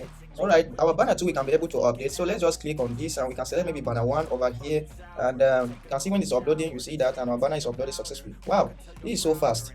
We can be able to update our bio as well. So let's just copy this, let's paste this, and or type anything over here and click on save. So you can see our bio is updated successfully, the notification over there. So now we should be able to, if we navigate to view to my videos, now you should be able to see your bio together with your avatar and banner. So you can see our banner over here together with our avatar. So everything is looking great together with our videos, and the description you can see we have 0 subscribers and 2 videos so far. Before we proceed to the next stage, let me refresh the page over here, and you will notice that there's a loader, but actually our videos are supposed to display. So let's go back, navigate over here, and in our page.tss, inside this dashboard directory, in our page.tss file, you can see over here that we have not actually fetched the videos from the server. So let's go ahead and create a function over here that we can get the videos from the server and pass to our client component. So let's call this function get videos, and we are going to put it inside React catch function over here, and this function is going to be an async function that is going to we are going to try to fetch the video. So in order to get the videos, we say const result is equal to await get video streams. So like this. So we can specify it's an async function. This we can specify the we can specify the props, or we can leave it as empty object over here, so to get the default. So let's check if there is, let me see, get video strings, and can we specify, we can specify the limit of maybe 21, and what else, skip of 0, so, and leave it like that. So let's check, we will return if result or data or what, empty array. So this should be able to cache our function. So from there, when we come down to this point over here, instead of that, we can just simply call the function like this, get the videos, and then pass to our component. So if we go back to the browser now, we are fetching the video from the server and passing it down to our client component over here. So if we go back to the browser now and refresh the page, there will always be videos over here before the revalidation happens. So we can navigate from one page to another, and everything looks great. We can go to settings page as well, and we can be able to update our bio updates, the banner update, our avatar, and all the like. So everything is looking great so far, so good. But over here, you can see that when we hover over this user over here and we click on this user, we want to be able to visit the user's profile and see the user's video. So let's go ahead and work on this page. So back here in our VS Code, we need to actually create another route known as what? We want to add this at username. So we grab the user's username and fetch the videos under that particular channel of user. So let's create another file over here known as page.tss, and it is just going to be like other pages as well. So this page is going to be similar to the way we have worked on this my videos. It's going to have a top section and all the like. So all I will say is that let's copy some of these components over here. So just highlight this component and copy them to the user's page. So it's going to be similar. So let's go over here and paste. So it's going to be similar. So but over here now, when the user comes, we want to actually access the user's username in the URL. So if we click on this and we try to navigate, you will see the user's username in the URL over here. Oh, it is actually displaying this page that we chose it, but this is based on the current user. We have to grab this username over here and fetch the video based on this username. So let's do that. Over here we can just pass call a param over here, and this params over here is going to be username, and the type is going to be string. So but it has to be a promise over here. It's going to be a promise over here. So we first of all await this user. We don't need to check for auth over here because the user may not be logged in, but we still wish to view the user's video, so the user's profile. So over here we grab the username, but then this username is having a string over here when we navigate. So if for instance we go ahead and then we console log, let me return null, and let me just return null for now and try to visit this page. So I'll console log this username over here so that we see. So let's go back over here and see what will happen. Inspect the page. If we inspect the page and you check the logs over here, let's see what is happening. Okay, it is actually on the server. So if it's on the server, we should be able to see the username over here. So the username is actually what take 45, but I don't know what is wrong. Let me see. Oh, I've added art over here. So let me just go ahead and remove this art. Let's log this username and see. So if we log it and we check our log, you can see the username over here on the server. It's logged on the server. But since we are using art in the URL, you can see this string over here. So we need to actually split this username based on this and grab the username. So over here, we can just say const underscore username is equal to username.split, and we are splitting based on what? Based on this string over here. So we split and we grab the username. So if we split based on this art and we grab the username and the username does not exist, we want to go ahead and redirect the user back to the home page. So let's call this redirect function over here, pass URL like that. But if the username do exist, we now want to fetch videos based on this username. First of all, let's create two cache function. Okay, we already have two cache functions over here, one for getting the user and the other one for fetching videos. So down here, let's say const user is equal to await fetch public user, and we are fetching public user here based on what? We are fetching the user here. It should be based on username. So instead of specifying underscore ID over here, we are going to specify username like this, and we will be passing the username as a string over here to get the user. So remember that we can be able to get the user based on any filter that we specify. So we get the public user over here. So and once we get the public user, I want to go ahead and fetch this user's video. So over here, down here, we can now go ahead and say const videos is equal to what? Await, and then we get user video based on what? User.id like this. So from there, let's uncomment this. We can now go ahead and return this component. So we have our user and our video available right now. So we can uncomment this and then pass the user. So and the user ID over here that we passing will be user.id. So that will be the user that we're trying to view their profile. So now when we click on any user, we should be able to view the user's videos. So now we are calling this the top section will show the user's video, the user details, and then we have the client section, which will show the user's video, user that we are currently viewing their profile. So let's go ahead and save this and try it out in the browser and see.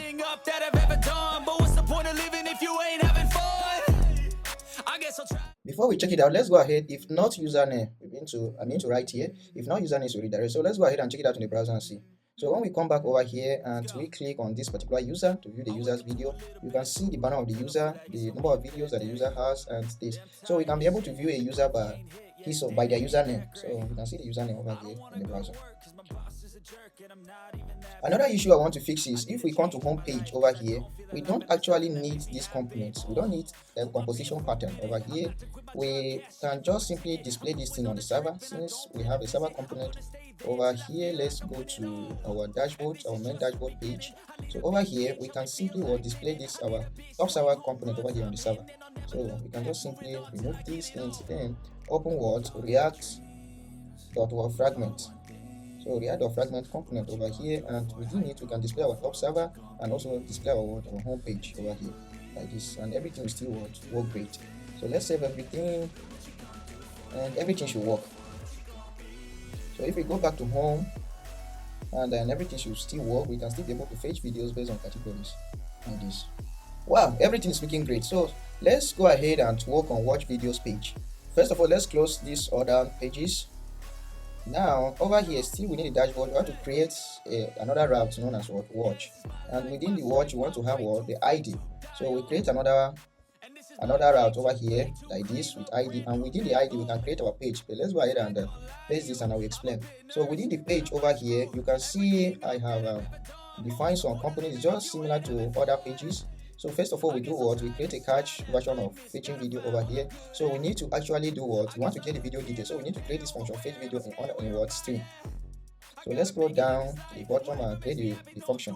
Within these streams, we have to create two functions. So one function for getting the video and one for actually getting the video statistics. So like over here, like this fetch video, it is explaining a video ID. So we use the video ID to actually and get the video details. So we get the video details and also populate the owner of the video, also populate the categories. So by name over there, we get the total likes and the total comment of on the video over here.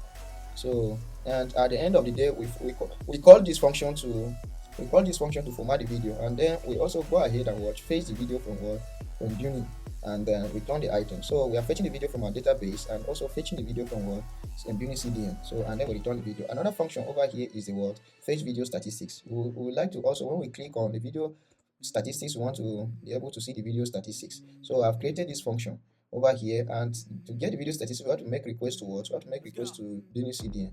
So with this URL over here, so we pass the video ID like this, and in the header over here, we pass the access key over here and also pass accept and specify that the method should be get. So let's go ahead and create this type of video analytics. So let's find types over here. We create the video analytics type. So the video analytics type is just going to be a simple type over here. This is the type, this is the data that we return from MUI API when we make request to the video statistics based on the video ID. So we can just go ahead and import it over here. So just import the type over here. So these two functions, we need them. So and we can now go ahead and make use of this function over here.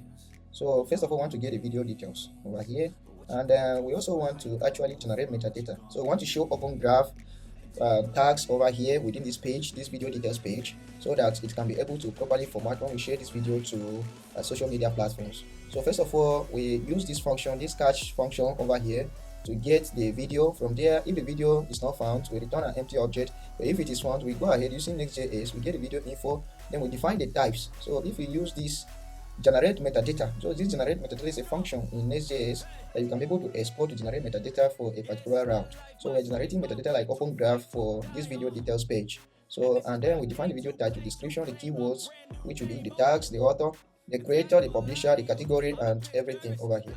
So and from there, we now call this video section and the suggested video. So and the video section now, from the video section now, over here in this video section, we need to create this type over here. So let's open types file and go ahead and create this type over here, type of add video comment. So and we return here. We also need to create what this function get bunny what video. So let's open this and check. Okay, we want to create this get bunny video, and over here we want to have to create another server action comment. So let's go here and add another file known as what comments.ts. Inside this comment.ts file, we need to create some functions. So that's why we create a function for inserting video comment, and the function over here is going to take a payload of the user and the video and the content.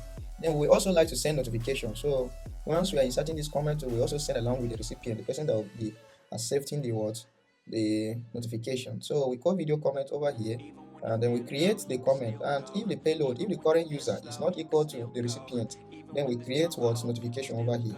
So and then we go ahead and fetch the comments, populate it, and return it back to the user. So another function here, fetch video comments. This one is going to fetch the comment of the video based on the video ID. So we just fetch and populate the video over here and then return. We need to also, and if we want to save the history over here, we need to create this function. So inside stream, we have to create this function add video history. So we want to be able to save video history of user whenever the user watches a video. So over here, we will send the user ID along with the video ID, and then we delete where this video ID is and the user is. So and we will go ahead and create the history again, and then we count the history. We want to keep it at maximum or 30 records. So once we count the history of the items, we go ahead and delete the old records. So as we are saving the history, we want to keep the maximum of 30 latest history. So this is basically what this function is doing, add to history. The next step over here is to actually create a sort resolution function. So let's open utilify and hold down. We create this function sort resolution and description. So like over here, it's going to give us it's going to give us the resolution as a string. Then we split it by comma and then we sort it. So maybe at the end of the day, we are going to have a different resolution. Then we split them and then we sort it like that. So we return a string array over here. So after we save that, we are going to generate a token over here for actually downloading our video.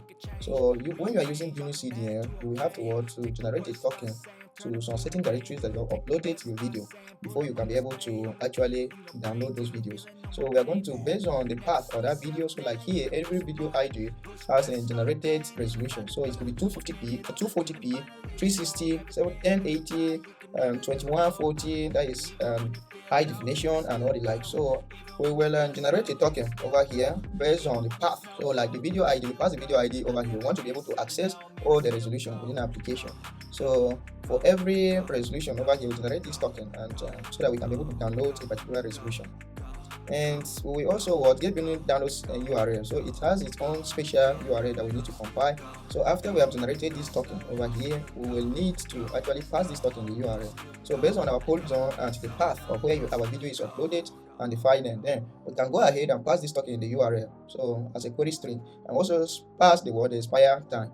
And we can also specify the limit that we want users to download that video. Maybe we just want them to download it with 1024 byte like that. So and then the video section over here, we want to get the current auth section. Then we connect to database to do to find that particular video. So we check if the video exists. If the video doesn't exist, we return video not found. Then but if the video exists, we go ahead and fetch the Bunny video from the Bunny and CDN API, and then from there, once it is returned successfully, we go ahead and get the resolution, call the resolution function to sort the resolution. So we also want to allow users to be able to download the original video. So in that case, we have to manually create this. So Bunny automatically exposes this URL for downloading the original file. So we just want to pass this along with our sorted resolution. So from there, we can be able to download the original file, including any kind of resolution that we specify. So we call this function to generate the token. This function that we have created over here at the top. So when it generates, we go ahead and call our get Bunny download URL. So and then we pass the required options or probes. So from there, it generates the download URL for us under this resolution key. So and then within the item again, once we have fetched the video from the database, we go ahead and do get the video's total likes. So we created this instance message on the video model. So we go ahead and call this function to get the video likes, and we will also check if there is session. We want to check if actually this particular user is viewing the video has already liked the video or he has already saved the video. And we also check if this user is currently subscribed to the channel. So from here, we are able to compose our video item. So using the type of what app video details. So we created this type over here that extend the app video, and we return, we get it over here. And if there is session, we also want to save the user's history. So over here we save the user's view history over here. So, and we want to fetch some comment, also some comment of the video, so that we can be able to display, to render them when we are viewing the video. So we call this page client component over here. We pass the video as a prop and pass the comment as well. And if any error occurs, we go ahead and do show the error. So over here in the page client, over here, we need to actually be able to show the video description. So we want to show the video description in an accordion. So we create this component over here that we can be able to pass the video description and show it over here. So we show the tags as well, and then we show the video description. So first of all, let's check these functions over here. Like, we don't have this function favorite video and also subscribe to user. So this function favorite video, let's go ahead and create it. So once we come over here, let's create this function to favorite our video. So first of all, we will drop this database connection in this try and catch, and then we import this model notification model over here, and we import this type as well. So we will first of all, if you want to insert user video likes, so to favorite a video, we want to check if the video already exists, the user has already liked the video. If the user exists, then we go ahead and remove that like and return. But if the user doesn't exist, we go ahead and create that, insert that like, and then check if the current user is not equal to the recipient. Then we create a notification for that user. So, and sometimes a user can like and unlike a video and like again. So in that case, there will only be one notification. So we will only save the notification once. If the notification already exists where a user has liked that video, we won't send the notification, save the notification again. So this is basically what is happening over here. So, but if it doesn't exist, we go ahead and create the notification. The next function over here in our page client is the subscribe to user function. So under the subscribe to user function, the user should be able to subscribe to a channel. So let's have it over here. So we have it's going to take payload up to user and from user. So the current user is the from user, and to which channel are you subscribing. So we first of all check if there is any existing subscription. If there is existing subscription, we delete, we unsubscribe. But if there is no existing subscription, go ahead and call subscription mode and create a subscription and return successfully. So this is basically some of these functions over here. So we need to create some component. We need to actually, like this share dialog, we already have it. So let's go to commons component and export this share dialog. We already created it over here. Look at it. So we go ahead and export it so that it can be imported over there. So like we call it share dialog over here, like this. So, and what is next?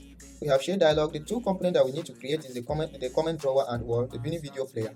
So this Bunny video player, let's go ahead and create it under this common, and then Bunny video player .tss. So inside this Bunny video player, before I will explain this Bunny video player how it works, let me show you BunnyCDN. If you log into your BunnyCDN dashboard and you click on this stream over here, and then you navigate to player section, just click on stream and navigate to player section. Over here, you can be able to customize your player the way you want. So these are the controls, the player controls that you can be able to specify. So if you click on one, if you select one, it will be removed from the player and you can be able to save. So, and you can also change the color or specify your color that you want that matches your own application. So this is how you can be able to specify or to configure your player over here. So, and another thing is that you can also, once you have configured your player and you go back to your library over here, to your library, you can be able to see how your player will look like. So these are video player, and once we click on any of this video, we should be able to see how our player will appear like. So you can click over here. So you can be able to see your player over here, and within this your player, you can also be able to upload a thumbnail. You can be able to specify the caption. So all these things is still possible within the Bunny API. Within Bunny player over here, you can actually be able to copy this code and embed within your website. So you can see the code over here. You can see your video ID, your HLS playlist if you want to use an external player, or your direct play URL if you want to show this video in an iframe. You can also see your thumbnail URL. So, but what we're interested in is in this code over here. So you can just copy it and take it back to your application.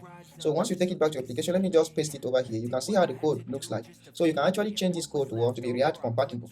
So this is just HTML code. So it is the same code that you have copied over there that I've configured this player. You can see I've displayed this thing in an iframe over here. So we have a div that when we copy the code over here to show us a div, you can see start with div and then that's an iframe. So the same thing that we have done. So this is the code that can be able to run Bunny CDN player within our own application. So I've just decided to change it to convert it into a React component where I can be able to pass dynamic params over here. So when this player component is called, we are actually expecting what the video ID. So and we are accessing the context. If you remember the player settings that we configured, so we are accessing the app context over here and getting the settings where we can be able to set loop, autoplay, muted, or reload on this our iframe over here. So this will now make request to our this iframe will be rendered by what BunnyCDN. You can see we have also specified the word the URL. So all this, if you copy this BunnyCDN code over here, you will see the iframe and the URL. So when we are passing a dynamic video library, we are passing a video ID, and we are saying the settings that we configured for that user, we are passing it. So and at the end of the day, this UID is still going to be the video ID. We pass it like that. So and every other thing remains the same as our configuration from BunnyCDN. So but if this player is playing, we actually want to access the state of this player and maybe save the user's last watch time within our application. So in order to do this, Bunny player actually makes use of our player.js library. So you need to actually import, you need to actually include the player library that they have hosted on their server within your own application. So you have to navigate back to the layout file over here, not layout, this one, the author layout over here, and in the HTML over here, you have to create a head tag, and we are going to go ahead and include a script tag over here. So the script with a word, with a source. So and it's going to be self-closing. Let's get the URL of the hosted version of player.js on BunnyCDN. So the URL, the script over here that is specified, we're going to pass this URL. So this URL, you can see it is the URL. If you check BunnyCDN documentation under the player, they will ask you to include this URL in your head, in the head of your web page, so that you can be able to interact if you want to interact with BunnyCDN player. So we want to actually interact with the player so that we can be able to know when the video starts playing or the video is paused, so that we can be able to save the user's last watch time. So once you have included this player.js that is hosted by BunnyCDN within your own web application, you can be able to actually access it. So over here you can see we have created a function, and we want to, first of all, we want to actually access this iframe that is rendered within our application. So we say document.get element query selector iframe over here. So we check if the iframe element exists over here. Then we create a store key that we can be able to save the user's last watch time in local storage over here. So if you want to, since we have included this file over here, this player.js file, we can actually be able to call this global function over here. So we create an instance of player.js.player, and then we pass this iframe that is rendering our player.js. So and then when you call this event listener of player.onReady, so it will tell you when the player is ready to play. So when the player is ready, we want to go ahead and check if you have already saved the user's last watch time in the local storage, and we go ahead and pass it. But before that, we also want to actually get it from the search param. So if a user copies the URL as the video is playing, the user copies a URL with a save time and send it to another user to preview, we try to use search params to search for the query param known as t to get the time. So if the time doesn't exist, we'll also check the local storage to see if we have any last saved video of last saved time of that video. So in that situation, we go ahead over here and do and then check last watch time. If last watch time is equal to 0, which is the one that we are going to access from the query string, then we go ahead and check the store value, local storage. Else we assign it to this local storage. So and if our say watch time is present, if it is greater than 0, we want to start watching the video at that particular second. So with this player.js, with this instance that we initialize over here, we can be able to check if player.support method set current time, so that we can be able to seek the video at that time. So if it exists, we can go ahead, wait for 500 milliseconds and seek that player to that current time. So if if a user shares a video at 10 seconds and for another user to start watching that video at 10 seconds, we go ahead and seek the video to 10 seconds immediately the player loads, so that users can continue watching from where he stopped. And then also, if you want to get the duration, so like this one, you can just go ahead and log. If you also want to log the progress of the video, like for tracking or to know how many percentage the user has watched a video, you can go ahead, like this one, I'm just logging it over here.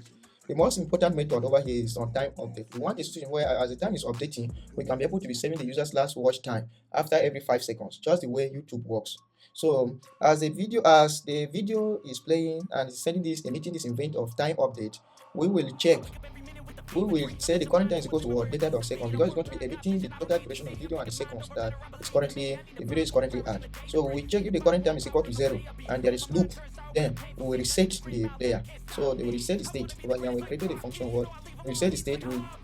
We say we reassign this our last saved state to be 0, and we will remove the key from our local storage.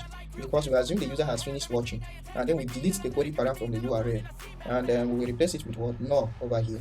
So, but if the current time minus the last save time is greater than 0, then we go ahead and update our URL, and we save the currently watch time in what, in the local storage over here. And then if a user pauses the video, we also go ahead and update the URL and update the local storage, get the duration, get the current time, and actually what, save the current time in the URL and even in the local storage. And what if the video has ended? What if the video is not, the loop is false and the video has ended? So anytime the video has finished playing, we go ahead and what, we reset the state of this video, so that it will look as if the user has not played the video. So over here, this is a use state function, so we go ahead and what, initialize the player state. So basically what this player component is doing is that we are able to make use of this player component over here to actually play the video using the BunnyCDN player, or which it is an extension of player.js. And we also track the time that the user is watching the video, and also save the last watch video of the last watch time of the current user. Another step over here is if we go back to our video section, not video section, our video page over here. So after we are done with our Bunny player over here, we have to go ahead and what, and export this player so that we can be able to use it within our application. So go over here, and then within this our index page, we go ahead and do what, export default as what, Bunny player, what, from what, Bunny player. So with this now we can be able to use it within this our page client. So the next step over here is this our comment drawer. So let's create another component still within common, known as what, comment drawer. So within that comment drawer is where we can be able to comment on a video and also show the comment. So just create this component known as comment drawer.txs. So first of all, in our comment drawer over here, we have imported some components over here, and we have imported insert video function from comment. So we already created this function over here for inserting our video and also returning our video. So let me save the files and actually remove some of these, close some of these files so that it will not confuse us. So the comment drawer over here, and another thing is we are importing the types as well, the app video comment. So this is the type over here, and we are also importing the app video details over there, which is actually an extension of what, of an app video. And we are importing use notification and use session from Toolbar. These are what, hooks that we can be able to make use of within our application. Another thing is we have to create what, this comment schema. So let's open this file and create this comment schema. Our comment schema over here is going to be a basic result validator over here. So we have created a schema, and it's going to be taking props of what, user, video, and what, content. The user ID that is commenting the video that we're commenting on, and the content.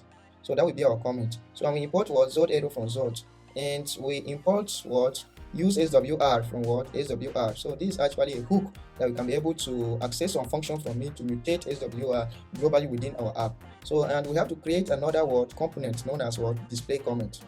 So let's create this component over here known as what, display comment. So .tss. Our display comment over here is actually we are importing some components from Material UI. We are importing what, video card from what, video card. So we already have this video card over there. So, and let's import it like this, video card from video card. We are not even making use of it. We can just remove it and remove all this one. We have to create another component known as what, comment card. So let's create that. Let's do that now. Over here, create another component known as what, comment card.tss. Under the display comment over here, we are just, it's just like the other functions where we are fetching our videos. So it is simply going to take the comments of the video and the video ID that we want to fetch the comment. So we have created a simple feature over here for our use SWR, for our SWR function to actually be able to fetch the comment. And this fetch comment is a function that we created over here for fetching our what, comment based on the video ID. So you can see it over here. So, and within it over here, remember we need to create a function get key in order to use SWR Inifinite. We already did this when we are fetching videos. So we specify the kind of props that we want. So like the limit and the page over here, and the ID. The ID is going to be the video ID that we want to fetch the comment. And since our data is going to be an array of our data, then array of arrays, then we'll have to call this data flat to flatten the array. So, and over here, if it is loading, want to show progress bar, and if it is not loading and there is no data, want to show there is no comment. And if there are comments, we want to loop through it and call our comment card. And if we have not loaded all the comments, we want to show load more button so that users can be able to load more comment. So, and within this comment card, we just have a stack component over here. We have imported stack from MUI, and then this component is expecting an item type of video comment. So we go ahead and show the user avatar over here, and also show the user's full name and show the user's username. We also show the user content, that is the comment over here, within this typography, and we also show the time that the user actually commented. So this is basically what this card component is doing. And over here too, we have already handled this one. We have explained. And in the comment drawer over here, we can now go ahead and import this comment. So this comment drawer over here, there are a lot of things that are happening. So we have to take the process of open toggle for toggling the modal or the drawer. Actually, we take the item, which can be the video details, and the toggle dialog, and unsubscribe to user. When the user clicks on unsubscribe to user within the drawer, we want to actually subscribe to channel. So, and the comment that we want to show, these comments are coming from our page client over here. So let's go ahead and export this so that we can be able to use it within our app. So let's export this within this page over here. We go ahead and export this component so that we can be able to call it export default as what comment drawer from what comment drawer. So like this. So, and these are the props that this function is expecting. So from this, remember, we want to use SWR to perform optimistic data update. So, and mutate over here and cache over here. Remember, when we are using SWR, it caches our data. So then we want to access the cache over here and update it whenever we publish a new comment so that we can instantly show the comment of the user. So we are accessing what the global mutate and the global cache using this from this word SWR. So we use SWR what config hook from what SWR.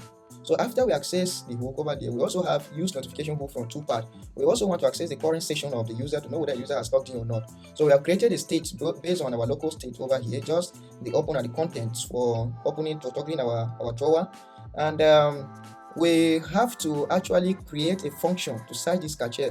If you are using SWR to fetch data from our endpoint or from our database, it actually has a lot of data that it has cached based on different keys. So we want to create a function that we find exactly the comment that matches this particular video. So that's the reason why we are accessing this global cache over here, and for each key in the cache over here, we are looping through it and actually returning the page, so the highest page. So we could have a comment on a video that is displaying, and we have paginated the comment, like the first page, second page, and the third page. So what this function is basically doing is that if we have fetched up to the third page, then we want to return the third page, and immediately the user posts a comment, we want to update the third page and inside the comment, and immediately show the data to the user. So we are exactly going to see how this thing will work. So we are accessing the global cache, looping through it and finding the particular video and finding all its cache data over there and returning the latest data. So we also create a function or handle submit when we want to submit a function, when we want to submit a comment. So first of all, we call this comment schema over here, this old schema, to validate this and the data that we have, the payload that we have passed to it, whether the user ID is present in the video and the content. So after we have validated, we go ahead and call this server action inside video. So this inside video, if you go under lib actions and comments, it's actually a server action. It goes ahead inside the video in our database and create a notification. Unless the current user that is commenting is equal to the recipient, then in that case it won't insert the notification. So, and then after the notification is inserted and returned, we grab the result over here and check if it is not an error. If it is not an error, we go ahead and we call this function update comment over here. So the function update comment is actually coming from our page client over here. And if we take a look at the function update comment, let's go down. The function update comment is actually incrementing the total comment so that we can immediately show the user if there is one comment and another user has commented. We want to show 2 comments, 3 comments like that. So, and then we call this mutate function, which is coming from our global SWR config. So we call the mutate function and pass the cache key, the latest cache key, and then we look through it and we pass the cache key. So if we hover over this mutate, the second option over here, or the second argument is the data that we want to mutate. So we now pass the data based on we get the previous data that is already cached, and then we pass this latest data that is returned from our API or from our server action. So when we are inserting a new comment, we go ahead and add that comment to the cache data. So, and then we also update it optimistic data so that we immediately show the comment to the user. Then we complete the cache. We want it to complete the cache and roll back on error. If there's an error, it should roll back. Should it make request to our API again, or should it call our server action? We pass the revalidate first. Then we go ahead and update the state, set the comment to empty. So, and then we show the notification like and your comment is successful. You have successfully posted your comment. And if there is any error that occurs, we go ahead and show the error over here. So this on change is whenever we are tapping the comment, we have to go ahead and get the latest data and set to the state. And on key press, when the key is equal to enter and it's not shift key, we want to go ahead and submit the form. Try to submit the form. And over here is drawer from MUI, and the drawer over here we also have an icon for closing the drawer. So, and then we have a paper. And within this paper over here, we want to go ahead and show the users, the current user, the owner of the video's channel. So this avatar over here will show the owner of this video's channel, that is the avatar, and also show the word, and also show the name of the channel over here. And then over here we will check if the item.current user, if the current user that is viewing the video, if the video does not belong to the current user is currently logged into the system, then we show a button of subscribe or unsubscribe. But if I'm the owner of that video, this subscribe button shouldn't show. And then we will show what the title over here, the title of the video. Then we go ahead and call this our display comment or component. So our display comment component, it is this component that we have created over here, and it's expecting two prop. It's expecting the comments that is coming from our server and actually the video ID. So this item.id is actually the video ID. So down here we show the comment form at the bottom. So we want to show the comment, the text field, the input over here, so that users can be able to actually type in their comment and submit. And we also have our send button here, which is actually an icon button, and we specify our send icon button. So this is basically all about the comment drawer. And from there we can now go back. We have already imported it over here in our page client.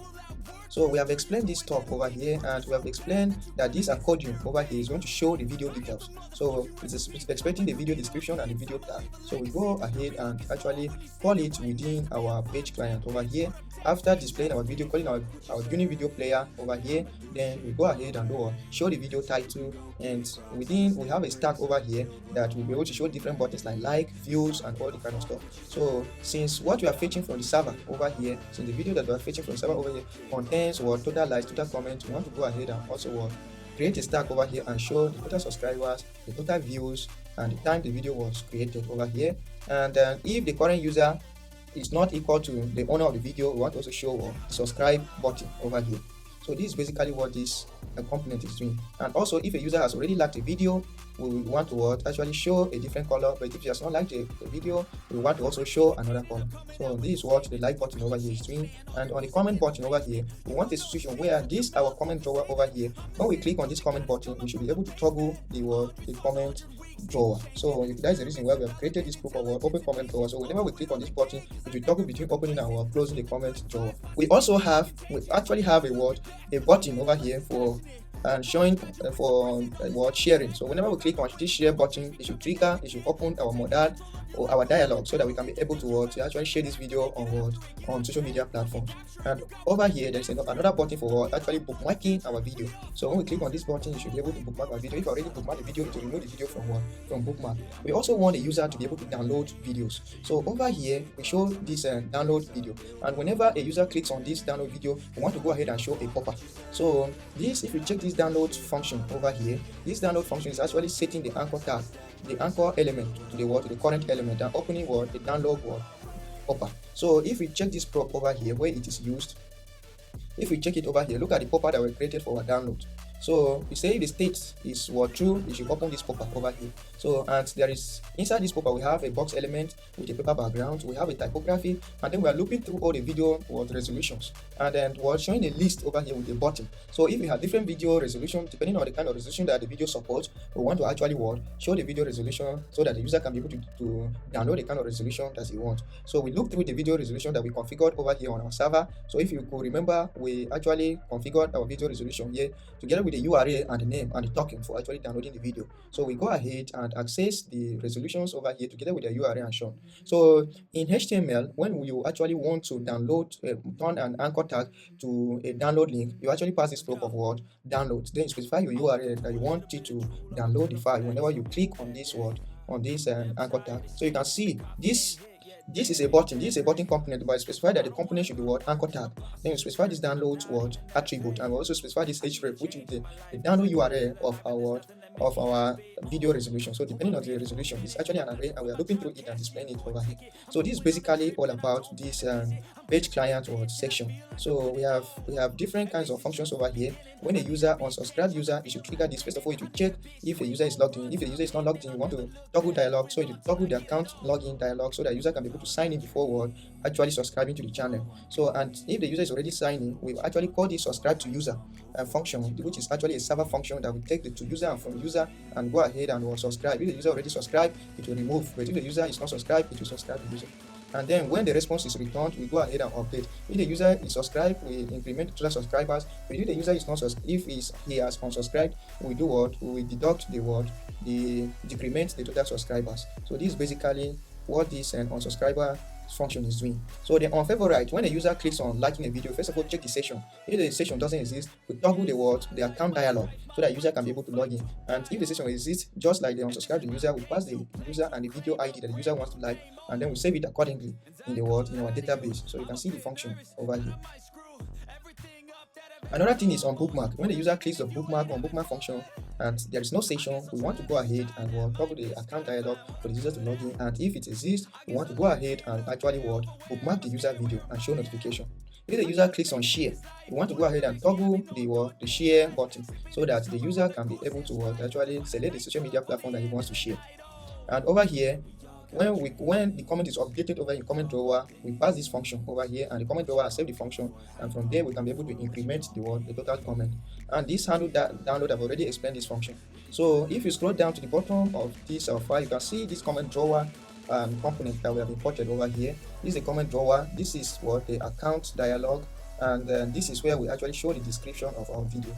So this one is where we show our comment drawer, so that when we click on it, it will toggle and show the drawer on the sidebar, and from there we can be able to see the comments belonging to that video and also comment ourselves. So this is the comment over here. The comment drawer is expecting some props, and then within this page client to go ahead and pass all these required props.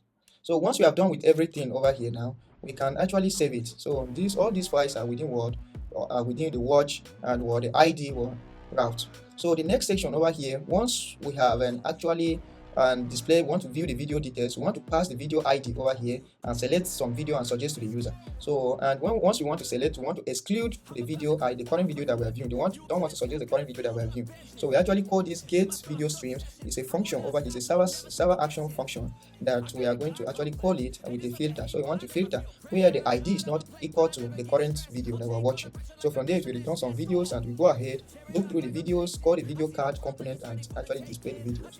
So once we are done with everything over here under watch, we can save everything and go ahead and preview it in the browser and see. So back here in the browser, everything is looking good. So right now, if we click on video now, we should be able to play that video within our application. So when we come over here, you can see this video. This is our BunnyCDN video, and you can see the video is playing with all the controls. So we can also expand this to see the video description. We can also see the video hashtags. So and we can choose to like the video. So if you click on like over here, you can see favorite added successfully. And if you click on this comment, you can see this comment drop down over here. And if you say hello YouTube subscribers, if we submit a comment instantly, you will see the comment will appear here. So you can see this optimistic update over here. So and it will also show the time like 1 second ago. Wow. So this is looking great. So we can also see the channel details, and we can also see the title of this video over here. So this is about the comment, and if we click on this, we should also be able to download different kinds of video resolution. Let's choose this particular file over this one over here. If we click on it, it will download our video, so you can see it over here. Once you click on that, you can be able to play your video. So you can see our video over here playing on our system. Wow, so how cool is this? And we can also be able to share this video. So once we click on this and click on copy, we can also be able to copy the link and share it. We can also be able to bookmark this video. Once we click, you can see the video is bookmarked successfully. So on the video itself, we can also be able to view the video in full screen. So you can see the video over here playing in full screen. We can also be able to play this video in picture. So you can see it, and if we're scrolling within the page, this video will be playing over here. We can also be able to actually toggle the volume on and off and on. We can also be able to skip the video after 10 seconds or take the video back, forward or take it back. We can also be able, you can see the time is being tracked within our URL over here, and when the video plays to the end, it will restart the video. So if I click on pause, it will actually save the current time in the URL over here, and I can copy this time over here and share it with someone else to actually continue watching the video at this point. So if I copy this time and maybe open it in new browser tab over here, my video will continue playing at 6 seconds. So once the video is loaded, you can see the video will be loaded at 6 seconds, and we can continue playing the video at that 6 seconds. So how cool is this? So you can see everything is looking great, and everything is looking awesome, everything is looking epic. We are actually done with our own application over here. Another thing I want to show you over here is how to actually turn your web app into a progressive web app so that users can be able to install your application. So in order to do that, we have to go to a website known as progressia.com/PWO. You can just type progressia.com over here, and then within this we can be able to what to, or we can be able to generate what, visit this link known as what, progressia.com/pw-manifest generator. So when you come over here, you can be able to specify your app name. So just specify your app name and the short name over here as well. You can be able to upload an icon. We are coming to that, and you can specify whether it should be a standalone app, and you can choose a theme color over here that you want your app to appear like. So based on your color over here, and you can also provide the short URL. So let's just put /, and over here too should be what, /, and you can specify the orientation. You can specify the description of your app, best video streaming platform, and you can specify some other props like this one. You can ignore it, but let's go ahead and upload our logo over here so that it can generate the manifest file for us. So click on this icon over here and select your logo. So I'm going to search for this logo over here. So I will select this logo over here, and then you can see it is asking and showing us that this is how our app is going to appear like. We can what, reduce the size, like this is very much okay, and we can change the fill color to any color of our choice. So you can see this one, this is how our icon will appear like. So you can go ahead and click on what, generate asset. So and then click over here, download manifest. You will see this manifest icon over here. So you can go ahead and what, extract this zip over here, and within it you can see it has actually suggested created this manifest and these files for you. So go ahead and highlight this and copy it to the root of your application, and go inside what, Vistro YT, and go inside our public directory and go and paste this manifest file and this. After we are done pasting it within the public directory together with this manifest, we have to navigate back to our project. So within our project over here, when we come down over here, we should see these are the two icons that have been generated, and these are manifest file. So these are manifest as it's the configuration that we specified over there. So we have to go ahead and include this manifest in the header of our application. So after this, close this and go to open app and go to what, to the layout. Within the head over here, we have to what, actually include the link to the what, to the manifest file. So this link over here is pointing to our manifest file. This is the manifest.json file that is what that contains our configuration for our progressive web app over here. And you can see these other images are included within our manifest over here. So these images will be picked from here. We have also included some other meta tags and links over here. So we have included some other ones. So in order to generate favicon for our application, we have to also check another website. So open your browser over here and search for what, favicon generator. So tap it like that, and you'll be taken to this particular website over here. From here, you can be able to upload your logo and generate what, favicon for different kinds of devices. So over here, click on it to actually select a logo. Alright, then select your logo over here that you want to generate your favicon, and then click on this one, download. So you will download a zip file over here. Click on it to open and extract the zip file. Then you will see some icons that have been generated over here. So let's go ahead and what, select all of these icons over here and take it to our application. So once we take it over here in this our public directory over here, go ahead and paste these icons over here. So you like this one is our favicon icon over here. You can see our favicon icon for different devices. Once we come over here, you will notice that we have different icons that are generated based on different devices. So we included that what this link that we pasted, over here, you can see Android Chrome name over here, see the name of the file, and the Apple Touch. So you can see them over here. We have included them. So 192 and what, 512. So you can go ahead, like there are two Android here, 192.png, and another one for what, 512. So we can go ahead over here and change this one to what, 512. So 512 like this, and the size is what, 512 by what, 512. So like this, and we change the name over here to match those 512 by what, 512. And the favicon icon over here is the one that is generated. So we can go ahead and copy this favicon icon within Next.js. If we want to show favicon icon, this is the default favicon icon, but we delete this default over here, and we go ahead and paste it like this. Then once we have done with that one, we can come back and delete this favicon icon over here.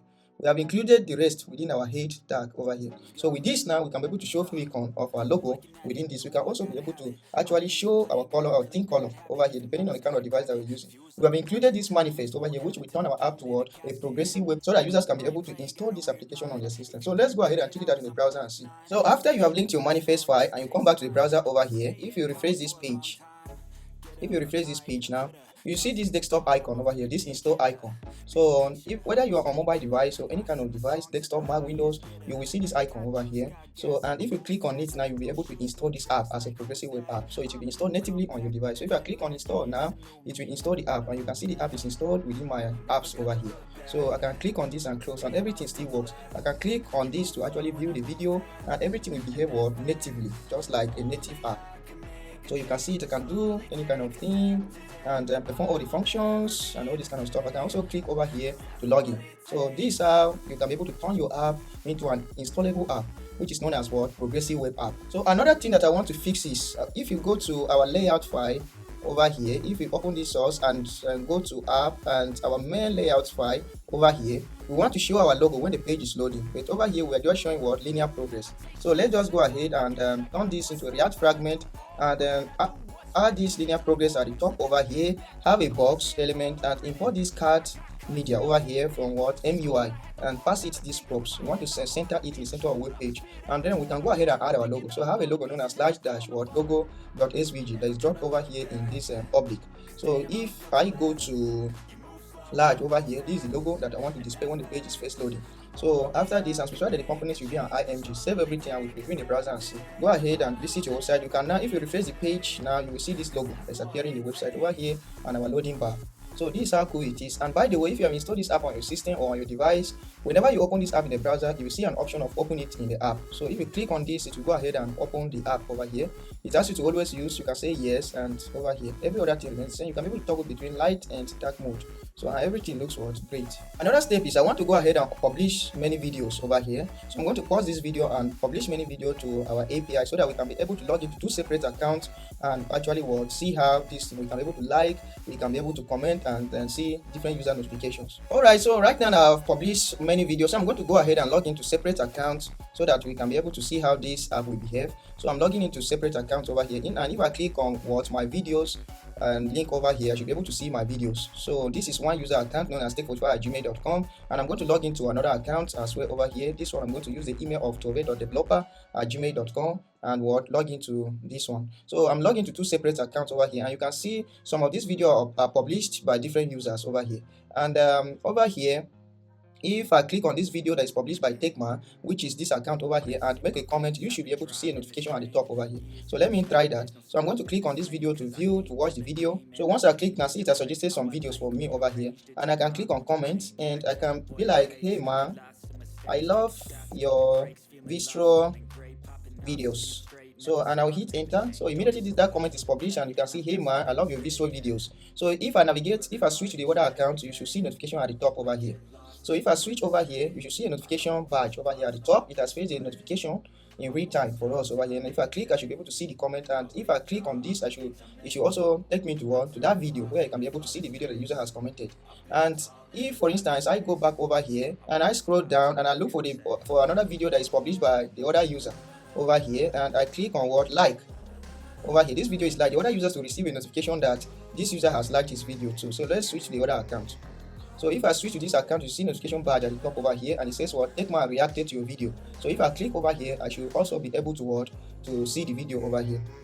So you can see how cool this thing looks, and I should also be able to like my own video, and it will increment to 2, and I should also be able to comment. Like this video doesn't have a comment, and if I switch back over here and I comment here, hey, I love this African dance.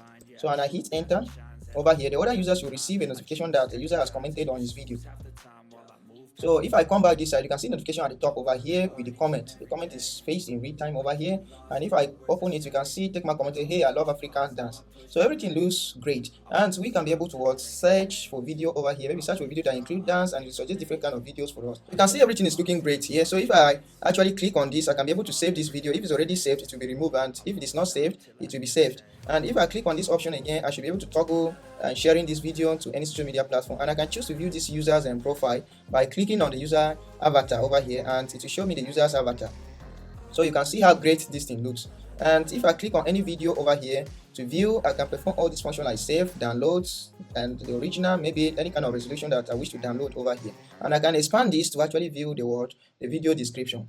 Wow, everything looks great. So if you actually enjoy and if you learned something from this tutorial, please go ahead and drop a comment down in the comment section there for me, and then also like my video and then subscribe to my YouTube channel for more awesome videos like this. So thank you, and see you in the next video.